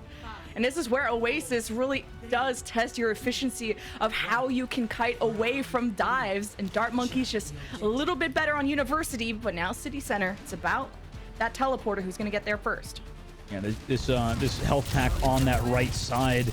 They're going to have to play around, and the first team to kind of make that aggression usually is the one to come out on top. But at the same time, the Suzu used early here too. And this damage, Santana's taking so much of it before the fight even begins. Yeah, first bubble drop from Santana, and that's good because I think the charge up shot from Barcode, that would have been toast. And again, the first blood. No! Oh, eat their own medicine. Oh but my it's God. fine. Dart Monkeys with the first cap. Dude, that was so sick, Lemon. The mind game where SK tried to come over for the boop and then got brought there, and Aramori decided to teleport back, and Jam was through there. But Dart Monkey still win the fight, obviously. But that was pretty cool little, you know, tiny micro mechanics, I guess. It's also funny, good content when you could Nice boot the other Lucio. Well, Dart Monkey's just like last round. Deja vu. They're going to try and hold onto this choke. You see moving on through with Shock Timeless just forcing out the jump from Moving Fish. Kitsune Rush from Aspen, 30% ahead from Aramori, gonna unleash it as Dart Monkeys jump in. Shock Timeless back away, they're half health, they lost Jam, they have no speed to escape the death that could be coming their way, and Dart Monkeys aren't stopping, they're going to farm more. And then Jim around the corner is like, we're fighting this, right? Like, guys, anyone? And late to the party. Shock Timeless now going to have to reset, sadly, and, you know, Aramori not going to live with their lives either. Dart Monkeys, again, off to a blazing fast start. They've been doing this in the beginning, it feels like, all the time, Mox. I mean, Lemon, sorry if I'm casting with Mox you too much. At the same time, you know, it's, yeah, we're here together, you know, now for Shock Timeless to maybe potentially make a recontest. Dart Monkeys still flawless. They barely lost any fights the last 2 rounds. Just needed a bit warm up after that first one. Here's the Kitsune Rush from Shock Timeless. Dart Monkeys holding onto the sound barrier very patiently. And maybe Zemra wishes SK popped it a bit earlier. Must have been out of range. But Dart Monkeys decide to just kite the Kitsune Rush and maybe decide to sound barrier engage after this. But Dart Monkeys are kind of waiting a bit too long for this re-engage because now Shock Timeless have completely surrounded them. Deciding to maybe give this up. No, Santana goes back in because they have the Primal Rage and they forced out Azure's jump and there's no way to escape. The Primal Rage is now in the back line and Dart Monkeys are in trouble. They really are. But at the same time, you know, as long as he gets to 99, they'll be in a fine position. The Suzu's actually committed on both sides and a reap roll. But Dart Monkeys, you know, 99% here, Lemon. I mean, this is a great spot for them to potentially recontest and trigger that, like, overtime new change to Overwatch 2.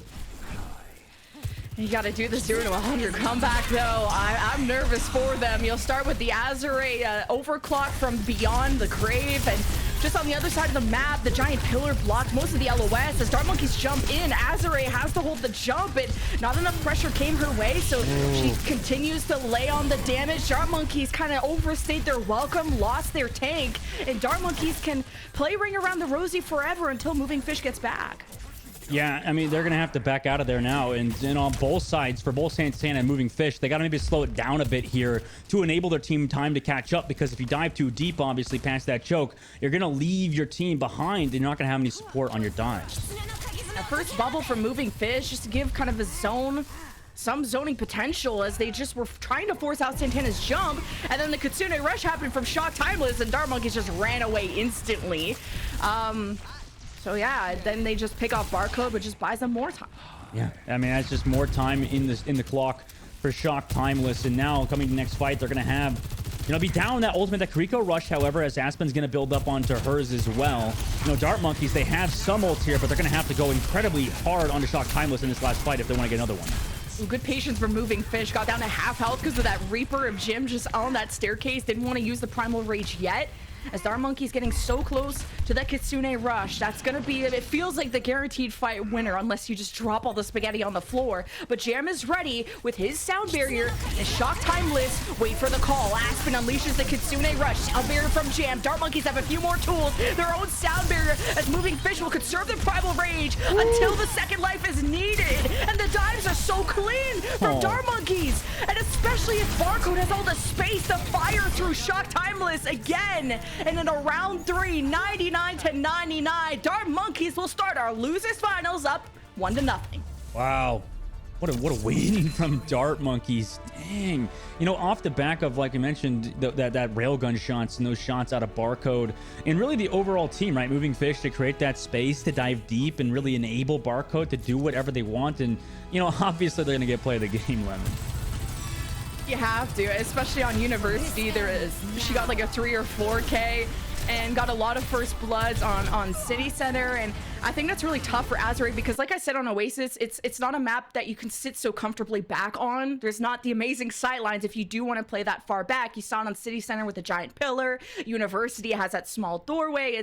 It's very precarious for the Sojourn players, and where the Reaper players I thought were going to shine more. And I think the main objective for both teams were to force out the Winston jump. That's step 1 of the other team, and then you can kind of build that space for the Sojourn. And it felt like Barcode and the Friends of Dart Monkeys did that a lot, or at least were able to achieve that goal a lot more consistently.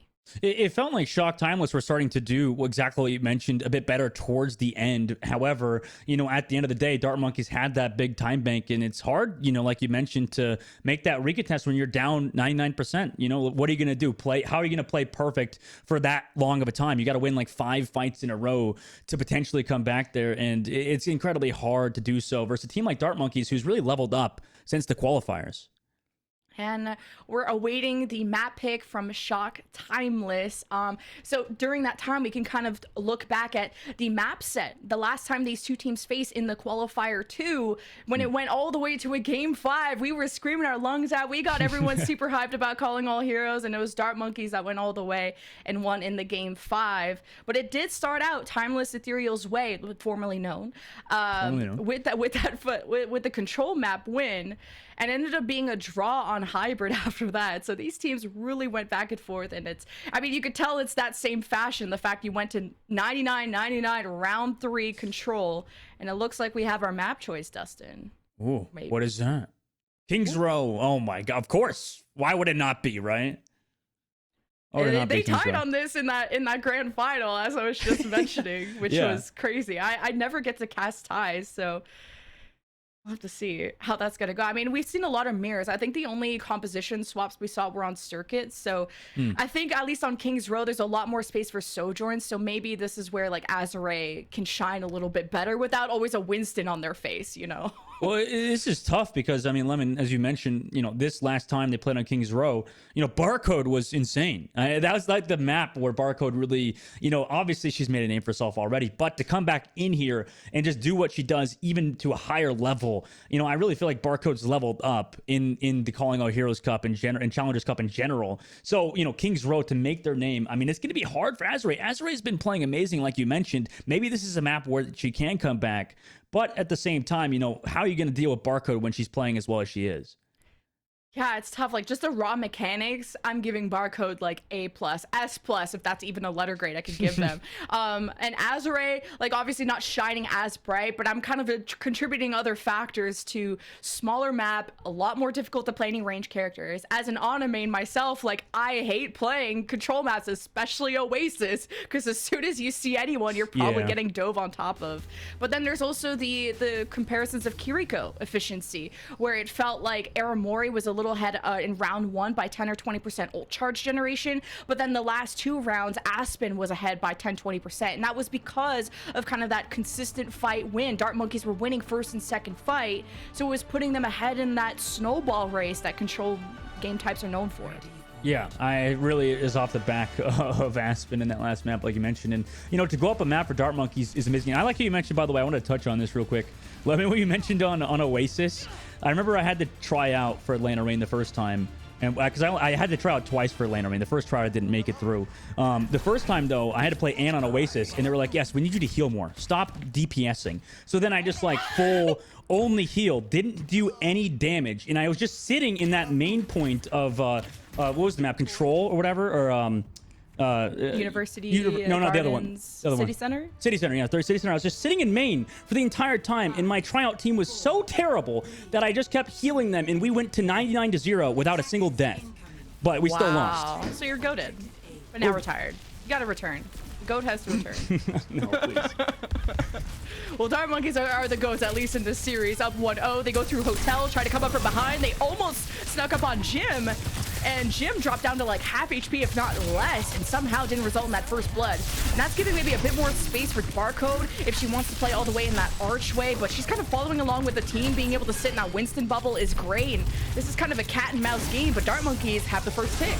And they've rotated all their run around, but now they're going back into the hotel. I mean, that is very unique in terms of the rotations from them. No deaths yet, Lemon. I mean, this is unbelievable. Era Murray's already having that Karika rush as well, and Dart Monkeys, they're not even close. And because they've healed all this on Shock Timeless side, they know that this Kitsune rush is about to pop. Yeah, it's kind of like during the bat meta. You just wait for the amplification matrix or you wait for the Kitsune rush. The support ultimates are usually coming online first unless your DPS are absolutely carrying. And Dart Monkeys, through kind of this ring around the rosy we did for the first minute or so, they got themselves the first tick, but not the whole thing.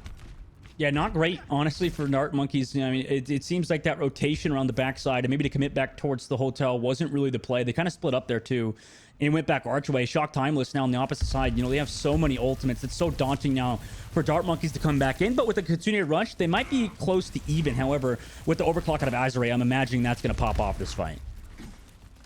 Like ASK is doing a bit of scouting. This is my statue, okay? No, do not touch it. Or that's sorry, that was Jam, wrong color. But either way, Dart Monkeys, Kitsune rush. Not met by Aramoris, but the sound bear from Jam in response as they disengage, use that jump from the Sojourn to get back into Archway. Ooh. As Zembra's trying to deal with the Winston from Santana that jumped in, and Dart Monkeys come out ahead. Jim, Death Blossom ain't gonna do much, but Dart Monkeys also have respawn advantage through the offense. How is this a comeback? Santana just killed like 3 people. What the heck? A Primal Rage now required for Moving Fish. What the heck? How did they do this? Moving Fish did get Santana. If they could pick off the Lucio here, but Zemra in the last, or Jim rather, is still in this fight as well. I mean, Dart Monkeys, they're not out of it, or Shock Timeless is not out of it yet. This ends now. Sending now, Barcode. Using the overclock ultimate on the point just to really zone off and ensure they can get the final take, but Shock Timeless jump in, more focused on the front line, and even Jim, or sorry, even Barcode, as she's able to back away, and Shock Timeless not able to keep touching. Oh, that's terrible. Jim traded back SK, but, you know, you thought you'd win this fight. Jim did get Zemra too. However, you know, Constellation Primes, they did hold for a bit. They're sure to get delayed here by Moving Fish and the healing that they have as well. But Jim, you know, really wants to live towards this back end area. They may not lose anybody as they fall back. Not a bad contest, yeah, but Dart Monkeys got that done pretty quickly. When it comes to King's Row, though, it's about that snowball. You can win the first, second, third fight. You can go all the way and have these crazy time bangs at the end. So Dart Monkeys want to keep up this momentum. They do not want to return to fight at that chokeway. Barcode starts off with dealing with Azure. Free space, but it's Jim that sneaks into the back with a Death Blossom and goes after this Kiriko of Aspen and gets help from Santana. Shock Timeless are missing Aramori, so as long as they aren't too crazy, this should be okay. But Moving Fish realizes the low amount of resources that Shock Timeless has, commits the Primal Rage to help Dart Monkeys finish off the fight. Yeah, I mean, that's pretty worth it, I think, for their aspect. Now they can get some delayed kills potentially, or at least take some pressure here to build up another Primal Rage punch. It was looking a little bit dicey there, and with how close the fights have been, oh my god. you know, I'm a little worried every time that a Winston almost misses that jump and could fall into that lava pit. But, you know, Shock Timeless on the opposite side, Lemon, I mean, they're going to have that Primal Rage that Moving Fish just committed. So they're going to have a little bit more of a better engage, I guess, versus Dart Monkeys. But these Reaper ultimates have been huge. Ooh, no Suzu from Dart Monkeys as Zemrit used the Death Blossom, as Shock Timeless tried to come through, and it forced out the Sound Barrier of Jam, and the rest of Shock Timeless surged forward off of the Kitsune Rush. So a heavy investment from Shock Timeless, but most importantly, if you just stop the momentum from Dart Monkeys, that's really rewarding in itself. I mean, exactly. It's on Dart Monkeys to keep trying to come towards this payload. Maybe if they get down, you know, a minute left on the clock, it'll be a bit more worrisome. But Azure actually decides to pop that overclock in this fight against the beat drop. I mean, this is a great position. It was a great Sound Barrier from SK. It saved Moving Fish from dying to Azure, and Dart Monkeys now just kind of backing away, just trying to group up against the Shock Timeless wave of ultimates, including the Primal and the Overclock. Now the clapback ensues as Dart Monkeys use the Kitsune Rush and the Overclock. They've zoned Shock Timeless through the right side, and they're getting kills. You gotta be wary of the re-engage, but not if Barcode shuts the door on point B and sends Jim packing too. GPU overclocked for the side of Barcode. Just disgusting with the overclock. I mean, what an insane play. Dart Monkeys get that third point, 2 minutes and 45 seconds. Amori does get Barcode on the trade back, but it feels like, I mean, Lemon, every time we see Barcode's POV, just immediately pops that overclock and gets a 3K. It's almost destined to happen every time. It's scary, and the way that she doesn't even need that much space, she can kind of sit in her Winston bubble and have the safety of, what is it, 700 HP? That thing's just like an additional body block hero. But yeah. Dart Monkeys just kind of pushing this card, seeing if they might want to engage the high ground where maybe Azure sitting from, and Azure just gets squashed like a bug, a little too accessible from the Winston. But they were able to somehow get a trade on Zemrit, who was maybe following up with Moving Fish, and I thought that started so well for Dart Monkeys, but not sure how it's going to end. Well, it did, and they're still down 1 in this fight too, so Shock, it can still be pushed back, and they actually are. So Dart Monkeys really, Moving Fish has been the one to create that space to get that opening pick, and Zemrit there with the follow-up damage. Now a Reaper ult is committed by Jim into this fight where, honestly, it's not winnable for them, Lemon. Yeah, both teams thought it was winnable for the longest time, and Jim tried to TP in front of Zemrit. Not gonna happen. Moving Fish had really good zoning bubbles, but during that fight, which caused so much confusion, and then once Dart Monkeys had the ball rolling, they stuffed Shock Timeless and Spawn. 1.5 minutes left, and Dart Monkeys are heading for the finish line. I mean, this is looking a lot like the last time we've seen these two teams play. The poop off the map into Primal Rage. SK! No way! Jim got Zemrit. Oh my god, Lemon, did you see that? SK booped off Santana. Santana popped the Primal Rage, but she was too far under. So she hit her head again in Primal Rage and couldn't get the cooldown up. And so she fell into the lava. Yeah, that was crazy. It just... There was only, I'm not even sure if that was touchable in terms of the cart not making it to the end, and a very respectable time bank for Dart Monkeys, and after kind of that chaotic fight that happened right before. And I think Moving Fish did such a good job of placing the bubble between, I think it was Aramori and Azure, between the rest of the team. Azure and Aramori were at the very back, and then Moving Fish was able to kind of split up the resources and also the damage of Shock Timeless. And then you had kind of this desperate Death Blossom that happened from Jim, I think it was, that didn't affect Moving Fish. So Dart Monkeys, you know, the natural SK send-off. Dart Monkeys are able to really play this smart and not panic too much. Yeah, and that's been crucial for them so far.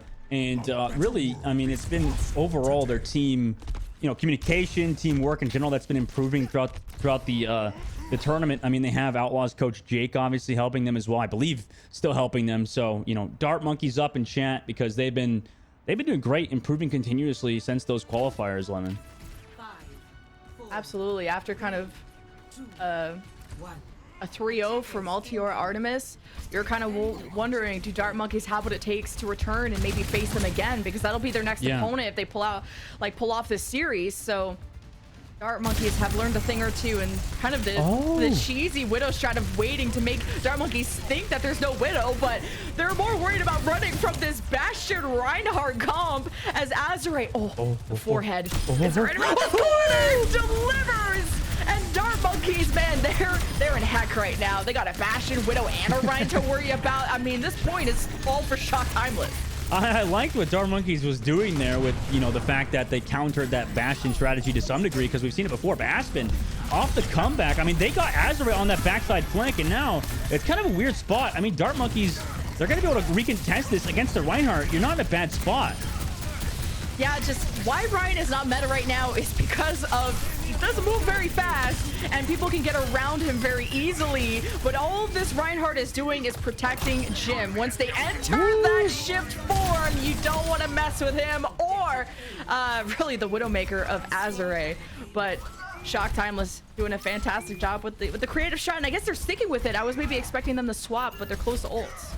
Yeah, this is a weird spot. They got to stay with it, I guess. And it's not that bad, honestly, in Streets phase, King's Row, because there's not many flanking spots and stuff like that. And then also, towards first point, Dark Monkeys did, counter the Bastion by trying to go away from it. We've seen, teams do it in terms of cheese aspects, on like contenders and stuff. But, they're ready for it. Shock Timeless were ready to go, or sorry, Dark Monkeys ready to go counter it. But at the same time, you have to worry about Azure, whose aim has been phenomenal, on the Sojourn and on the Widowmaker. Yeah, swinging on a Winston is one way to force that jump out very quickly, as you saw, especially when you see the Bastion enter shift form. It's not a fight you want to take.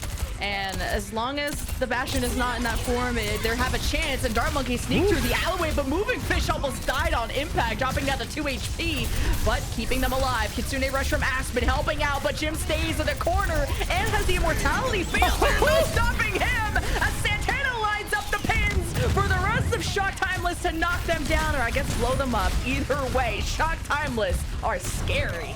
It opened up that Azure pick at the same time. Moving Fish took that damage from Aramori over the top side. Took about 5 different shots, but on the backside, one kill for Barkout. However, they're a weird spot. They decided to commit beat drop actually here, Lemon, but is this a good position? Azure gets Barcode as well. I mean, Dark Monkeys is not in a great spot. They have to commit the beat drop because they lost Moving Fish, but they're not going to be able to win the fight. And now you don't have beat drop coming in the next one.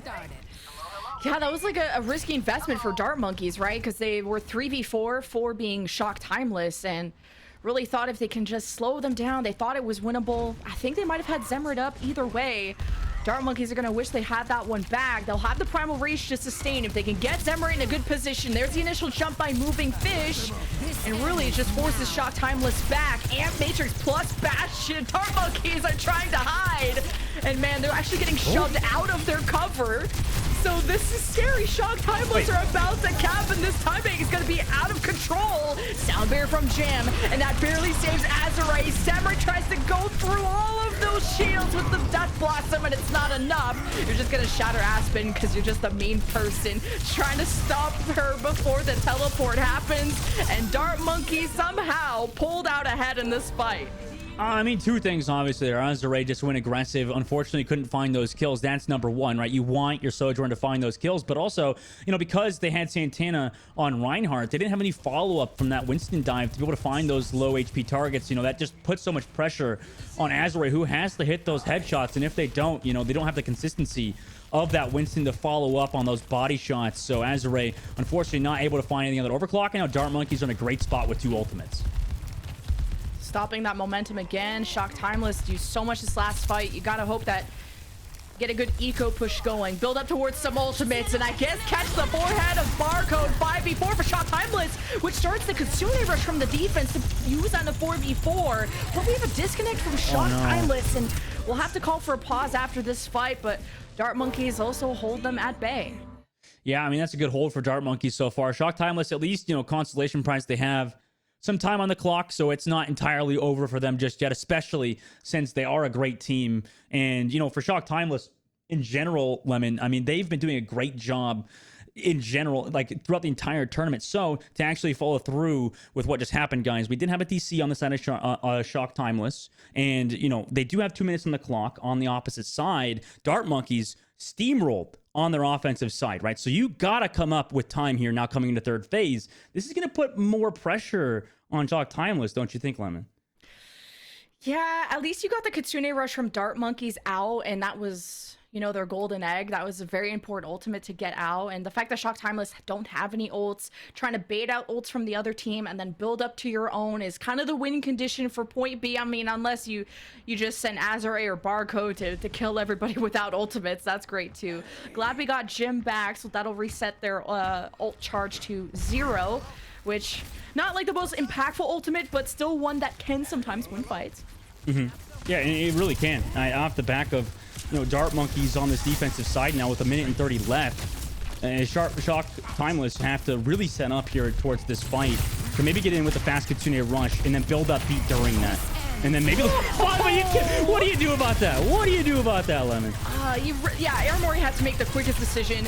Do we pop Kitsune Rush in a 4v5 and try to turn it? But before they could really make up their mind, Dart Monkeys just jumped on top of them. And that's kind of the decision that Aspen made a lot quicker. When they lost Barcode to Azure, they popped Kitsune Rush in a 4v5 and ended up winning. So you have to be quick on those decisions and can't hesitate. Yeah, and they really can't. Now they're in a situation where they've built up ults. Dart Monkeys have built up ults on the defensive side. You've dug yourself a hole, and it might just be your grave coming next fight. I mean, you're not going to have a Reaper ult. That's the only thing they maybe could use to capitalize on this fight. But Dart Monkeys, you know, they're going to have 4 ults as well to go to hold the defense, but they have to go against an overclock that's very early. Overclock from Azure will force Dart Monkeys to, I thought, back away, but they said, all right, bring it on. Use the Salbear Primal Rage and only sets up Zemrit with the Death Blossom. And that was after the Kitsune Rush from Aramori. The fact that Dart Monkeys were able to win that against the Kitsune Rush team is incredible. That's such a good ultimate to get out. And you only have 17 seconds if you're Shock Timeless just to get point B. Beat drop, Reaper ult coming up. Primal Rage. Santana this time is going to have to touch the cart. At least they don't have to worry about SK moving them off the map this time. Santana actually goes for early. And a Kitsune Rush to pump all that damage. It's going to be terrifying for Santana. Yeah, Santana had to use Primal just to touch the card. Somehow just finished off SK on their way back to the team. Jim and Jam are popping up. They use a Sound Bear. Shock Timeless have the extra health. Santana's being healed back up. And Dart Monkeys, they're around the corner.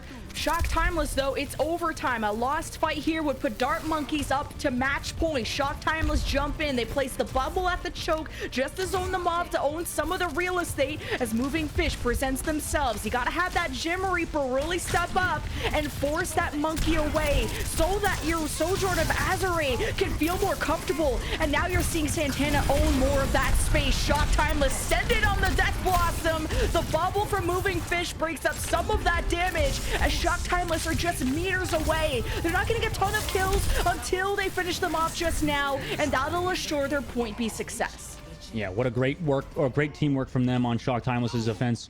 Now Dart Monkeys, you know, they didn't unfortunately have a big enough time bank to stop Shock Timeless pushing in, but they still have this third phase to work with. They have about 2 fight territory here on the defensive third point, and you know, it is pretty defensive favored unless Shock Timeless control this high ground. Dart Monkeys actually opt to push them off of it, and everybody's actually slow to get healed from Aramori on the opposite side. So Dart Monkeys, they're going to be in a great position with 5 ults. Yeah, Jim was still on the high ground. Santana had to jump back up, and now kind of Shock's missed the kind of mixed up positioning, allowed Dart Monkeys to jump in between them, use the Sound Barrier, get a pick on the Azure who dropped off that high ground, or at least was left behind by the dive team.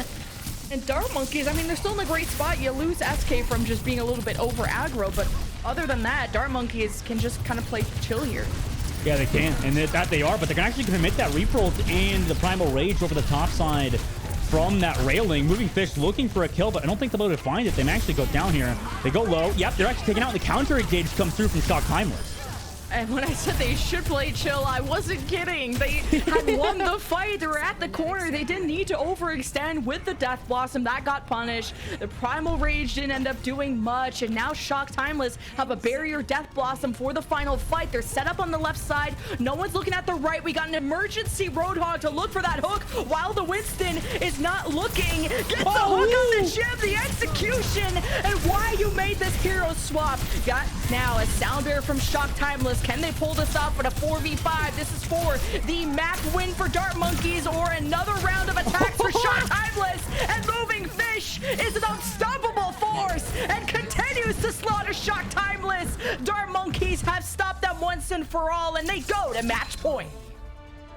Oh my Dart Monkeys and Moving Fish. Unbelievable hold in that third point. I mean, to have the presence of mind to swap to Roadhog and think that it's a good play, first of all. I mean, it is. We talked about it, Lemon, before, you know, how the meta has been so diverse in terms of, you know, seeing Roadhog, seeing Winston work in general. And to make that last second swap in a different composition almost entirely, you know, it's a risky play to pull off on third point King's Row. But obviously it works out if you get that hook, and especially even on a target that's 250 HP, it's just such good play for Moving Fish. And Dart Monkeys, I mean, they've improved so much since that qualifier too, because last time they faced on this map, it was a tie. And we got all types of creative strategies. We got Bastion, Reinhardt, Widowmakers just for the attack, to swapping now a defensive Roadhog. It's been wild, but Dart Monkeys are done being on this wild ride. They're up on match point, one game away from cashing in their ticket to the grand finals. But Shock Timeless, I mean, they've been through the ringer. I mean, both these teams have gone through kind of this lower bracket forever, or at least Timeless or Shock Timeless have. And they don't want to go out this way. They've been 3-0ing everyone up until this point. They really have. And it's terrifying to really go against. Like I said, a daunting task. But, you know, against Shock Timeless, if you get in that 3-0, Lemon, I mean, they're in a great spot to actually make it to that grand finals and actually go against their you know, victorious members on the opposite side. Well, speaking of other side, we're going to send y'all to a quick break so we can make sure our teams are ready to go for maybe the final map of our Losers Final Calling All Heroes Challenger Cup. So we'll see you in a bit.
Welcome back back, everyone, to the Calling All Heroes Challenger Cup Losers Final. This is Dustin, or Leg Day. I get the now. Can I wrong name you? Can I call you Leg Day, and you call me Moxie? Is that fine? We look the same. You know, all guys look the same, obviously, right? It's just Not all men. Hashtag. Okay.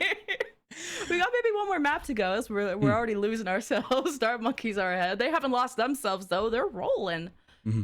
I mean, they are rolling. It's disgusting how well they've played so far in the tournament. I mean, you know, Dart Monkeys in the last qualifiers, obviously, like you mentioned, with Shock, with Timeless, I guess, to actually have to deal with that time with the close series, to now come in and have a statement win on Kings Row and on Oasis. Yes, it was semi-close. I think this bodes well for them if they can win the next map, which is going to be Dorado. I mean, that'll set them up, I think, versus Altiora in the finals. Yeah, no Reinhardt, Bastion, whatever that was on this map. There are so many annoying high grounds that there's no shot you can play any hero that can't dive on this map. I mean, point A is like the only exception, but point B, point C, it's all about them high grounds and getting to it. So we'll see. This will be a true test of, I think, the dive coordination. I kind of talked about how Oasis really, because of how close it is, really tests out your Reapers and how scared your Sojourns are going to be. But Dorado is all about those rotations to those power positions of the map. Right. And yeah, just rotating between those top of the buildings. You can always see, like you said, no Bastion and no Reinhardt, no non-dive characters. But, you know, on the opposite side, you could see Echo every now and again, which is kind of different in terms of tempo. You can always see so many different characters that will not only be, I guess they'll be the same in terms of the play style, but in terms of the tempo of the game, the pacing of the game, that can really change a lot of things, right? A lot of metas are dependent not only on how, you know, each character plays. You could have two different metas. If you compared, say we had this meta now, and then we have a meta that's the same heroes, but in, let's say, 2 years, the compositions are going to be the same, but the play style is going to be completely different because of, you know, obviously stats and health pools and stuff like that. So it can really offer a lot of different ways that you have to play the game. Now, obviously, Lemon, you're probably thinking, we're in the now. Why are you thinking about 5 years from now, dude? What are you on about here? But, you know, it kind of, at least in Overwatch 1, if you were to compare two metas to each other, you kind of play entirely different. If we see a Farrakhan, for example, in Overwatch 2, it's going to be so different than we would have seen with a Farrakhan in Overwatch 1. So in that in terms of play style, leading into Dorado, where you could just play those high grounds, play in that verticality, that should allow, you know, the like of either Shock or Dart Monkeys to take advantage. Yeah, and speaking of that future, I mean, we're not even playing on the live patch, because you'd be like, see, Doomfist didn't get that much love on the patch, and etc. Roadhogs aren't here, and we did see a little bit of a Roadhog from Moving Fish, but either way, this is on the Grand Finals patch, hence why you're seeing a lot of Reaper, Sojourn, stuff like that. Winton still wins, and yeah, we'll kind of maybe focus more on Shock Timeless coming out of the gates with the Echo that you talked about. I didn't expect that, honestly. I said it, but talked about it. I said it. No, I wasn't capping, but I was like thinking about it in terms of contenders. I was like, yes, we've seen Echo, of course. I didn't think Jim was literally going to lock the Echo. That was just like a Hail Mary play almost. What is Jim cooking with the Echo? I'm just kidding. Let Jim cook. Let Jim cook. Yeah, they could kind of just fly up into the sky, but what I really like about Echo in most metas is when the tanks are really oppressive. If you can hit all the stickies onto a tank, it's a killer. It's so much burst damage, especially with that focusing beam on top. Got that initial Symmetra teleporter. What's interesting is that a lot of Owl teams used to do it all the way in the top right on top of the orange building, but they just kind of let Dart Monkeys go into a safer position on the bottom side. Yeah, I wonder why they're letting them do that. I guess it's because, like you mentioned, you know, you could just spam over this top side with the Echo, and we're going to see a lot of that. They actually go for the early dive, but it just pushes Dart Monkeys back into a pretty safe position like they originally were, like you said. Yeah, once Dart Monkeys can kind of get around this corner, you got to be worried about Barcode, and if she can force Jim out of this fight, Jim has the most worry about the hit scans, and as long as they play on top of these buildings, Shock Timeless are in a great spot. It's how Dart Monkeys are going to dislodge them from the top of these buildings. And, well, for now, they just focus on when they do fall. They'll pick them off, I guess. Yeah, I mean, Zemmer just sitting down below. I mean, that's kind of rough playstyle in terms of Jim, but this is why usually you see Mercy with the Echo. Instead of running Mercy, you have that Kariko, so it results in Jim not having that hard pocket that would allow them to maybe play more aggressive like they wanted to. And now Dart Monkeys, they're the ones that actually to play aggressive at the choke point over Shock Timeless. Shock Timeless didn't lose too much, so they disengage and are able to force a second fight before point A. Dart Monkeys placed though the bubble at the top right, and Jim just tries to flank because they couldn't really get back to their team. So Dart Monkeys will still invest a Kitsune Rush despite the 5v4, as Shock Timeless don't have any supports, no DPS, and it's an L ratio. Point A for Dart Monkeys. Broncos country, let's die. Oh my god. I'll display. Yeah, Jim, yeah, I'll update you right now. Jim looking a lot like Russell Wilson for the Denver Broncos, which he's like, he has a famous quote, let him cook, let Russ cook. It's like let Jim cook, but Jim is getting picked off on Echo a little bit too much at the current moment. They've just been kind of snowballed. I mean, all of Shock Timeless haven't really had a chance to restabilize after the fight. I wouldn't consider that second fight at point A to be on their terms. Shock Timeless at least have the high ground. So it's about when they want to engage. Jim is going to drop down, use the flight. Kitsune Rush from Arrow Mori. Shock Timeless run forward. Dart Monkeys use the sound barrier to counteract this. As Azure goes to finish off Moving Fish, who doesn't want to use the Primal Rage, thought they were in a safe range. And Dart Monkeys are around the corner, and Shock Timeless don't want to extend past the arch to farm. Yeah, what a great beat drop from SK, but unfortunately they don't commit any more ultimates towards that fight, which is actually kind of beneficial to them now. You know, in hindsight, like you said, I mean, they used that overclock on Shock Timeless, they used the Kitsune Rush, and now Dart Monkeys, you know, they have 3 ultimates to be able to crack open the top side of Dorado and boops off of SK. I mean, that should allow them that space that they require to push this payload. Shock Timeless able to shave off some time after that one. And now they kind of have to decide when they want to drop. It starts now. Jim copies the Winston.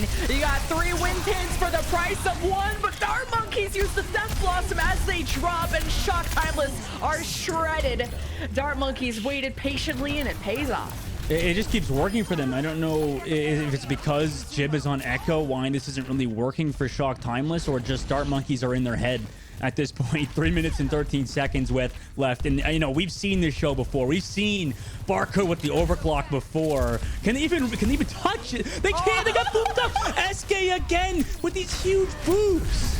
SK, she's just a Lucio demon. I love casting her because she has the funniest boobs, and then she made me laugh on City Center when she got booped off herself. You got the Winton Zap, Winton Slam. Winton wins. Dart Monkeys, man, staggering out. Oh, Moving Fish couldn't get out though. Where was Aspen? Yeah, where was Aspen, huh? Where's Aspen at, huh? That sounded so aggressive. She's underground right now. She is uninvolved. Oh, no way. Could she get a pick? No, she's going to back out of there. I mean, that was great, though, for Dart Monkeys to push in towards their Moving Fish, showing the mechanics with that right-click shot onto... I didn't even see that Lucy on our screen, if I'm going to be honest with you, Lemon. I mean, that was a snipe of the century for Moving Fish, right? Who would have thought Winston and Overwatch 2 would have snipes? Oh, no, Aspen dead early. Dude, Aspen's voice line didn't even finish. It was like halfway through. And Kitsune Rush still stays online, though. It doesn't get canceled no matter what. So Dart Monkeys kind of use this moment to send Zemrit. Make sure they go farming. But Moving Fish is the one whose Primal is popping off. Remember, you have haste, which means your cooldowns are reduced during that Kitsune Rush. You get the jump, you get the slap, and you get to win. Dart Monkeys take that fight. Pretty easy for them as well, coming now with 4 ultimate. Shock Timeless, they'll be down in 1 ultimate with Santana using that Primal Rage in that last fight to try to deal with Moving Fish. And we've seen Moving Fish yet again before deal so much damage with that Primal Rage. And same with Barcode. Actually sticks down lower for an engage, but the Kitsune Rush committed for Memori on this defense. You need to win this fight if you're Shock Timeless, and I don't see how you don't. Kitsune Rush plus Jim equals pain. That's all the math you need to know from this stream. Shock Timeless, though, they've been absolutely rolled this whole defensive round because Dart Monkeys had 3 minutes going into C, and Shock Timeless need to shred that all the way down if they want to climb back in the series. And now they're like overcommitting almost for these wins because, you know, like you said, they got snowballed through the streets phase through third point as well. So now to come back into third point, they feel like they have to use so much, but now it's put them so far behind. Okay, who jumped behind them? Santana was in the back line, and it made space for Jim. Jim Overwatch, baby. Death Blossom gets Aspen, and without Aspen, there's just no pulling through. You don't have enough healing, so Dart Monkeys will reset. Yeah, I mean, so far it's working for Shock Timeless. They'll have that beat. Primal Rage coming up for Santana soon. Moving Fish did have to use theirs, but Dart Monkeys, they're playing this incredibly conservative, right? They have ultimates towards this next fight, but the problem is that this is giving some momentum on the opposite side. Yes, they're down in ultimates, but Azure potentially could do some massive work with railgun picks. Dart Monkeys, like we mentioned, playing a bit safer and more conservative. Dart Monkeys drop the sound barrier and they send the Death Blossom of Zembrit to the bodyguards of Shock Timeless who were holding the door. And they've already gotten 3 kills. I mean, Shock Timeless needed to disengage a bit quicker, but maybe Dart Monkeys were too quick to catch them. And with 90 seconds remaining, Dart Monkeys will probably have to win one more fight before the cap. And they're against Kitsune Rush and a Karik or Sojourn ultimate from Barcode too. Could Boops come through? They already popped the overclock and the Kitsune Rush. Oh. Oh god. What happened? I said one more fight. I was not capping. Someone had to touch. But the person that was closest to touch was the Sojourn Azure, who had the jump, but was using overclock. And said, everyone else, get on that. I'm trying to kill things. And can't kill things if the round's over. Maybe they're gonna tab out and like open up one of the AIM programs, you know? Maybe that's how they'll kill things. Yeah. Yeah, if you want us to say which one, you got to sponsor Calling All Heroes, all right? Yeah. Our people will call your people. Yeah, we'll have to get something set up. I mean, that was a really good potential re-engage for Shock Timeless, but how does Dart Monkeys keep doing this where I don't know if that was at the end because of SK booping off Azure towards the sky as well. You know, just booping up that Sojourn that could have also been a thing. I'm trying to like rewind it in my brain, but I feel like I've just Men in Black like flashed myself, you know, because I want to forget that moment for Shock Timeless. Because Dart Monkeys kept trying to go through main, and the issue they kept facing was Santana would just see Dart Monkeys and then jump behind them, and then Dart Monkeys would get confused. They would want to do jumping themselves, and then Moving Fish would have to turn around, deal with Santana. So Shock Timeless, when they have the space to jump behind them, they were doing work. So Dart Monkeys instead went to the top right, and then that tiny doorway, Winston's ain't jumping to nobody's backline. So Shock Timeless just tried to stuff the choke, and it's them that got stuffed instead. And Dart Monkeys just rolled them in the blink of an eye. I mean, I blinked, I got, you know, Flash Men in Black style, and I forgot everything happened too. Well, now they're going to pull out the Echo at the beginning here for Jam. I would like them to stick with it, but they're not going to. They're going to put back Jam onto Lucio. It feels like the damage output's just not enough for Jim. It needs the damage, or they need the damage boost from that Mercy Pocket to really do enough damage to Winston, who's low on the opposite side. They do create some space off of it, but it's kind of hard to support Jim on this high ground without your both supports like pocketing him. Yeah, Jim wants to get a little bit closer before flying in, so I kind of like this, either staying behind the card or using the bubble from Santana on the top right to avoid any hit scan shots. Then they kind of had this initial soft dive to force Dart Monkeys away from that main archway. But now that Dart Monkeys can play so far back, Jim is now, I think, gonna have a hard time.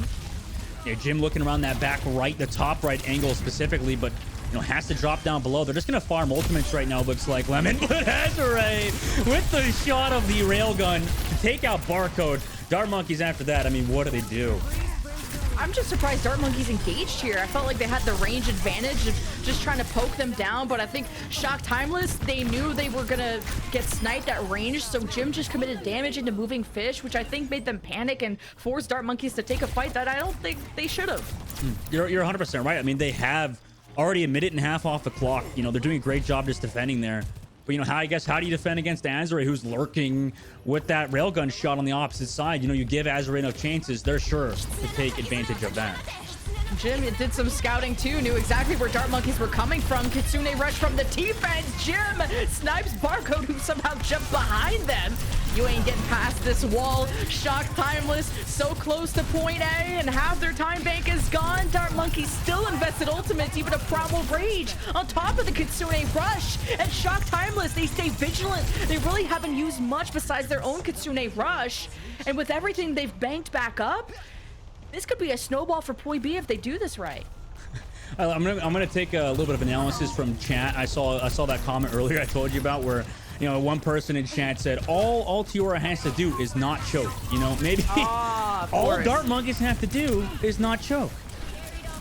Yeah, tell that to literally the San Francisco Shock. I mean, it's tough. Everyone's trying to take that lesson, but Barcode snipes Jim, and finally they get punished. They were flying a little too free at this point. Shock Timeless, this was kind of their momentum push. I talked about this bank of ultimates they had, and they'll have to do it without Jim, and Sound Barrier drops. Azuray's 1 HP. Shock Timeless are still uncomfortable, but they'll keep this going because they killed the supports of Dart Monkeys, so as long as Shock Timeless don't feed, you know, some advice from chat there, then all damage is permanent.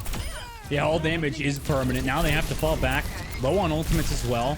You know, Shock Timeless, they're in a great position with no beat drop, even though that doesn't really matter because Dart Monkeys on the side. Moving Fish has been doing work against no beat drop, or against beat drop rather. Same with Barcode. So now they don't have either ultimate. Zemrit, they're gonna have to go huge with the Reaper ultimate, but on Dorado, I mean, the map's so open, especially if you know where he's coming from, towards that bank side. It's gonna be tough to deal with Dart Monkeys. Azuray knows maybe someone could come through the top bank side, so they're respecting that space. Kitsune rush from Aramori, countered by the Sound Barrier of SK. Aspen gets low. Azuray hits the final shot. It's a double kill, and she doesn't stop here. Shock Timeless need to finish this fight and make up for really the lack of time bank to see if they can do better than Dart Monkeys and climb back in the series. I think they can, honestly. I mean, SK just used that B drop. Aspen gonna have a Kitsune rush. They're gonna touch last second. They used the Suzu already. And down in that fight, Jin uses the copy too. So you're just dealing against Moving Fish. The delay though, Dart Monkeys has the ultimate, but SK gets picked. Ooh, Death Blossom out of nowhere. Good boot from Jam. Shock Timeless. Just have a few more meters to go, and Moving Fish is buying time for Dart Monkeys to get back. You don't have Aspen, you have limited heals, but if Aspen gets back, can teleport in time, the Kitsune rush would be a win condition, but Shock Timeless are killing too quickly, so Dart Monkeys will not be holding this. And looking at this time bank now, 3.5 is pretty good for Shock Timeless. It is. I mean, 3.5 minutes to capture out third point Dorado. This map is not... I mean, it is pretty defensive sided on third point, but, you know, it gets a bit easier for the defense or for the offense compared to a map like Kings Row, you know, where the spawns are that close. They are so close on Dorado. It's still really hard to cap out on third point, but with 3 minutes and 12 seconds, I mean, Shock, don't choke. Shock, don't choke. We'll see. If they can finish faster, they'll give them an advantage. There's the initial jump there. And jumping back as Santana didn't want to use the Primal Rage, wants to get more free space. Now Dart Monkeys are contesting. They'll have to force them out, but it's almost like Santana should have stayed there with the Primal, because then Jin didn't have any space. Must have used Flight already. And Shock don't want to have to fight their way through this choke. You saw how kind of awkward it was for Dart Monkeys on the last round, and every second counts for Shock Timeless. Every second is ticking now for Shock Timeless, and 2 minutes and 30 seconds left. You know, they're going to have to really recoup together and maybe pop this Kitsune rush on the engage, maybe get an overclock there as well. I mean, they're up in terms of ults, but the cart, it's so far away. Dart Monkeys could take a dry fight if they wanted. Both Kitsune rushes, but one Sound Barrier for Shock Timeless. SK 20% behind. As Shock Timeless are now getting sniped as they're disengaging. Barcode jumped away from the initial dive and punishes them for even approaching. And Shock Timeless has been multiple fights lost. His point C has just been a struggle.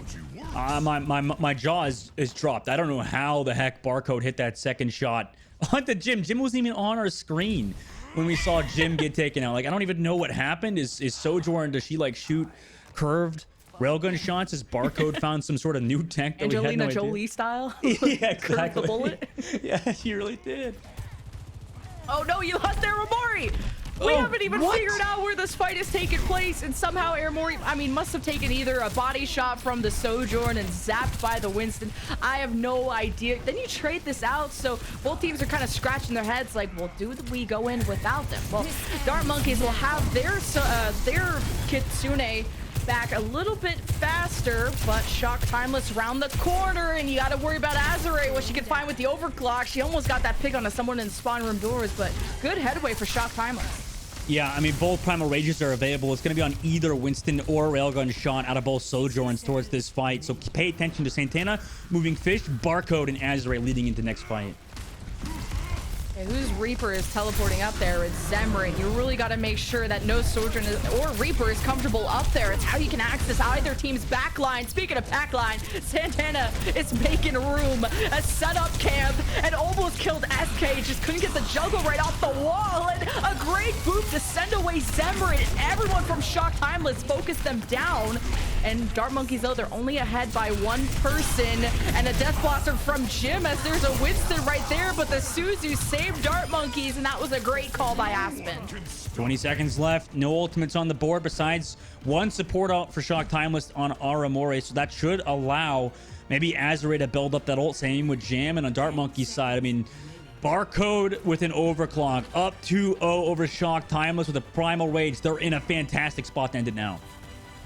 Will this be Dart Monkeys going to the grand finals? They have to hold one final time. Moving Fish has already killed Santana. Shock Timeless have the Kitsune Rush advantage, but they gotta send the Reaper of Jim to do the work. We gotta worry about Barcode behind. Can she get the snipe? Well, Azure's dead either way. It doesn't matter. Dart Monkeys don't have their supports though, so Shock Timeless, they have to finish this off quickly while they're lacking the resources. The box is right at the end, and Shock Timeless clutched it after starting the fight 4v5. Unbelievable closeout from them. I mean, what a great push at the very end to come back, like you mentioned, down to. I mean, how do you do it? I don't know. I mean, they just pulled it out towards the end. They get those picks. They regroup together towards that point. Still have Jim there, and we know Jim's one of the best Reapers in the entirety of Overwatch 2. So off the back of that, I mean, they just stay there on that point, set up camp, and, you know, Dart Monkeys, they kind of maybe got a little flustered towards the end, you think, Lemon? I mean, it seemed like they were in full control. Yeah, that was like a tough fight to dissect because it felt like both teams traded out. Like I saw Azure fall and then Barcode die. And I think at the end I think there was a sound barrier by Jam when they had about 3 people left. And it ended up being a 3 versus 2 or 3 versus 1 for Shock Timeless. And I think that sound barrier is what really tilted them over the edge. After somehow scrounging up that fight, losing Santana so early was not ideal. But the Kitsune Rush from Aramori must have gotten kind of that ball rolling with that initial damage in. And Dart Monkeys kind of didn't focus on those respawns enough. It really, the culmination of all of those things allowed Shock Timeless a breather. And now coming back in, they have a minute left to full and push, or to get this push, at least maybe in the second point towards the end of first point. You know, for Dart Monkeys, it's a little worrisome because, you know, if they get far on this first point, you don't stop them here. I mean, it's going to be rough to finally push it through on your attack on Dorado. Well, there's that mercy you wanted for Jim, and now Jim can have a lot more, really just be more comfortable getting more aggressive because you have that permanent pocket. Kiriko is not a bad support to pair with it because you don't have to worry about the aiming as much, but the damage boost is what you're lacking there. And just initially, Jim just dumped a bunch of sticky bombs into Moving Fish and forced them out. And they swapped off it immediately. Again, I don't really know the strategy behind swapping off the Mercy on first point, but I mean, it seems to be working for them, like you said. I mean, they have 23 seconds here now, and they've done it before to Dart Monkeys, so Dart Monkeys maybe a little worried they'll get picked off yet again like they did on their first defense. I'm just sure you have no room or time for res, and Soundbear is just a better ultimate if I had to just give you the cliff notes on that. But Barco with the first blood, the Shock Timeless, they don't have many seconds remaining. They gotta stay on the cart on top of that while hoping to dislodge Dart Monkeys from the high ground, and they just collapse onto them. But it's Shock Timeless with the better punish, and the burst from the Echo is just too much. Jim Overwatch has woken up, and they're coming for your backline. Dart Monkeys better run, because Shock Timeless are coming for point A. Jim just disgusting every single time, just able to get those opening picks, able to do work on the Echo. You don't really see, I mean, most Reapers doing what Jim does even on Reaper, but now swapping over to Echo. Dart Monkeys can't even touch. It looks like they're just going to try to take a win fight towards, or a fight to try to win here, but they're down on ultimates. I don't know how you do it versus Shock Timeless. Yeah, Dart Monkeys want to maybe... Looks like they're posing themselves to just hold the choke. They can't get back to the high ground, or at least are choosing not to. Kitsune Rush, I think, is the big ultimate that'll spark up this fight. Aramori a little bit quicker than Aspen. But how quickly do they want to use it? With Moving Fish this far committed forward, they want to punish them. Yeah. But it's Moving Fish that gets the finishing blow onto Azure. Aramori was maybe more focused on damage than trying to Suzu their Sojourn. And so Shock Timeless will just punish them in the end. The Kitsune Rush didn't even net them any kills. And the Primal Rage from Moving Fish zones Shock Timeless from the cart. Oh no, Santana had the Primal Rage at the very end, but unfortunately, I mean, that overtime, it ticks down so fast now. I mean, it's so quick. So Santana's not even allowed to have a breather off the payload. Maybe if they were playing Roadhog, they could take a breather, right? Yeah, just literally. Is that low-hanging fruit? Yeah, that's okay. Moving Fish heard you, and they're probably laughing. Yeah, thank you, Moving Fish. I mean, they're laughing at what just happened too. I mean, Shock Timeless should have stayed on the payload there at the end, but you know, Shock Timeless at the same time laughing all the way to the bank, in which they're going to respawn to the bank now. Is that also low-hanging fruit? But they're going to also spawn at the bank now and come towards this point in which Dart Monkeys, you know, 2 minutes and 16 seconds. It's a good time bank, but on the side of Shock Timeless, you pushed it into this second phase, which you got to feel good with that, with only having a minute in your time bank. I'm just surprised, like, kind of that Kitsune rush from Aramori, like, Shock Timeless couldn't do more. I wonder if the disengage was too strong for Dart Monkeys, but I swear they were still on the card. So whenever that occurs, I'm thinking there must have been split focus, whether it was maybe panicking, okay, that Azray isn't here, what are we doing? But whatever the call is, you got to look at what Jimothy Christmas is up to in the Kitsune rush, because that is why Reaper is so meta with Kiriko, is the amount of damage you put out on that hero. Jimothy with the damage boost. I can't stop thinking about that now. I love that nickname. Shock Timeless over the top side. I mean, they're just going to keep spamming on Dart Monkeys down below here, Lemon. And, you know, it's tough to deal with this choke point, with that red building, with that other side, too, on the other high ground. You just keep jumping from side to side. The box of victory right at the end of A, but at least after the cap of A. But I think if Shock Timeless get wiped there, Dart Monkeys, the respawns for point B are quite far. So Dart Monkeys, they have a chance to go to the grand finals, but not that much extra time over Shock Timeless. So they're taking a slower approach, just working off of picks. Shock Timeless, they might have, you know, ice in their veins, because they keep doing these like reverse sweeps almost, and it doesn't feel out of the question for them to actually shut down Dart Monkeys right now and make this a reverse sweep in the series. Just great usage of the Suzies from Aspen to save Moving Fish. It feels like that's why they maybe have lower deaths per 10 and Santana in that case. Sometimes it's the people around you, not necessarily like what you're doing on the Winston. Dart Monkeys, they do at least are starting to get through this archway. You use the Reaper Rage just to get away from the Disruptor shots. So some important cooldowns being used, but Azray's on the high ground, seeing if they can snipe the backline, but it's Barcode that's just more efficient. Mechanically, she's unstoppable. 2 kills already, including one on Azray, who is above her the whole time. Dart Monkeys can conserve the Kitsune Rush 2 if there even is a recontest for point A, which I'm sure there is.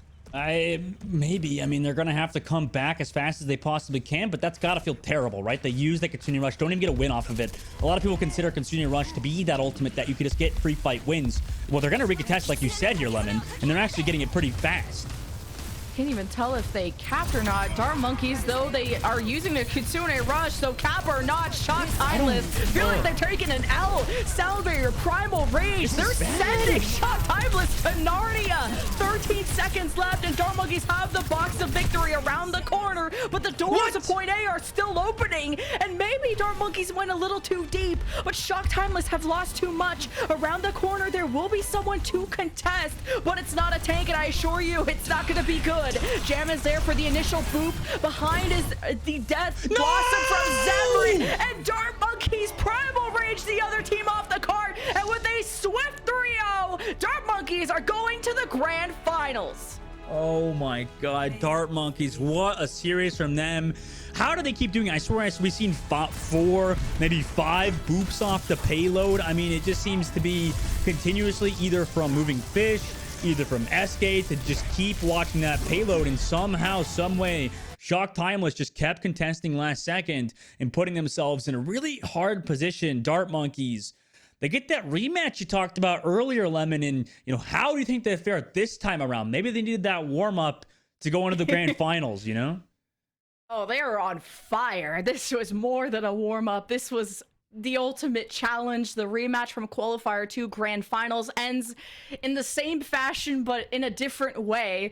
Dart Monkeys won both times they faced Timeless Ethereal, formerly known, and then now Shock Timeless, even with the extra branding, wasn't the buff that they needed. Either way, it was a 3-0 instead of a game 5, and still a big congratulations to Shock Timeless. $3,000. I'll lose I'll get slapped by anyone for $3,000. Okay, well, really? You mean that? Well, by you, it wouldn't hurt too much. So. What? Oh my! And with that, we're going to a break. We'll see you all for the grand finals. Wipe. Oh,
back, everybody.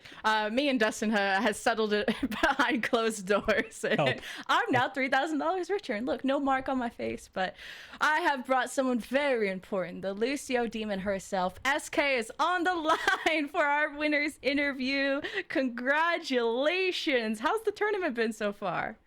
Hello, I missed you. I missed you too. It's been great. It's been good. We have been playing Overwatch for sure. SK, Overwatch no did love, occur. no love for me, man. Or do you? What the heck? Where's my love? I missed y'all. Sorry. Excuse Thank me. you. Thank you. Yeah, of course. That's my SK, bad. I wanted to bring it back, honestly, real quick, to just a question for you. When you were booping, I mean, how many times you booped Santana off the map? First of all, on Kings Row, can we talk about that one? That was insane. That was What'd you feel sick. after you booped off Santana? That was crazy. I was just laughing. I thought they were definitely gonna jump back Such a on. gremlin. Then you got Uno reverse, then you got booped off the map. That was pretty funny. Yeah, I was didn't like oh, laugh on at you. It was with Oasis, you. I was trying to Yeah. head stomp the Kiriko on her wall climb back up, but she just teleported and then I got pooped. Oh no. Oh, jeez. Well, yeah, that was like an out or like a mind play, I guess, or like a mind game. But it's hard to head stomp, right? How often do you actually can you stop people from climbing back up walls like a Genji or Kiriko? Do you consistently actually stop them from getting off on those crazy comeback plays? Yes, if they don't have abilities, but if they just wall climb, it's really easy. You just Goomba stomp them. You step on their head. You were in Goomba stomp position so many times. I saw you on like King's Row. You and Jam fighting for the statue. It's pretty funny, but it's not the first time y'all have faced Shock Timeless or Timeless Ethereal. Like the last, we actually casted your final against them, and it went all the that way was to a good game game. 5, and now it was a 3-0. So what was different between y'all, like from the qualifier 2 to now? Because y'all look so much stronger. Oh, we scrimmed this week. That's the difference. Is that all it takes? Yeah, last tournament we didn't have any practice at all. It was our first time playing together. And then this week we got to work. We did like 3 or 4 scrims. Jake was there helping us out, and we've improved a lot for sure.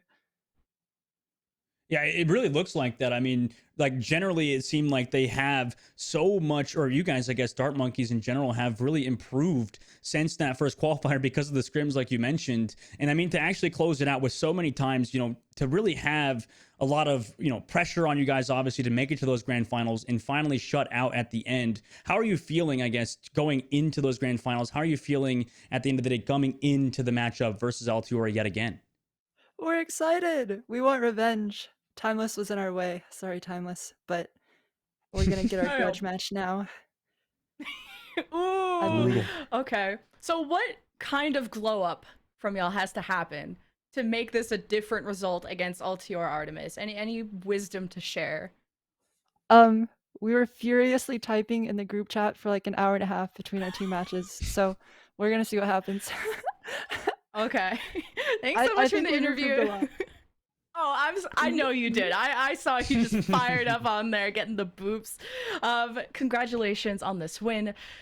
Grand finals up next, so we'll let you go. Thank you so much for the interview. Good luck. Thank you.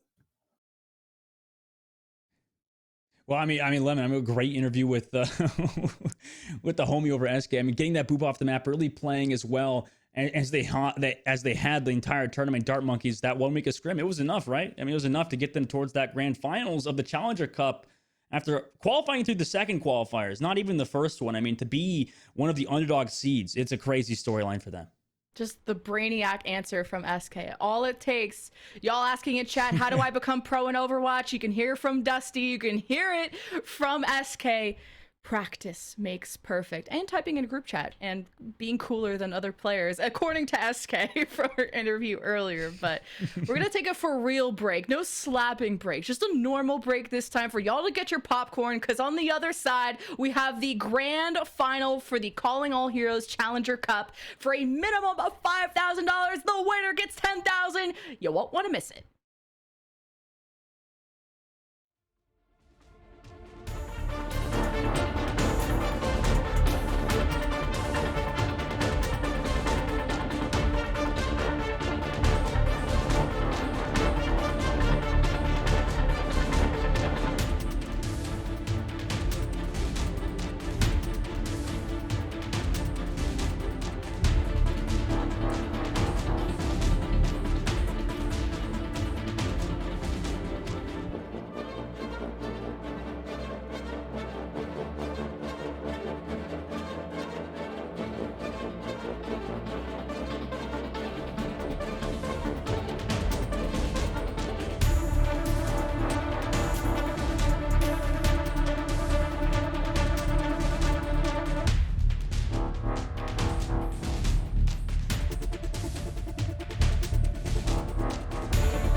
It's grand finals time. I'm glad you guys are joining us again for the Calling All Heroes Challenger Cup.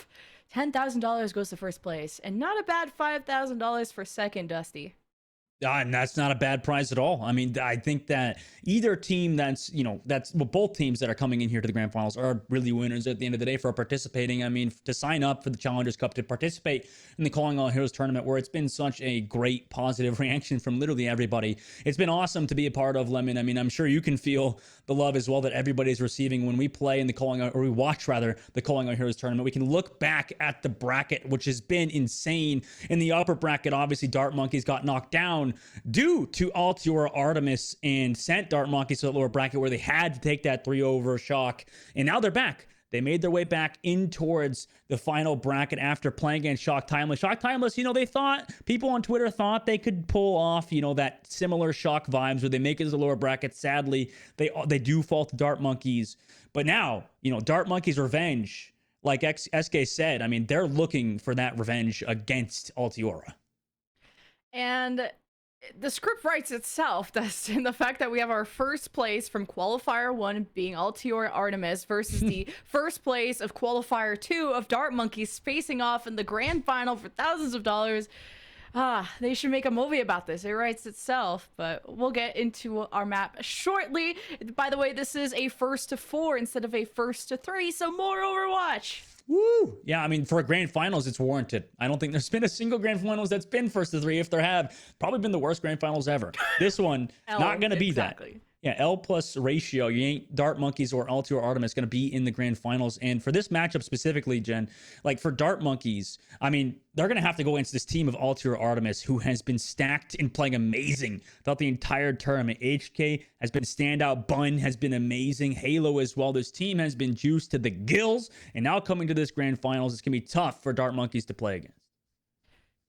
I remember Halo from the Boston Uprising days. Great to see her again.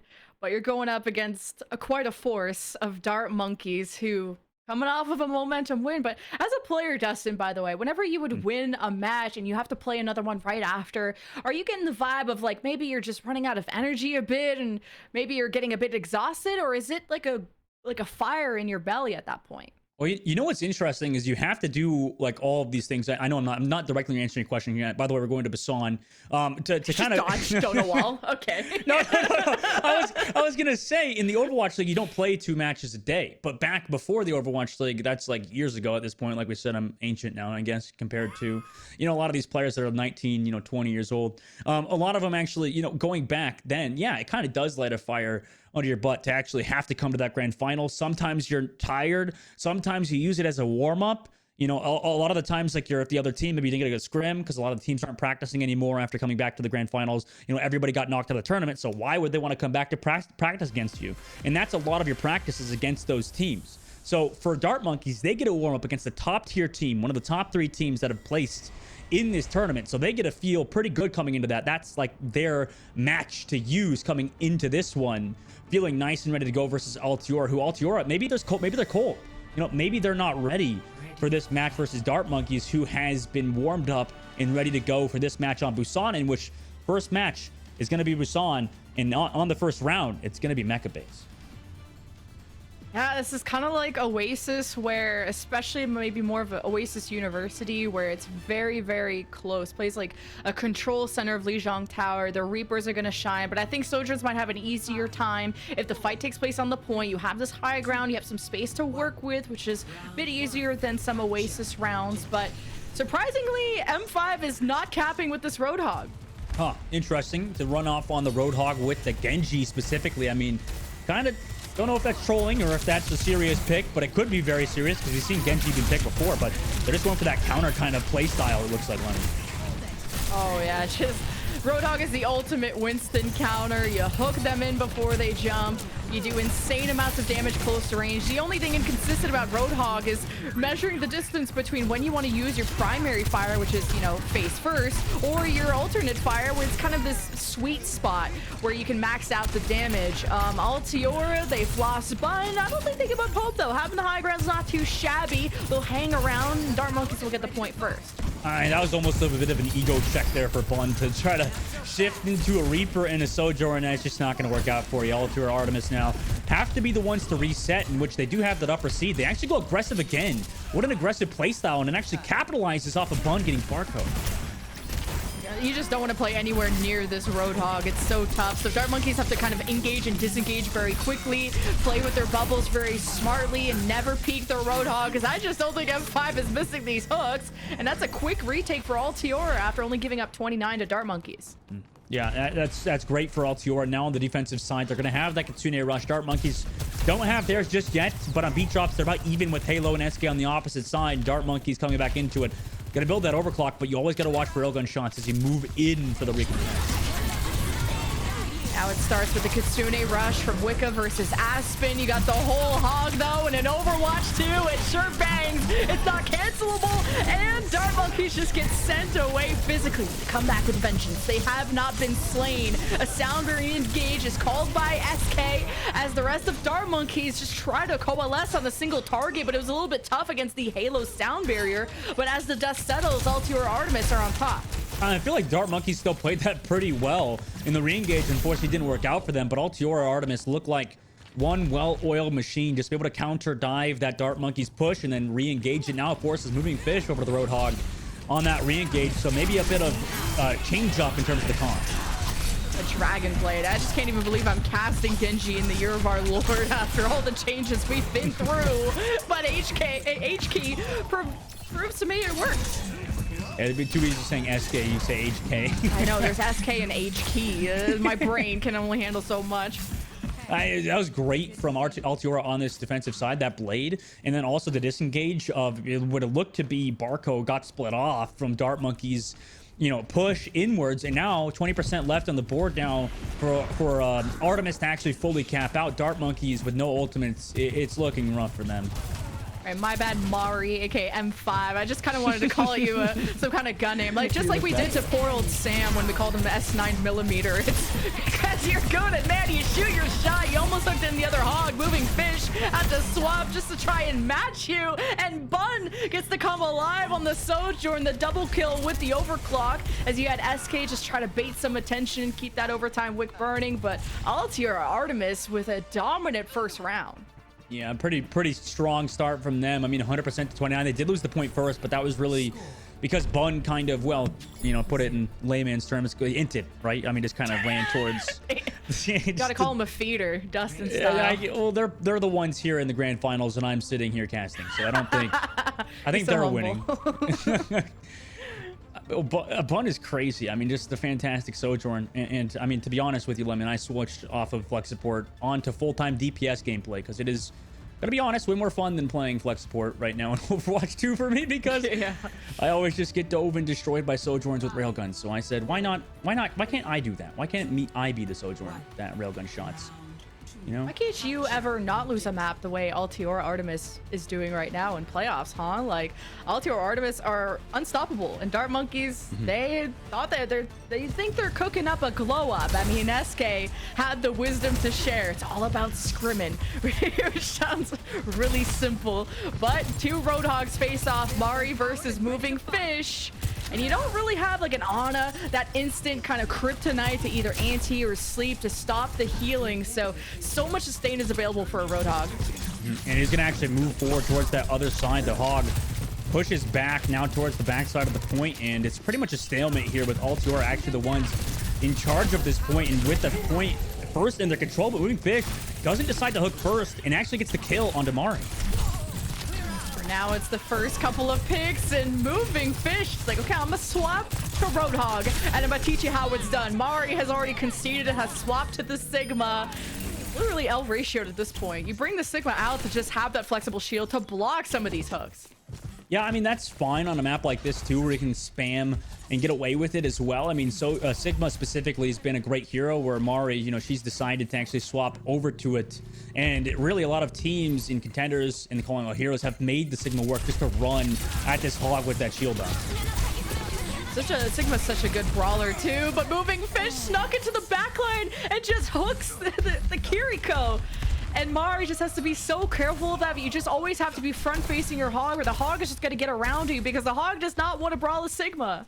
You know, so far so good for Dart Monkeys. They're gonna have to win this map to make a statement to Artemis to come back in the series, and with HK onto that Genji as well, maybe gonna get a big blade. There's no support ultimates to negate it, but with how large this map is, you know, it wouldn't be a surprise to see Dart Monkeys speed boost away and disengage the blade with relative ease. So, but HK is super good at just closing distance with that blade as well. So, okay, as I say that, Moving Fish gets the hook.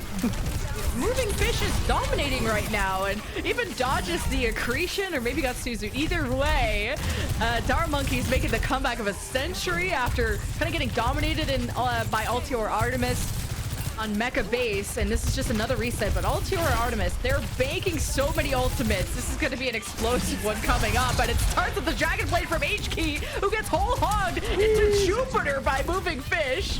So I guess you trade ult for ult. The lawn blower, or the leaf blower, I should say, boops him back. And Moving Fish again, another hook into a Sigma ult from Mari. And now they have to fall back to the point with the Suzu. I mean, Artemis, they keep getting picked here, Lemon. Altior Artemis, they used a lot of ults. What do they get? Nothing. How much does this cost? Everything. Altior Artemis only have an overclock from Bun, but she pops off.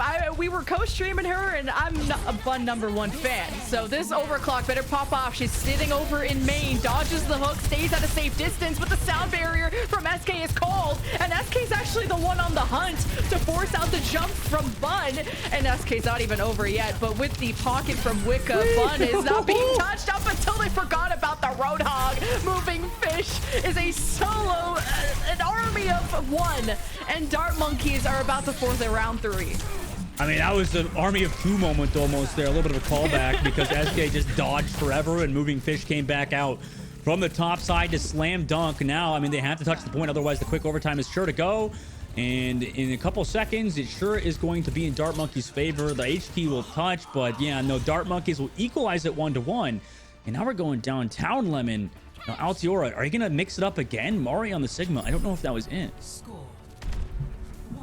Yeah, I just don't think they have the space to play Sigma. The only times you ever see Sigma being played these days is like on Circuit Royale, where you want to just have that flexible shield and enable your DPS. But playing Sigma as a brawler, it's a little bit tough when you just don't have the sustain that a Roadhog does. Because as you're just exchanging damage, the Roadhog can just walk away, heal, and the Sigma just sits there like a duck and has to wait for heals. So I almost would prefer the Hog mirror, but Mari just doesn't seem confident in that, hence the swap. And you think that they would be as well, because I mean they started off with the Hog as well. So I wonder if that's a team call from Artemis to make that swap as well. I mean, it's really up to them and what they practiced. Maybe they decided Sigma is better on that map than Hog, but really it's resulted in, like you said, Moving Fish being a ton of value. I think Mari is going to give this Hog a try and almost got a great hook onto Aspen or even Zemrit. With the Wraith being top, Dart Monkeys have to play a bit safe, but the boop wasn't enough to stop Mari. Got an amazing hook onto Barcode.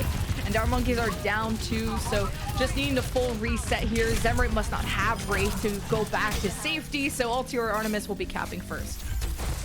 Pretty quick, pretty good fight from them. Mari on the Hog. I mean, we've seen a lot of teams run the Winston comp, and we talked about the better teams being able to do it, easily versus Roadhog, but it feels like it's still, in my opinion, not that off in terms of how strong the compositions are. The Roadhog itself, obviously, proving to be incredibly effective to find that first hook. An easy, quick, high percentage hook from Mari to open it up for Artemis. And now, on the defensive side, they just have to do the Moving Fish. The honest Winston is back. Mari drops so low too, but the take a breather is so powerful along with the damage mitigation you get from it. But Dart Monkey should be just trying to farm ults off of them if they can.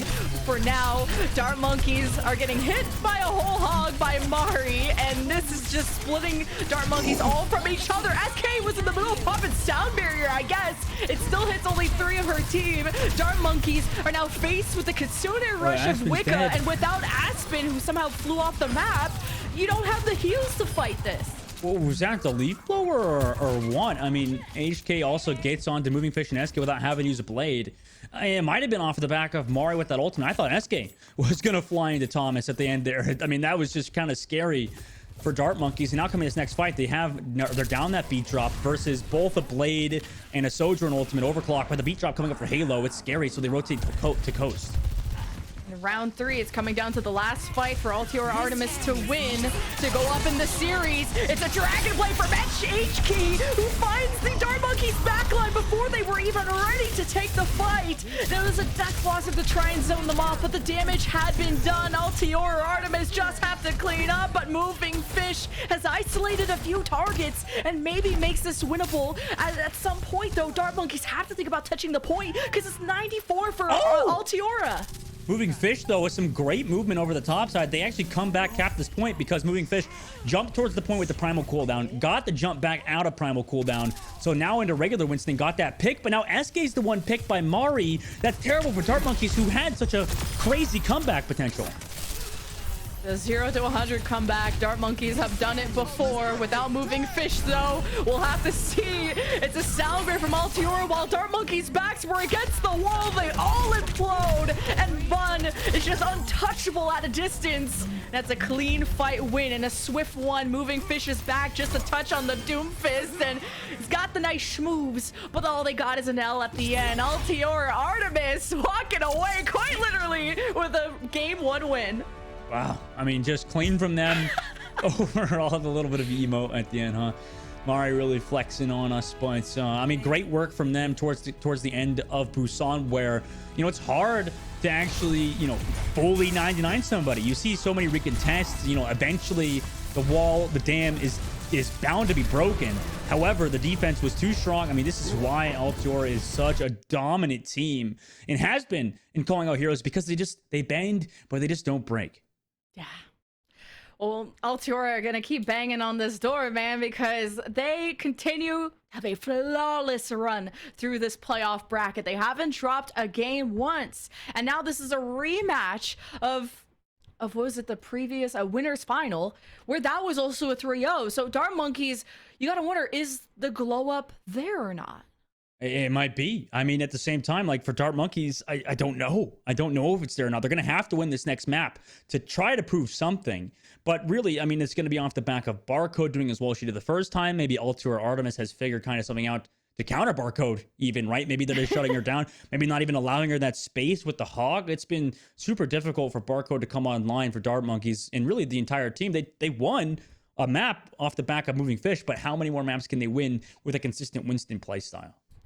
Well, Dart Monkeys need all of your support in chat. We see you with the, let's read this copy pasta. Dart Monkeys jump, Dart Monkeys grin, Dart Monkeys ult, Dark Monkeys win. It's just so poetic. What's the copy pasta for Altiora Artemis? It's just such a mouthful of a name. It's a little bit tough. Are you trying to make me come up with it? I don't Yeah, really know. what rhymes with Artemis? Come on now, quickly. Bartemis, I don't know. That's not a word. I know it's not a word. I don't know, dude. I'm just thinking Simpsons or something. I don't know, dude. What are you supposed to come up with? You just added a letter and called it a word. You can't make fun of me here. You put me on the spot here, Lemon. What am I supposed to go up with, dude? What the heck? You put me on the spot, bro. You said, what? I don't know what happened this fight. What do you think? And I'm like, bro, man, I don't know. Use your brain. Use your brain, Lemon. Use your freaking brain. I don't have it. Okay. Sorry, we're turning this into a bullying session of, well, honestly, both sides. But Artemis, I mean, they're going to have to do something here. They're going to have to come with some copy pasta because we're not going to do it. So, I mean, it's on them. It's on their social media managers, not on us, right? Yeah, well, Dart Monkeys have the map choice, all right? So hopefully they have a brain compared to us to figure out what their strengths are. Whether it's going to a Dorado or I don't know what the game type is or whatever, but they got to pick one that they can win on. That's all that matters, okay? Just go to Dorado. That would be my Fiverr advice of the day. But We're hire the Lemon coach is on Fiverr. Oh, we're going to get, what are we going to see? Oh, King's Row. You know, that's not Dorado like you predicted, sadly, but it's not even the same game type, so it's fine. It's fine. I think King's Row is a great map for Dart Monkeys. Obviously, on that last one, you know, versus Shock. I mean, they did a great job stunting their attacks. They held quite well with that Winston composition. Now, for Artemis, I mean, Artemis has proven to be a contender on every comp, on the Roadhog, on, you know, when they run the Winston as well. They've been such a phenomenal team all around Dart Monkeys, they've really proven good on that Winston comp. They had a good map with the Hog versus a Sigma, but that's not a mirror matchup. So don't know how directly that translates for them specifically. And Dart Monkeys on King's Row, I imagine they're going to run against that Winston mirror. And I don't know how they're going to do versus Altiora, who has been dominant so far. But Dart Monkeys did win King's Row against Shock Timeless, and they rolled. They had a pretty good time bank of like 1.5 to 2 minutes, and we cooked up some creative stuff on that map. We had some Reinhardt, Bastion, Widowmaker, but what did LTR Artemis study the VODs? Did they go back through the tape, or were they snacking before the grand finals? Because I know which one you would have picked. What? Whoa, whoa, whoa, whoa, whoa, whoa, whoa, whoa, whoa, whoa, whoa, whoa, whoa, my God. You got energized before a match. Lemon You look like much more of a snacker than a studier. Is that really that bad of an insult? Yes. You're just part of two camps. Yes. Yeah. Yes, that is an insult, Lemon. It is. Oh my God, I just got called fat by Lemon Kiwi on broadcast. Jesus. Anyway, I guess I have. This is why I'm out of Overwatch League. I'm too busy snacking instead of studying. You're right. You're right. God. You're right. You're right. 100%. Dart Monkeys doing our typical SK rollout into the pit. You know, just a little bit of analysis for you guys there for Dart Monkeys. Every time she does that, she grows stronger. Yeah. She just gets. Does the hitbox get bigger too? You think she's snacking? Yeah. A good players snack, okay? I'm trying to rewind. Okay. Somehow you made snacking fat phobic, okay? I'm just saying. You don't look like you study. It's okay. I'm only digging further. Both are worse, honestly. But Dart Monkeys, yes, for SK to actually, get stronger. That's what they need right now. Dart Monkeys needs SK to get the boops that she had previously on King's Row, right? That's where SK had a lot of, prevalent work, is where she booped off the map so many players. Same with Moving Fish on both sides. But I don't know if Altiora are going to fall into those same pitfalls that Shock Timeless fell into earlier. Well, wow. Evie just fell over. So substitution too. Evie over in for Mari. Who, welcome to Overwatch. You're dead already. We got to bring the Roadhog back in. But I want to see Evie's Roadhog if this Winston shenanigans keeps dominating. But Dart Monkeys, do not touch the spawn room doors, okay? This ain't that kind of match. Yeah, honestly, they just have to keep backing up here at the choke point. Obviously, it's not a showdown. It's for a lot of money, like you said. I mean, that's a huge amount on the line. 10,000 for the winner. So for Altiora, I mean, they got to kind of focus up here at the choke point and take Dart Monkeys around this outside towards that statue.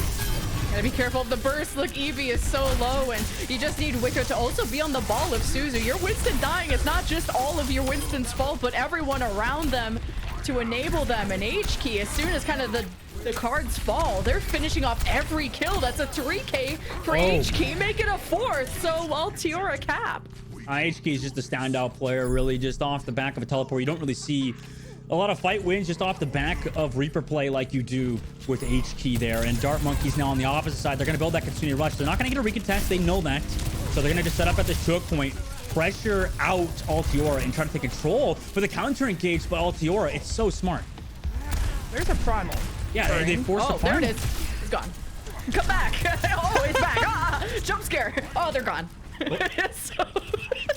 Well, they forced it out. I mean, that was so smart from Altiora Artemis because they just pressured Moving Fish, scared them to flop out of the water there and just keep, going back and forth between the archway. Now they're down an ultimate because of it. Gonna wish you had that back, yeah, for the choke hold. And Aspen will pop the Kitsune Rush second after Wicca throws theirs down. But as the Dart Monkeys went through the choke, they just walked into HK's Death Blossom.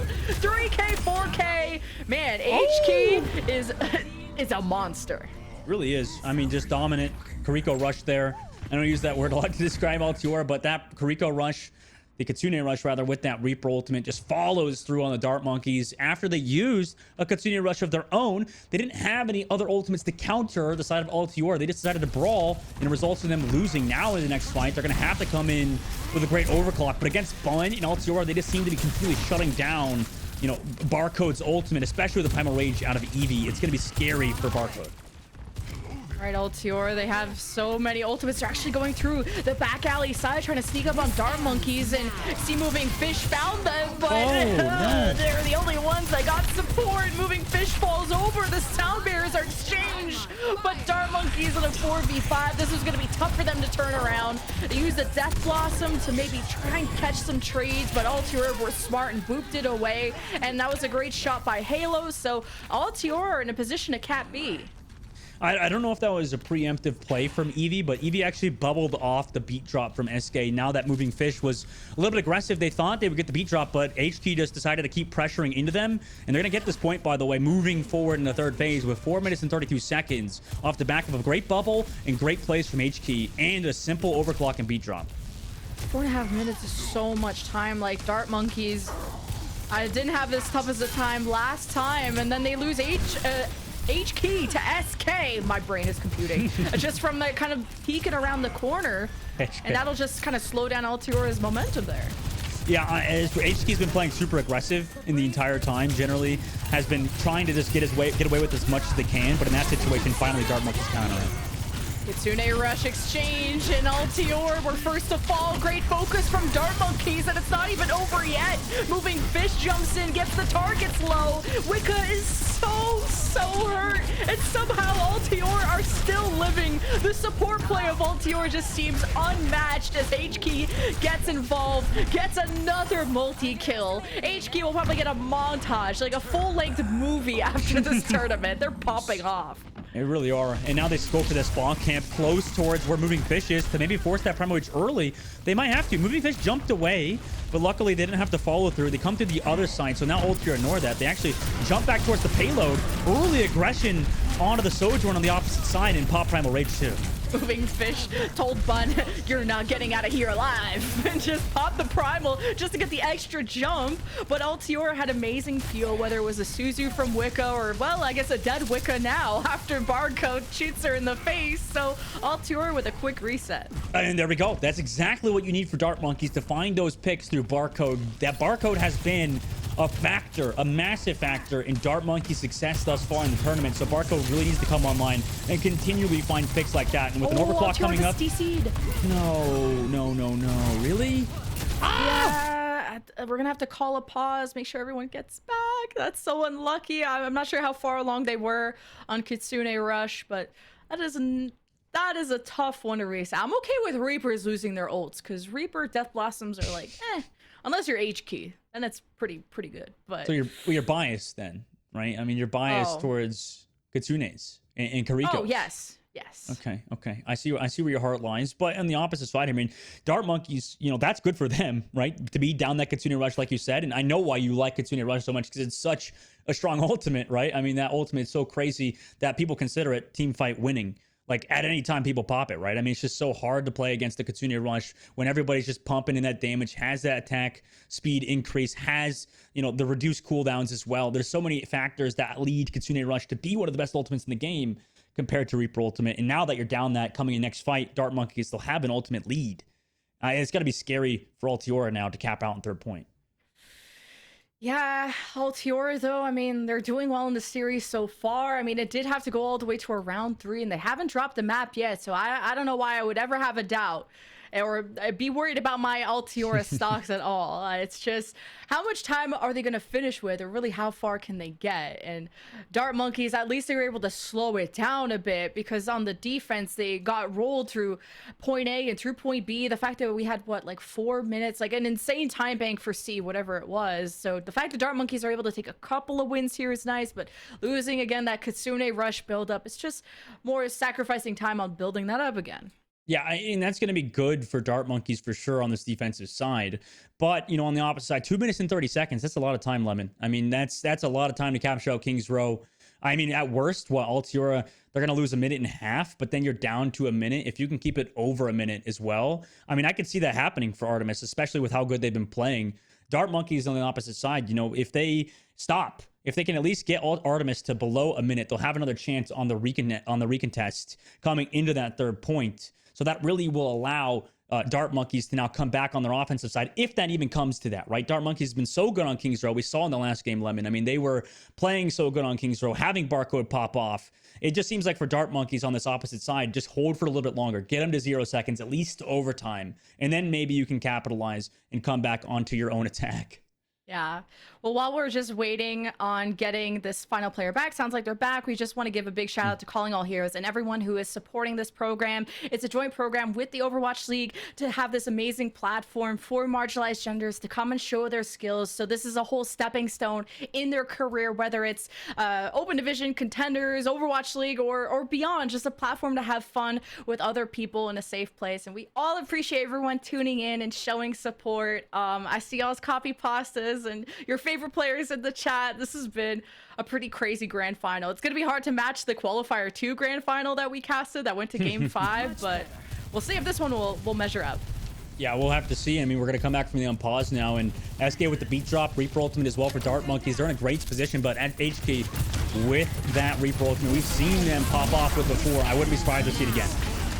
Yeah, Wicker came back with almost all of that ult charge, like getting up to 30%. Not too shabby. The sound beer call from Halo as Altior make the space for the overclock.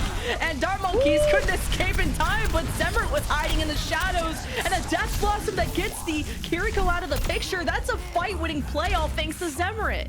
Slowly but surely, you're witnessing Dart Monkeys gain their confidence back off of the regional fight where, you know, you had Barco get that pick off. Now you got Zemrit with a big Reaper ultimate. I mean, things are slowly working together. And third point, where you really need things to capitalize and culminate together, where you have 1 minute and 46 seconds. Hold one more time and you're in a great position.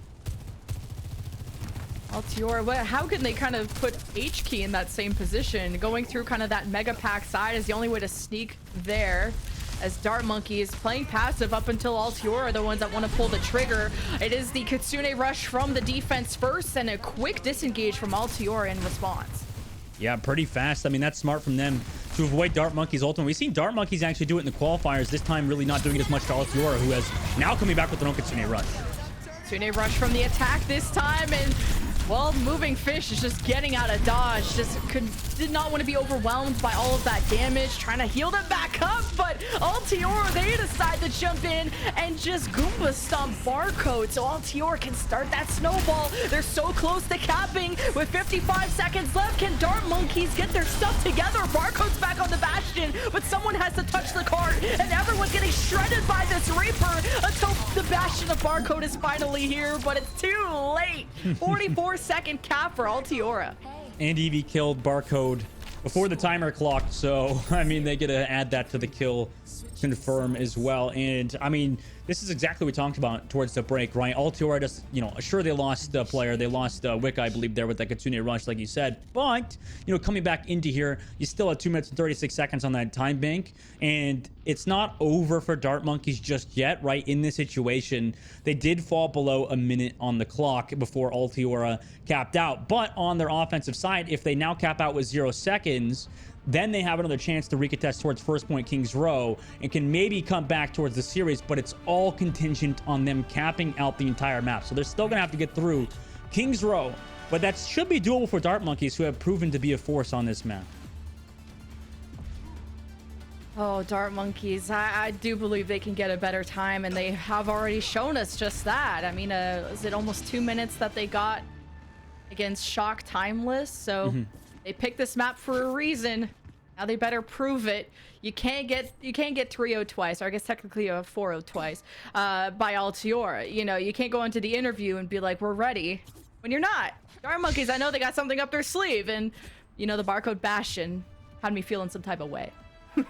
But sadly they get shut out by Eevee, who just put an end to literally everything that Barco was trying to do on that recontest. And now on the offensive side, sticking with a similar composition, we're not going to see the Shock Timeless Bastion cop on first point, sadly.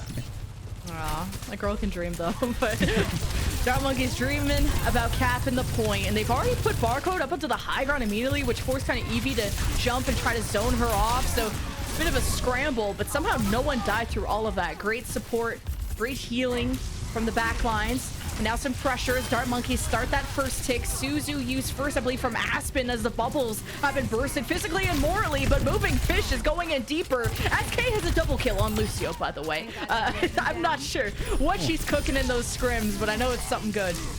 Yeah, definitely just a really clean play from Dart Monkeys over the backside to send SK there towards that point. Now 3 minutes and 12 seconds. They're going to cap that first point with about 3 minutes and 9.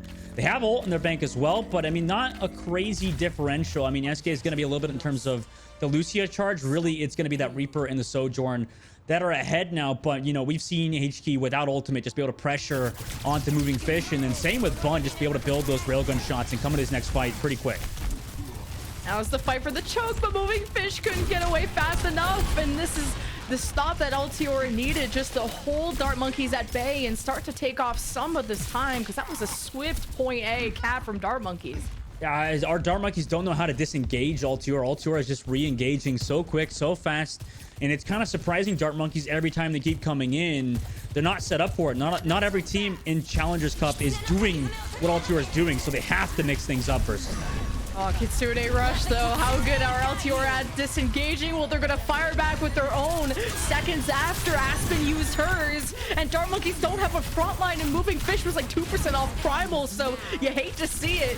But as the dust settles, Altiora were the ones who lost 2 people, so Dart Monkeys are surging forward, using the overclock to get more pigs. Barcode barely survives, and Dart Monkeys made it through the choke.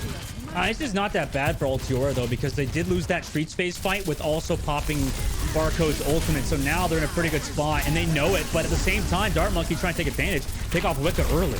Oh, 3, 2, 1, everyone. Press your ultimate button. Like, you just had 2 overclocks, you had a Death Blossom, Sound Berries, you name it.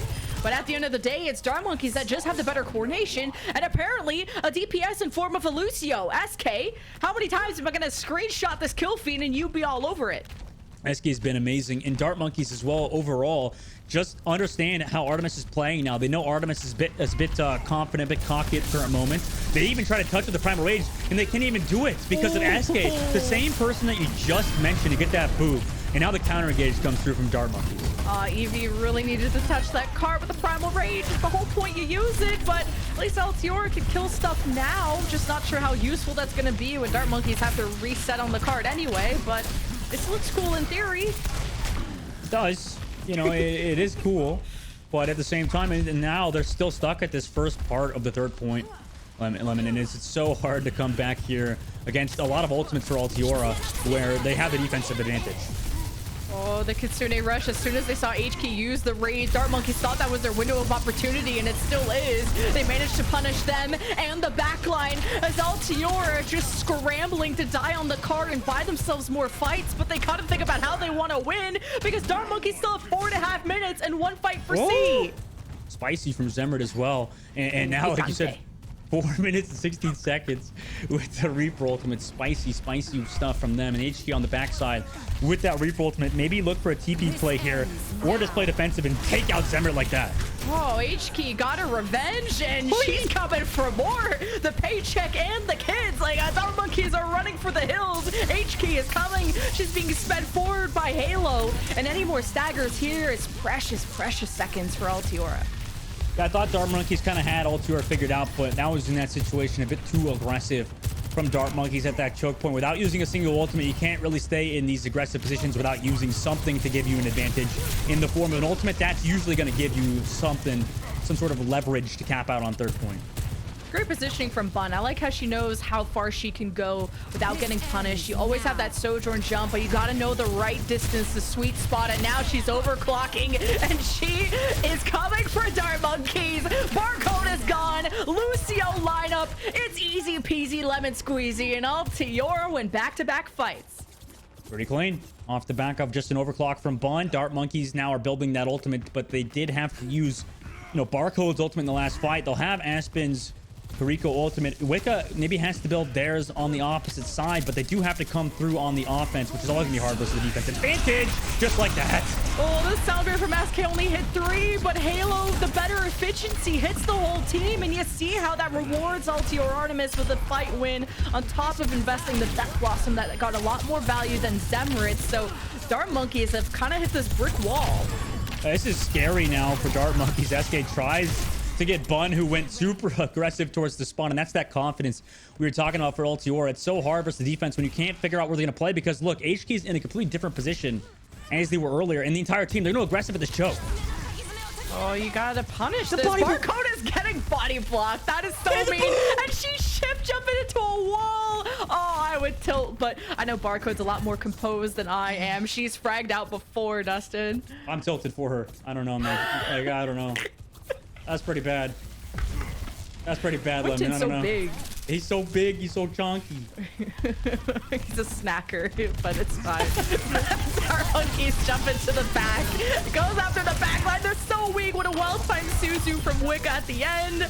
You got the kids Kitsune rush from Dart Monkeys to look for all the staggers, or at least assure that you get these kills, because now it's the final fight for the end of the map, and Dart Monkeys want to have the better time bank. Yeah, 1:36 seconds left now. The Monkey ultimate, the Winston ultimate for moving fish, is the only thing keeping Dart Monkeys to push off Altior from the payload. They'll have another fight after this, but this is the one they're going to win now. And it ends. Bun from the right side, and for Christmas gets a primal rage to the face, but somehow escapes through her own Winston bubble and stays safe. And Dart Monkeys, after they lost moving fish, who went to contest Bun, lost them in the process, and Dart Monkeys reset. Yeah, 1:10 now. Zemret building that Reaper ultimate. Overclock coming up. That they did use that overclock on the defensive side, but they still have the primal rage. And look at this. Altior setting up for an aggressive push. Dart Monkeys only have an overclock to worry about, and around this corner it's a little sketchy. You're always going to be, as soon as you present yourself for line of sight, you're going to be in diveable range from the Winston, unless Barcode wants to go through the back hallway. But it has to be moving fish that does the initial scouting, but didn't place the bubble fast enough. It got bursted by the Reaper of H-Key. There's a saying here in pro play, Lemon, where the team that goes first usually wins. W wins games, you know, and that's really a true factor even at the highest level, where you just want to keep pushing forward. You know, screw the end results. Just go first, be the aggressor, and it's going to pan out for you. Will this pan out for Dart Monkeys? They had a zillion years. We'd be in Overwatch 5 at this point, and they have one last chance to touch the card, but Altior took the initiative. And that's what we love to see. It's a shiny sticker from them. HK with the Death Blossom to end it all, as Dart Monkeys thought they could get an extra push. Well, no more pushing no more. Altiora, Artemis, take King's Row and lead the series 2-0. And I don't mean to coach Dart Monkeys here, but I hate that for them, honestly, towards the end. You know, it seems like on the opposite side, Altior just know exactly what to do to push past that choke point. And at the same time, you know, they could have easily came back peeled, but they decided to leave, you know, Barcode for just the pickings. It was just nothing going to happen there for the side of Dart Monkeys if they didn't help Barcode. And because they didn't, they rotated the payload together, they lost Barcode, and then what do you do with on your Sojourn? It's just over for you at that point. And when the sun's out, Bun's out too, because she popped off on Sojourn, but not just like in terms of getting 4 or 5Ks. That's maybe more of Barcode's alley, but when it comes to Bun, her positioning is so smart. You're never going to see her die first in a fight. She's always like getting her her ults very fast because of how far forward she goes, but not in an inty way, as you would call it, but more always far forward enough where she can be valuable and then get out in time with her shift jump. So Bun's a very smart player that I can appreciate. Yeah, Bun's been amazing and also very, like we mentioned, confident. They've been going forward. You know, you can recall back to, you know, Mecha Base, where they like you said, tried to int, where she went aggressive on Zemret and Barcode on the opposite side, and that was just so freaking strong from her. And to just keep pushing forward, to keep putting that aggression down range, it's really allowed Altiora to do whatever they want and just keep pushing forward on Dart Monkeys and kind of just int into the backline where Dart Monkeys can't do anything. It's not inting if they get away with it, right? It's just aggressive at that point, right? I mean, right. They're not inting just yet. Dart Monkeys, they can make the reversal right now, though, and then this next map. Yeah, you haven't got Dustin to get up from his chair and called you a feeder yet, but we did hear, at least from chat, there's an Altiora copy pasta that we'll leave you with before the break. Do not resist, they will persist with this Altiora Artemis. It's very poetic, actually. That's yeah. Very poetic. See you guys in a bit. All right, bye.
I can't. You're, dude. Every time, Lemon is hilarious. You're just so funny. Before we get back from break. Oh yeah. Yeah. Okay. Mhm. Oh, okay. So apparently we have Lemon muted. So the entire time while I was laughing at this hilarious joke, Jen just said some hilarious things, by the way, guys. You're not going to believe it. Literally, I'm not even kidding. Every time we go to break, I'm just laughing my my head off because this back? Because she just right before we get back from broadcast. Hopefully she unmutes soon. Okay. There she is. Welcome back, Jen. Hello. Welcome back to the broadcast. That's all I needed to do. Refresh my brain. Refresh the mic. Lemon activated. At home casting Lemon. It's just scuffed on ungodly levels. This has been okay. I guess we could just like do the animation all over, kind of re-intro this whole thing. But either way, what I was saying, we're in the grand final for a lot of money. So yes. Altior Artemis are looking pretty undefeated. Yeah, they are. I mean, they look so good.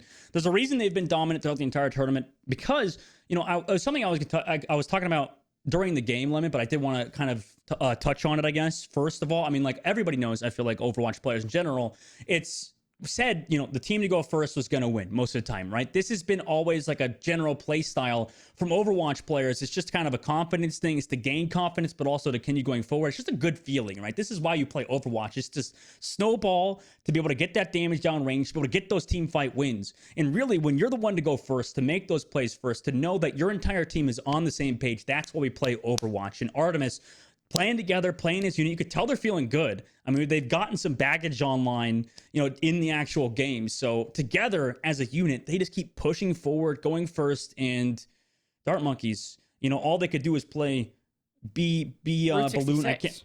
Route 66. There we go. Route 66. You saved me there from saying a copyrighted game. they'll play Route 66.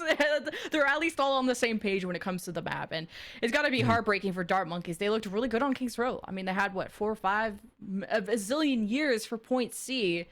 It's just the initiative that Altiora Artemis was taking. Like, it felt like Dart Monkeys couldn't get their stuff together before just dying.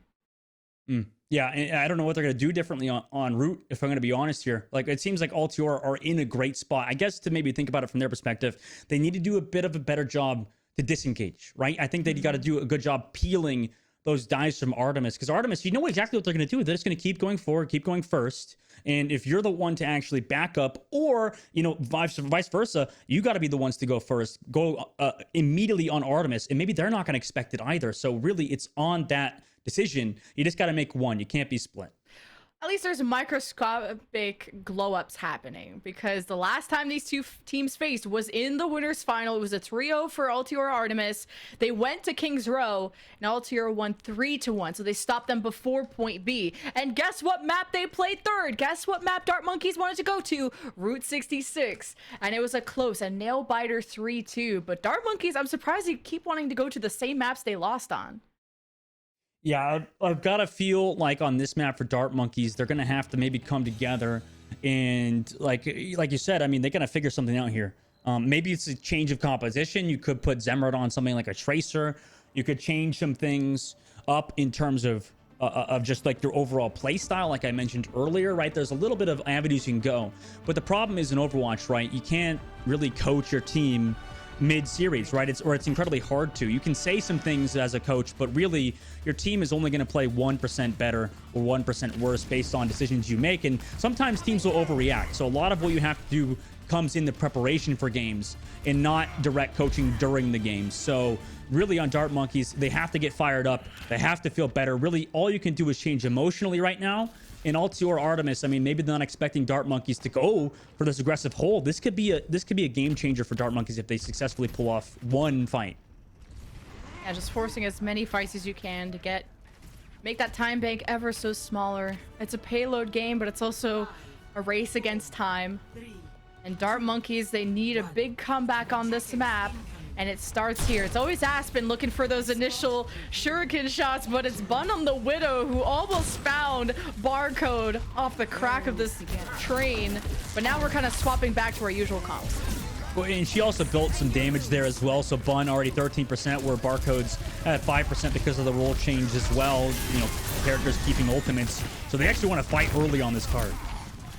Yeah, Dart Monkeys are surviving pretty well. They're cycling their cooldowns, and they forced Dart Monkeys to back away slightly after picking off Moving Fish. So Altiora in a good spot and able to farm out some ult charge here isn't bad, especially if you need them to get to point A. Yeah, unfortunately, you can't curse them there. Lemon Barcode was over the top side on the train. Got picked off immediately because pretty aggressive position, to be honest. But now coming back into this next fight, they're 50% towards that Kitsune Rush with a 60% as well. So you're still even in terms of ult charge. If you can get some good pushes, that's an aggressive push for Moving Fish. The Moving Fish is like, thank you, Aspen, for the Suzu. They were about to fall over. SK, though, dropped a 1 HP because she's being a little Lucio Demon again, trying to harass and get a 3K on Lucio again. But Bond has now been jumped on, forces the shift jump out, and Dart Monkeys really just patrolling, and they get Altior so low. It activates the Kitsune Rush, and Altior have to run. I like that for Moving Fish. They actually could have won that fight without the Kitsune Rush, to be honest. Like, Aspen popped it, maybe I don't exactly know why, because they already got that pick off. I mean, Moving Fish did a great job separating Halo from the rest of their team. Now they don't have a Kitsune Rush coming in the next fight. I mean, this is going to be scary for Dart Monkeys because HK's also going to have that reap roll. I mean, Altiora, they're in a great spot now with 2 minutes left on first point. Gotta reset from scratch. But man, have we banked up a lot for Christmas. Look at all them ults. We're about to light up like a Christmas tree. But will Altiora just crash and burn? They've jumped on top of Big Earls, kind of this initial positioning, see if they can drop down. But Dart Monkeys take shelter in the Mega Pack room. And Eevee just couldn't drop the Primal Rage in time. That's just unlucky. Needed to be a bit quicker than that. The burst damage, though, I don't blame them. Sojourn and Reaper with Kiriko.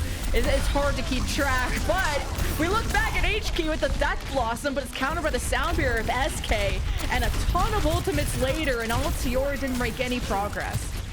Yeah, Altiora still have that beat drop though in this fight, and they actually commit the overclock as well. Moving Fish committed to this choke and not gonna escape with their lives. They figured they would get some help, and Bun over the top gets Aspen as well. Maybe one more on this Reaper. I mean, that was a bit of an aggressive push Moving Fish. I like the idea, but the execution just wasn't there for Dart Monkeys. And now leading the next fight, they're gonna have the overclock, they'll have a Reaper ultimate, they'll have a Kitsune Rush, but I mean, that commitment of the beat drop really allowed Altiora to capitalize and just push forward, knowing Moving Fish would have no support from their team.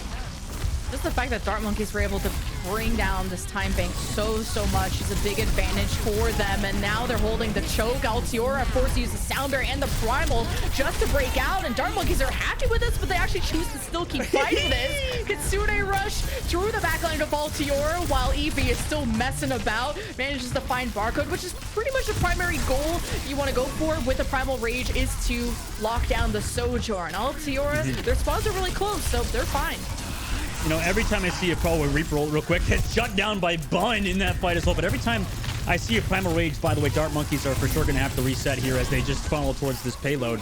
Every time we see Primal Rage, Lemon, I just feel like so happy because I literally scream inside because I realize that's not me getting Primal Rage, you know? So yeah, I feel good about it. You know, every time there's a Primal on somebody else, oh, good. That's not me being Primaled. I'm glad I don't have to deal with that ridiculous ability. And that's why you got 2 support players casting instead of getting Primal Raged in the game. Yes. Thank God it's not us. Oh my God. That's just, it's horrific to watch, honestly, every time. It's like close, you know, blank the screen out. It's like a horror film almost. Rated R, please don't watch. Well, you're gonna have to watch this next fight. Dart Monkeys have made their way under the saloon, trying to creep up on someone who's on the payload. Kitsune Rush is activated from the attack of Altiora Artemis to sustain against this Dart Monkeys push, who escaped to the high ground because, of course, you don't want to fight a Kitsune Rush. They're just gonna be better. And Barcode trying to prove that she's better, strikes through Bun, and Altiora Artemis don't even want to keep staying here after that.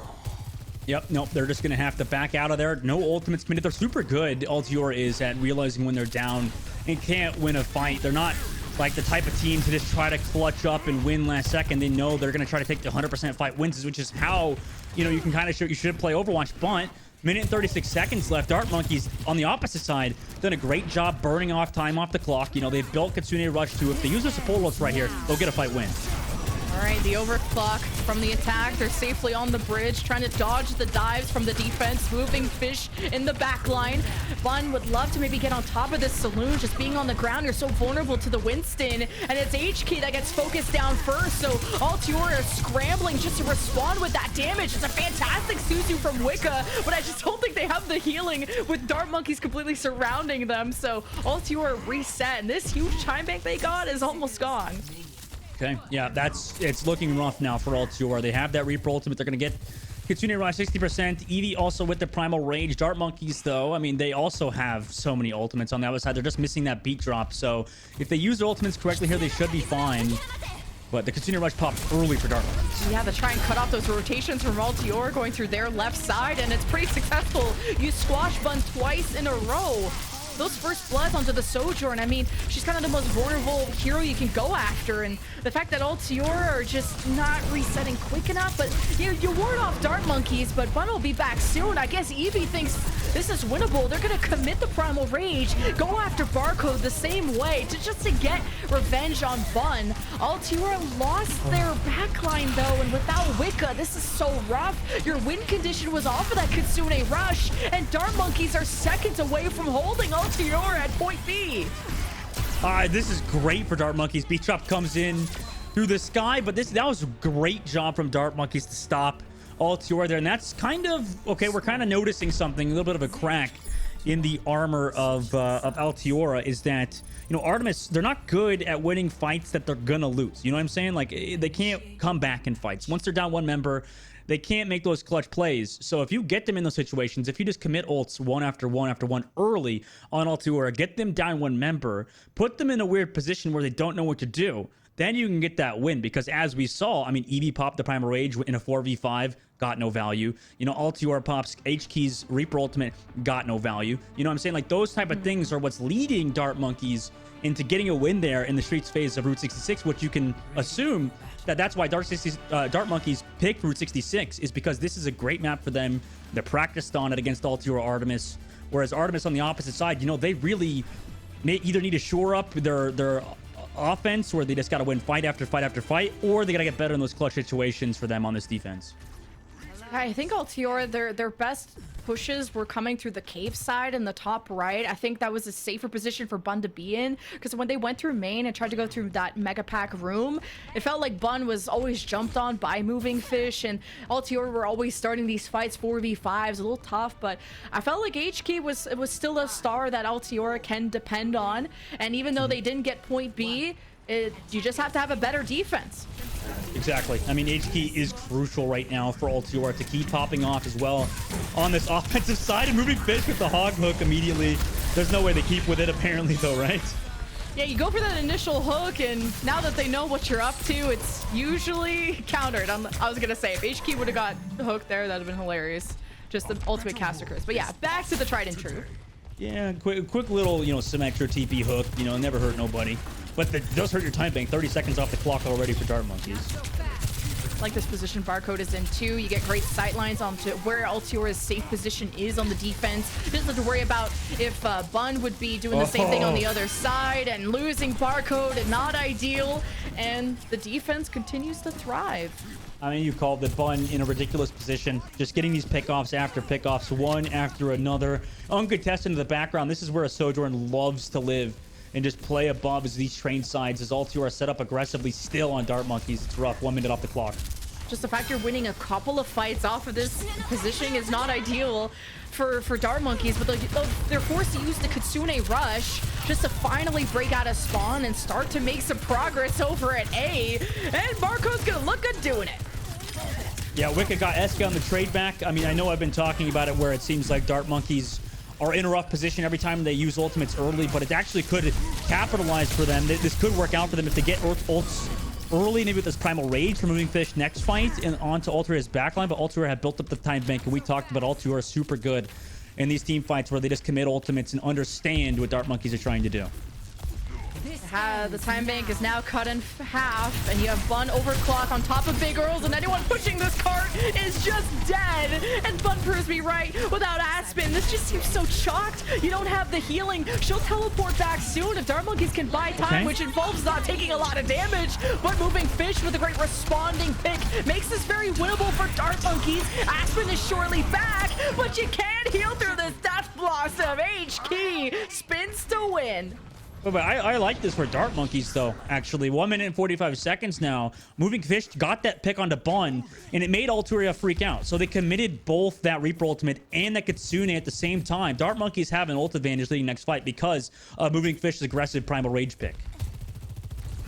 Now Dart Monkeys, they gotta just work on getting on top of Big Earls. They're close to their own Death Blossom once this bubble pops. You could see Zemrit really let it rip. Finds their way to the back line, but the Halo boop is too strong. What a play! Altior, because of that denial onto Zemrit, they live another day. Oh, that was their fight to win. And just when you think Altior Artemis is slipping, they don't. They just know exactly where to dive behind that billboard. You know, how many teams do you see go for these aggressive dives in different locations? Not many. This is why Altior Artemis are in the grand finals and up 2-0 in the series so far for $10,000. All right, another jump on top of Big Earls, and Barcode is in the middle of a storm trying to overclock. She got the sound barrier, though. So does the other team. Now that that's gone, she gets a body shot onto Bun, but it's not enough. And Bun is the one who hits their shots. SK down. Dart Monkeys 4v5. They have the Kitsune Rush, 10% faster than Wicca, but at what point do you want to use it? They're kind of still stabilizing, figuring it out, and Aspen lets it rip. Altior, they escape, they respond with their own, and Dusty just simply doesn't approve. But Dart Monkeys just had to prove it wrong with a 0.8 cap, but we'll find out if that even happens through all the chaos. Moving Fish has to use the Primal Rage to keep their own life. Returns to the team. Dart Monkeys put Altior Artemis's backs against the wall, but kills evade them. No kills either. Now they have that overclock he said, but Barcode on the opposite side got Wicca. Moving Fish does get Bun as well, and now in comes a Reaper with HK. Can it be big enough to shut out this attack? It is! Oh my god, HK and Eevee with the Primal Rage just shut down Dart Monkeys last second, and there's no opportunity to even push this in 3-0 so far in the series, and now they're in a huge pit. SK did try to go for the boop off the payload just for some potential recuperation, but 3-0 now and moving into map number 4. They got to make the reverse sweep, Dart Monkeys. Oh boy, 3-0. After all that, the full hold on Route 66. Dart Monkeys, what's the definition of insanity again? When you keep doing the same thing and expect a different result. They return to Route 66 just to lose again, but it wasn't a first to 4 in the winners finals, so we're gonna cook up a new map after this one. H-Key about to rename themselves to W-Key if they win this next game. Yeah, I mean, that's what exactly their team should have been called, W-Key even. Like, at that point, they've been doing such a good job just shutting out Dart Monkeys. That's why, I mean, and I'm not like rigging or hating on Dart Monkeys' last second play, right? That Kitsune Rush, yes, it was not optimal because they were down 1, obviously. And then, you know, with Altior, they've been doing a great job just shutting out down a member every single time.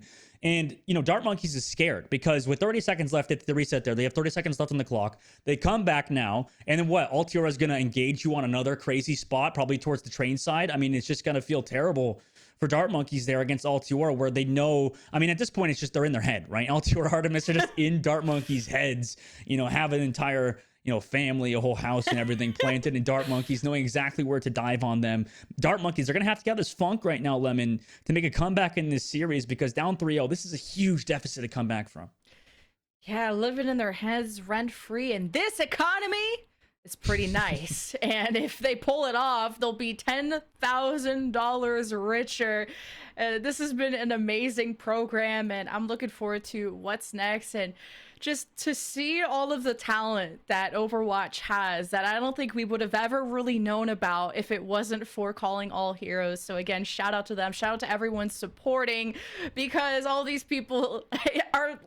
This is a platform for them to shine on, and y'all are giving them so much love and support, and we love and support you back. We're going into maybe our final map, where maybe you could be witnessing, you could be here for the most legendary reverse sweep of all time. I don't know.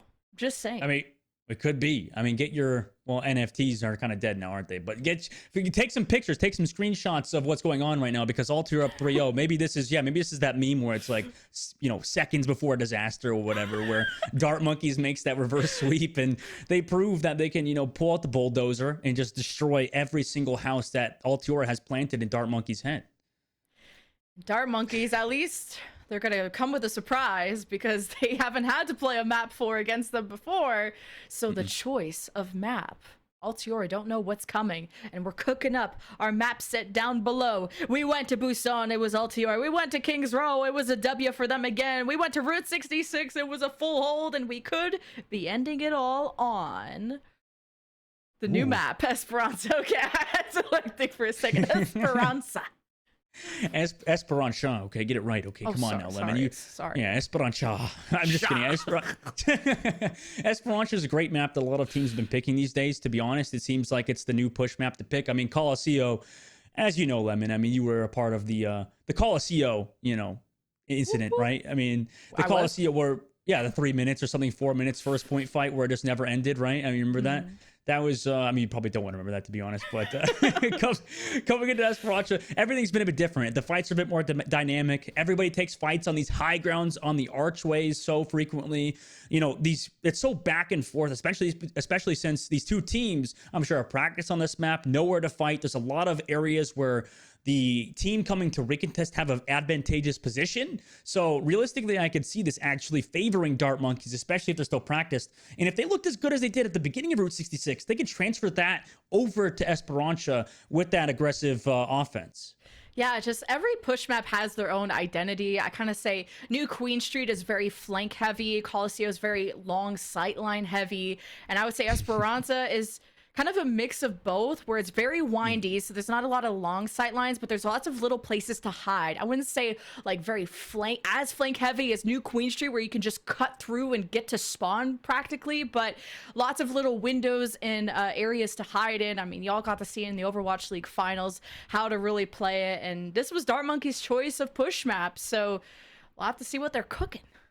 You know what I'd like to see, Lemon, is like a heat map eventually of like, if there's some like analyst nerd out there or something that could like give us, like a heat map of where like pro players have been in the map to see where like the most frequently visited parts of the maps are. And that way you could find out, like you said, I mean, New Queen Street, like there's areas where they're pretty much not used, right? There's areas where like they avoid because there's not really any advantageous position. I mean, that'd be a cool idea. Not that it's going to happen. I just got our hopes up for Gotta get really our no stats reason. people on that. Like, just having stats for calling all heroes has to be the next step. Because I'd love to compare someone like Bun and Barcode, where I feel like they both have their niches, where you'd expect Barcode when she overclocks gets 4 or 5k, but Bun I feel like has a lower deaths per 10, and that's more of like the Winstons and who they're prioritizing to go after, and we're seeing a lot of the Winstons use their primal rages to lock down these Sojourns, and I think that's why both Sojourns look a lot quieter this series. Yeah, it really, I mean, yeah, you're right. The team play has been phenomenal at shutting down, both Sojourns. And for Dart Monkeys, unfortunately, as a team, they've been shutting down Bun in some locations. But like you said, doing a great job playing their lives. Or the top side of big Earls, for example, just understanding the angles to actually shoot and actually, move around and use the shift cooldown to avoid, Moving Fish. Because Moving Fish hasn't been doing a bad job. Moving Fish has been great so far in the series. But right at the same time, Bun just avoiding that primal rage, sliding away at the last second every single time. It's just, I mean, Moving Fish is shooting and is trying to chase a moving fish, really. And if y'all are having some favorite plays, favorite moments from your players that you're supporting here, make sure you tweet it at us. And also Overwatch League is retweeting some awesome content from the Calling All Heroes tournament. So make sure you show them some love on socials. So, while they're playing, someone's clipping their cool moments and they can kind of just go and grab it from you, put it in the video. We're going into our final map shortly. Dart Monkeys are just brewing up their strategy because getting full held, you kind of need to mental wipe everything. The Men in Black thing you brought up earlier, that needs to happen again. Yeah, I don't think they have that on standby, sadly. I don't think the technology's there for Dart Monkeys. They're going to have to evolve their tech tree to unlock that, right? That's a certain tower for Dart Monkeys, I think, to progress through. And there's the tower, in the middle of the map, obviously. So, okay, maybe they can do it. Maybe they can erect that tower to come back in this series down 3-0. Yeah, it looks pretty sturdy.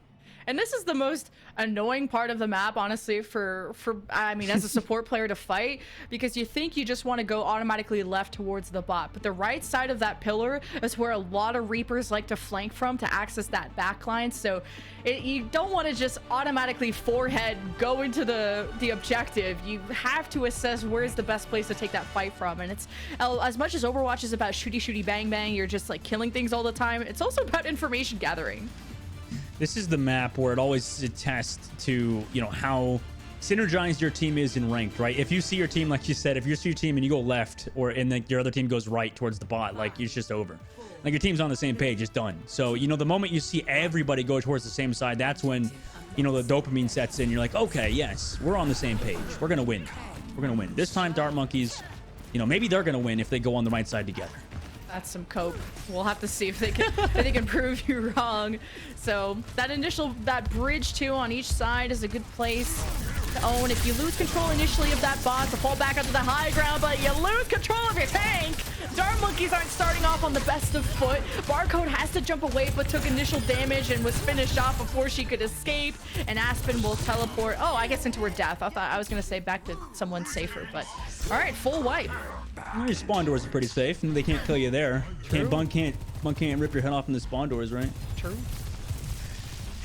At this choke though, Moving Fish drops the bubble. Just like did you see how Moving Fish thought they would have like a second to breathe there, but Altior just decided to push forward and just like, no, you can't do that. I'm gonna farm ult charge off of you.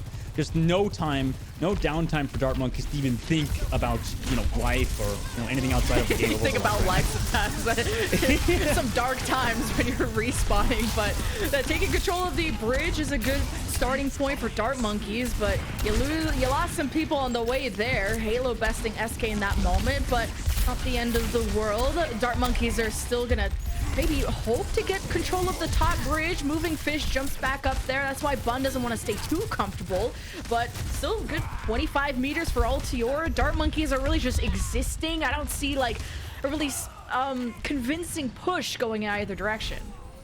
No, the wind, you know, it's being slowly taken out of their sails. I think that for Dart Monkey, they're gonna have to come in with this Primal Rage now and get something big. They'll have Kitsune Rush. I mean, as you mentioned earlier, this might be some cope, but Barcode's gonna have also that overclock. So Bun doesn't have that overclock, and you can find some big shots even through beat drop with overclock. Well, but Bun's positioning is so much better on top of the bridge, and Dart Monkeys will have to they're more focused on just the low ground, and HK sneaks up behind them with the Death Blossom. So Altiora taking back-to-back wins, and this is the snowball that push creates, and why some people get scared of just making mistakes early on, because if this lead gets to 70% plus, it's gonna be scary for Dart Monkeys fans. Yeah, it really is. I mean, once you get to that mark, like you said, I mean, Altiora, they're going to be terrifying, and Dart Monkeys, you know, they're going to have to get a solid fight win here, but especially since they use that Kitsune Rush, they're only 73 on the beat drop right now. SK needs to do a good job building that up. They'll have that reroll. Look, HK just used the reroll. He's already they're already 60% on another one. Ooh, Dart Monkeys, how much do they want to invest at this point? Whatever it is, you cannot afford to lose. This will just be insurmountable, but not with the time that they have left, I guess. It's still 7 minutes, but everybody's like stuck towards the pillar, and Bun, there's no pressure on the front line. What do they do? Just both teams seem to have this reactive play style of basically saying, no, you do something first, no, you, in order to kind of jump Winston-wise in the back second. But Dart Monkeys, yeah, they lost Barcode and a 5v4 happened. Altior investing ultimates just to guarantee this fight win, and Altior at a 62-meter start are only getting better. I mean, SK just a bit too far forward. At the end there, they had that fight under lock, but unfortunately, Altiora just able to clutch out towards the end there. SK just a little bit too past that archway, sadly, and this is kind of a test, not in terms of mechanics, but right now, Altior Artemis, 70 meters. This is the danger zone that you mentioned earlier, Top Gun stuff right now.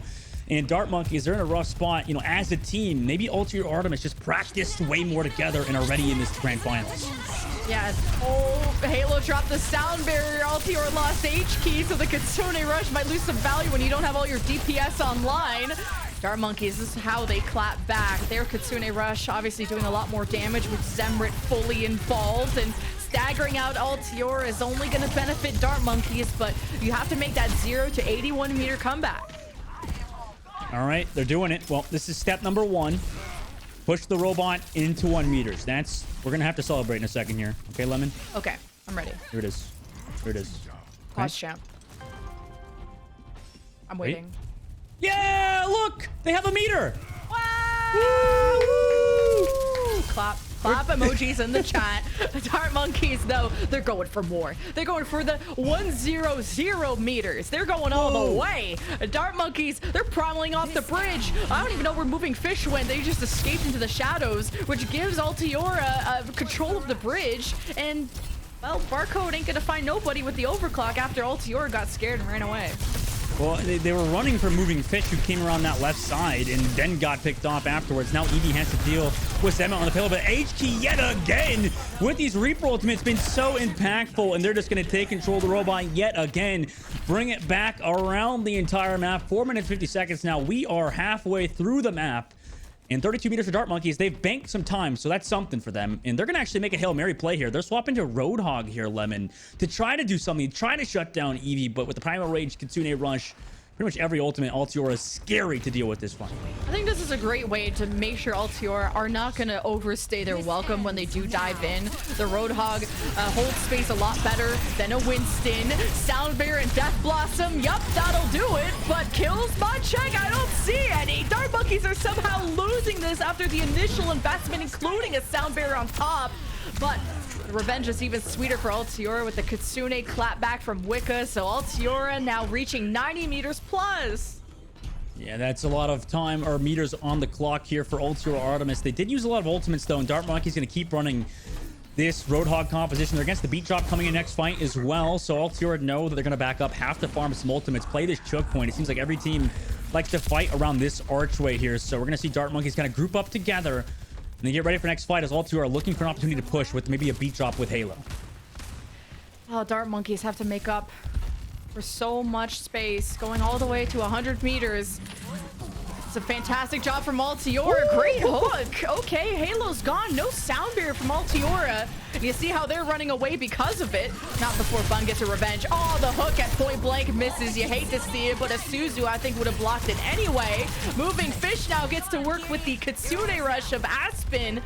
See if they can find any other hooks. And hello there, Eevee. What's up? If I'm Moving Fish, I'm committing more. Yeah, throw the whole hog and the kitchen sink at him. Altiora getting physically zoned off, but not killed yet. Good rates from HK to avoid the hook. And here comes Altiora with their revenge. The Soundbear to deal with Moving Fish.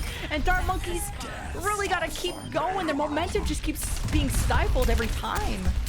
Oh, that's the problem with Roadhog. Oh my God, really? Really, HK?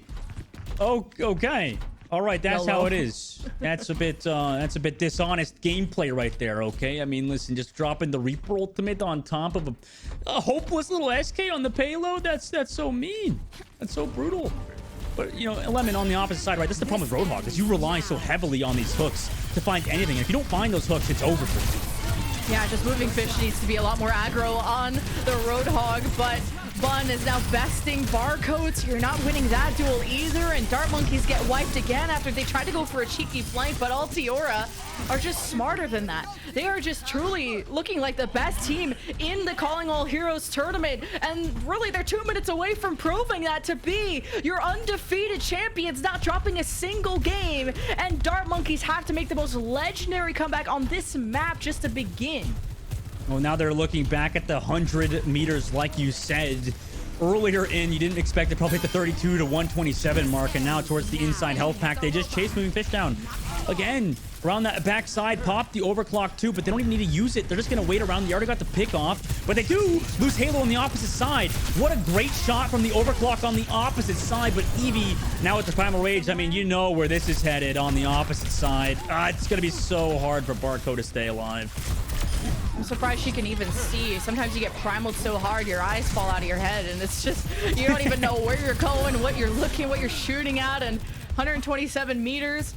Looks like that journey will stop for now. Dart Monkeys get to stabilize a little bit, but all the time it took, yeah, the whole hog just, okay, I want to be done with this. We don't want to waste any more time, but Bud gets a headshot on the moving fish. So that ultimate is gone. You got a 3 versus 3, so Dart Monkeys are not out of the woods yet. No, they're not. I mean, 40 seconds left on the clock. I mean, 127 meters is quite the distance to cover. And especially on push, I mean, it's super hard to win multiple fights in a row because the spawns always get closer and closer to where the robot are. So Altiora on the opposite side now going to have that overclock. Also a Reaper ultimate coming up, and we've seen HK pop off with that before as well. And Wicca's going to have that Kitsune Rush. Dart Monkeys, all they have is Emirates Reaper ultimate. SK is going to be building that beach drop, but it's not going to be here for this fight, which is coming up in 15 seconds left. I'm worried for Dart Monkeys. They don't only just have a Death Blossom, they have Hope and Cope on their side, okay? Dart Monkeys, they're just waiting for Altiora to jump on them so they can kind of be this anti-dive composition that they were trying to be. Someone has to stay on the cart, or on the bot though, and it's Zemmer popping the Death Blossom there. Altiora popped the Silent Barrier just to negate that, and Barcode doesn't have that much space to work with. Moving Fish is overwhelmed on the front line, and everyone in chat, you are looking at your Calling All Heroes Challenge Your Cup champions. It's Altiora Artemis, and they are undefeated and $10,000 richer. Altiora Artemis, insane games from them throughout the entire tournament. Not to drop a single map is crazy.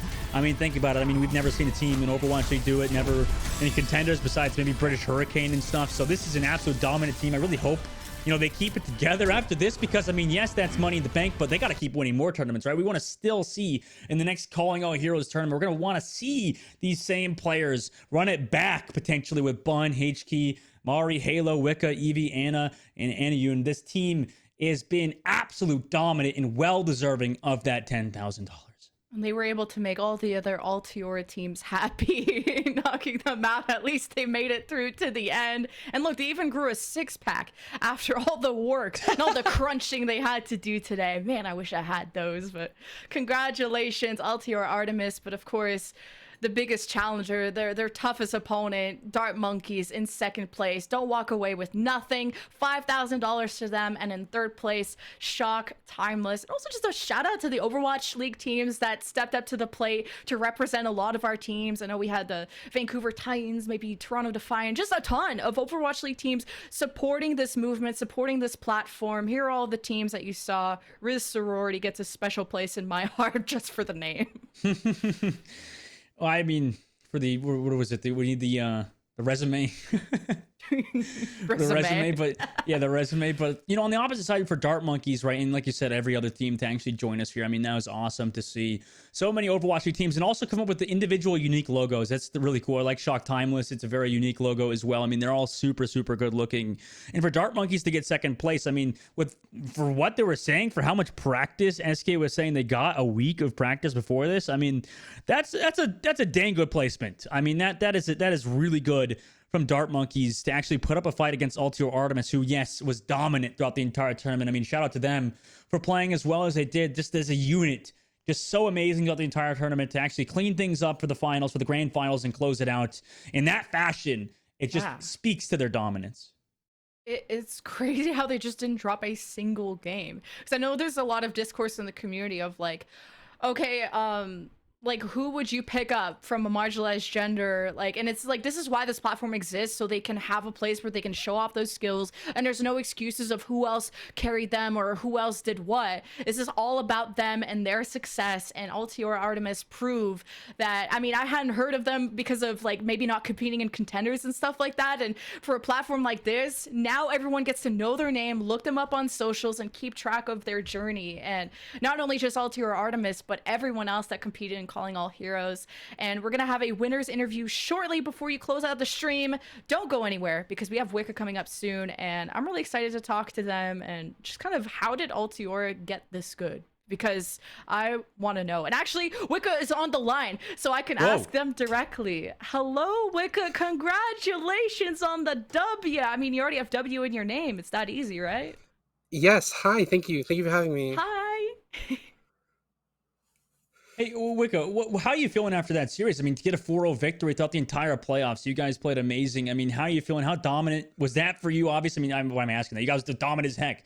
I mean, you guys played amazing. How are you feeling after that win and to take home the prize money? I'm feeling just really super incredible. I'm super proud of my team. We put in so much effort in order to get the victory. We've been like this past week, we've been scrimming double blocks every single day, et cetera, so forth. And I have a lot of respect for players on the other team, like SK Aspen and Moving Fish. So being able to beat them in such a good fashion for us, just I'm so proud. That was a really fun final, and we were wondering kind of how different it was going to be from the winners final when y'all faced them the first time. So, did y'all have to make any changes or do anything at all between how you were successful in the winners final to the grand final? We did make a couple. We kind of looked it over. We in the first series with them, we kind of were making some ultimate mistakes and just kind of basic mistakes in our neutral. So we did talk about that just to clean it up a little bit. And in the actual series, we did have to adjust our tempo calls a little bit because moving fish is pretty aggressive, and sometimes we get taken by surprise by how quickly their team like pushes into us, and it lost us fights. So a small shift on tempo calls, and we were able to definitely clean it up a bit and play better against them. Well, and I have to ask you, Wick. I mean, was it preempt? Like, were you guys practicing your aggressive plays that you did on Dart Monkey in general? I mean, obviously, probably yes, but I feel like, I mean, you probably know the team that goes first always wins, right? Is that a mentality that you guys have, right? To just keep putting that aggression down on the Dart Monkeys and make sure they're always feeling uncomfortable.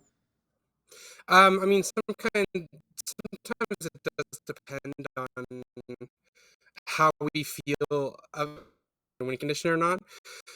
Um, so advantage, and we don't have ours, then for a kite rather than to that they'd win that fight if we were to take it aggressively. But for general during neutrals, where no team has ultimates, we do find it better to be the aggressors rather than the ones that are more passive. So yeah. It's been really cool to watch you and just all of the teams in this tournament as well. How does this, which is Overwatch has never had a platform like this where like marginalized genders can come and have this safe space to compete in and really put the spotlight on y'all to prove why you deserve to be on teams and climbing your career. So what has Calling All Heroes meant to you personally and to your team? Calling All Heroes has honestly been a super incredible experience. I've seen a lot of players that I never would have met otherwise come into the community and really show up and perform really, really well during the finals and even the qualifiers. And I think that Calling All Heroes, from what I have seen just from this one tournament alone, is doing exactly what it's supposed to. Because the amount of improvement of players that are marginalized genders has skyrocketed, even just from the qualifiers to the finals. And it's so amazing to see so many players improve and want to compete more. And I really hope to see them in Path to Pro.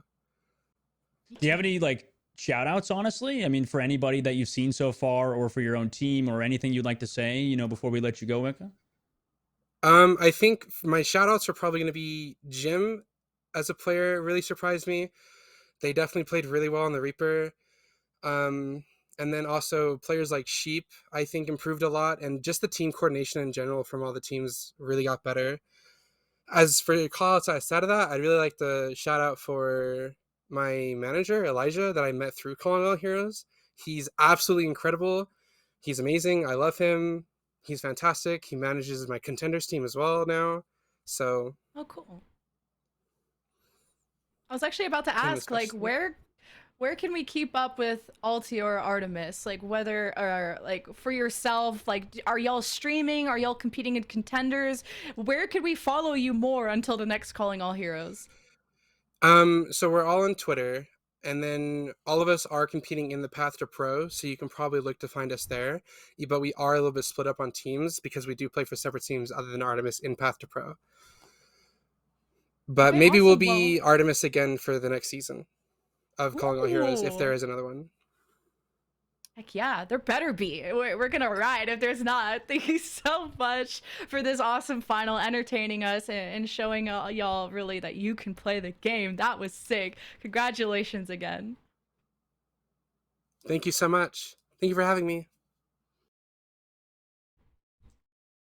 What a great interview. What a great interview, honestly, Lemon. I mean, this has been a fantastic finals, and for Altior to do it in that fashion, I mean, it couldn't have ended any other way for such a phenomenal team this year, honestly, Lemon. They've been so freaking good, so dominant. It can't, like, you looked at any other team, any other series. I mean, there's not any team that would dominate as much as they did throughout the entire tournament. 3-0 versus Kaiju in the quarterfinals, come into semifinals against the just signed Washington Justice Red, then go on into the winners finals against Dart Monkey, win 3-0, and then come back into the grand finals to close it all out with another 4-0. I mean, that's flawless. It's just beautiful to look at. And the fact that they just didn't drop a single game in the main event is incredible. It's unheard of. They are going to be the team to beat in the next Calling All Heroes, whenever that will be. You'll have to stay tuned. Follow Calling All Heroes on socials. And of course, thank you for Overwatch League to have this on their platform, on their channel. If you want to catch more Overwatch League, just more Overwatch action, I should say, the Pacific Showdown for Contenders, it goes live tonight. That's going to be at, well, 10 p.m. Pacific. But basically, go check out that schedule, Dustin. Where can we find you? What are you up to these days? Oh, geez. Oh, God. I'm being a degenerate. That's all. I mean, it's just the same old, same old. Just kind of just sitting here eating Cheetos all day. You know, that's me. That's me, Lemon. And he dabbles in studying every now and then. I'm just snacking over here.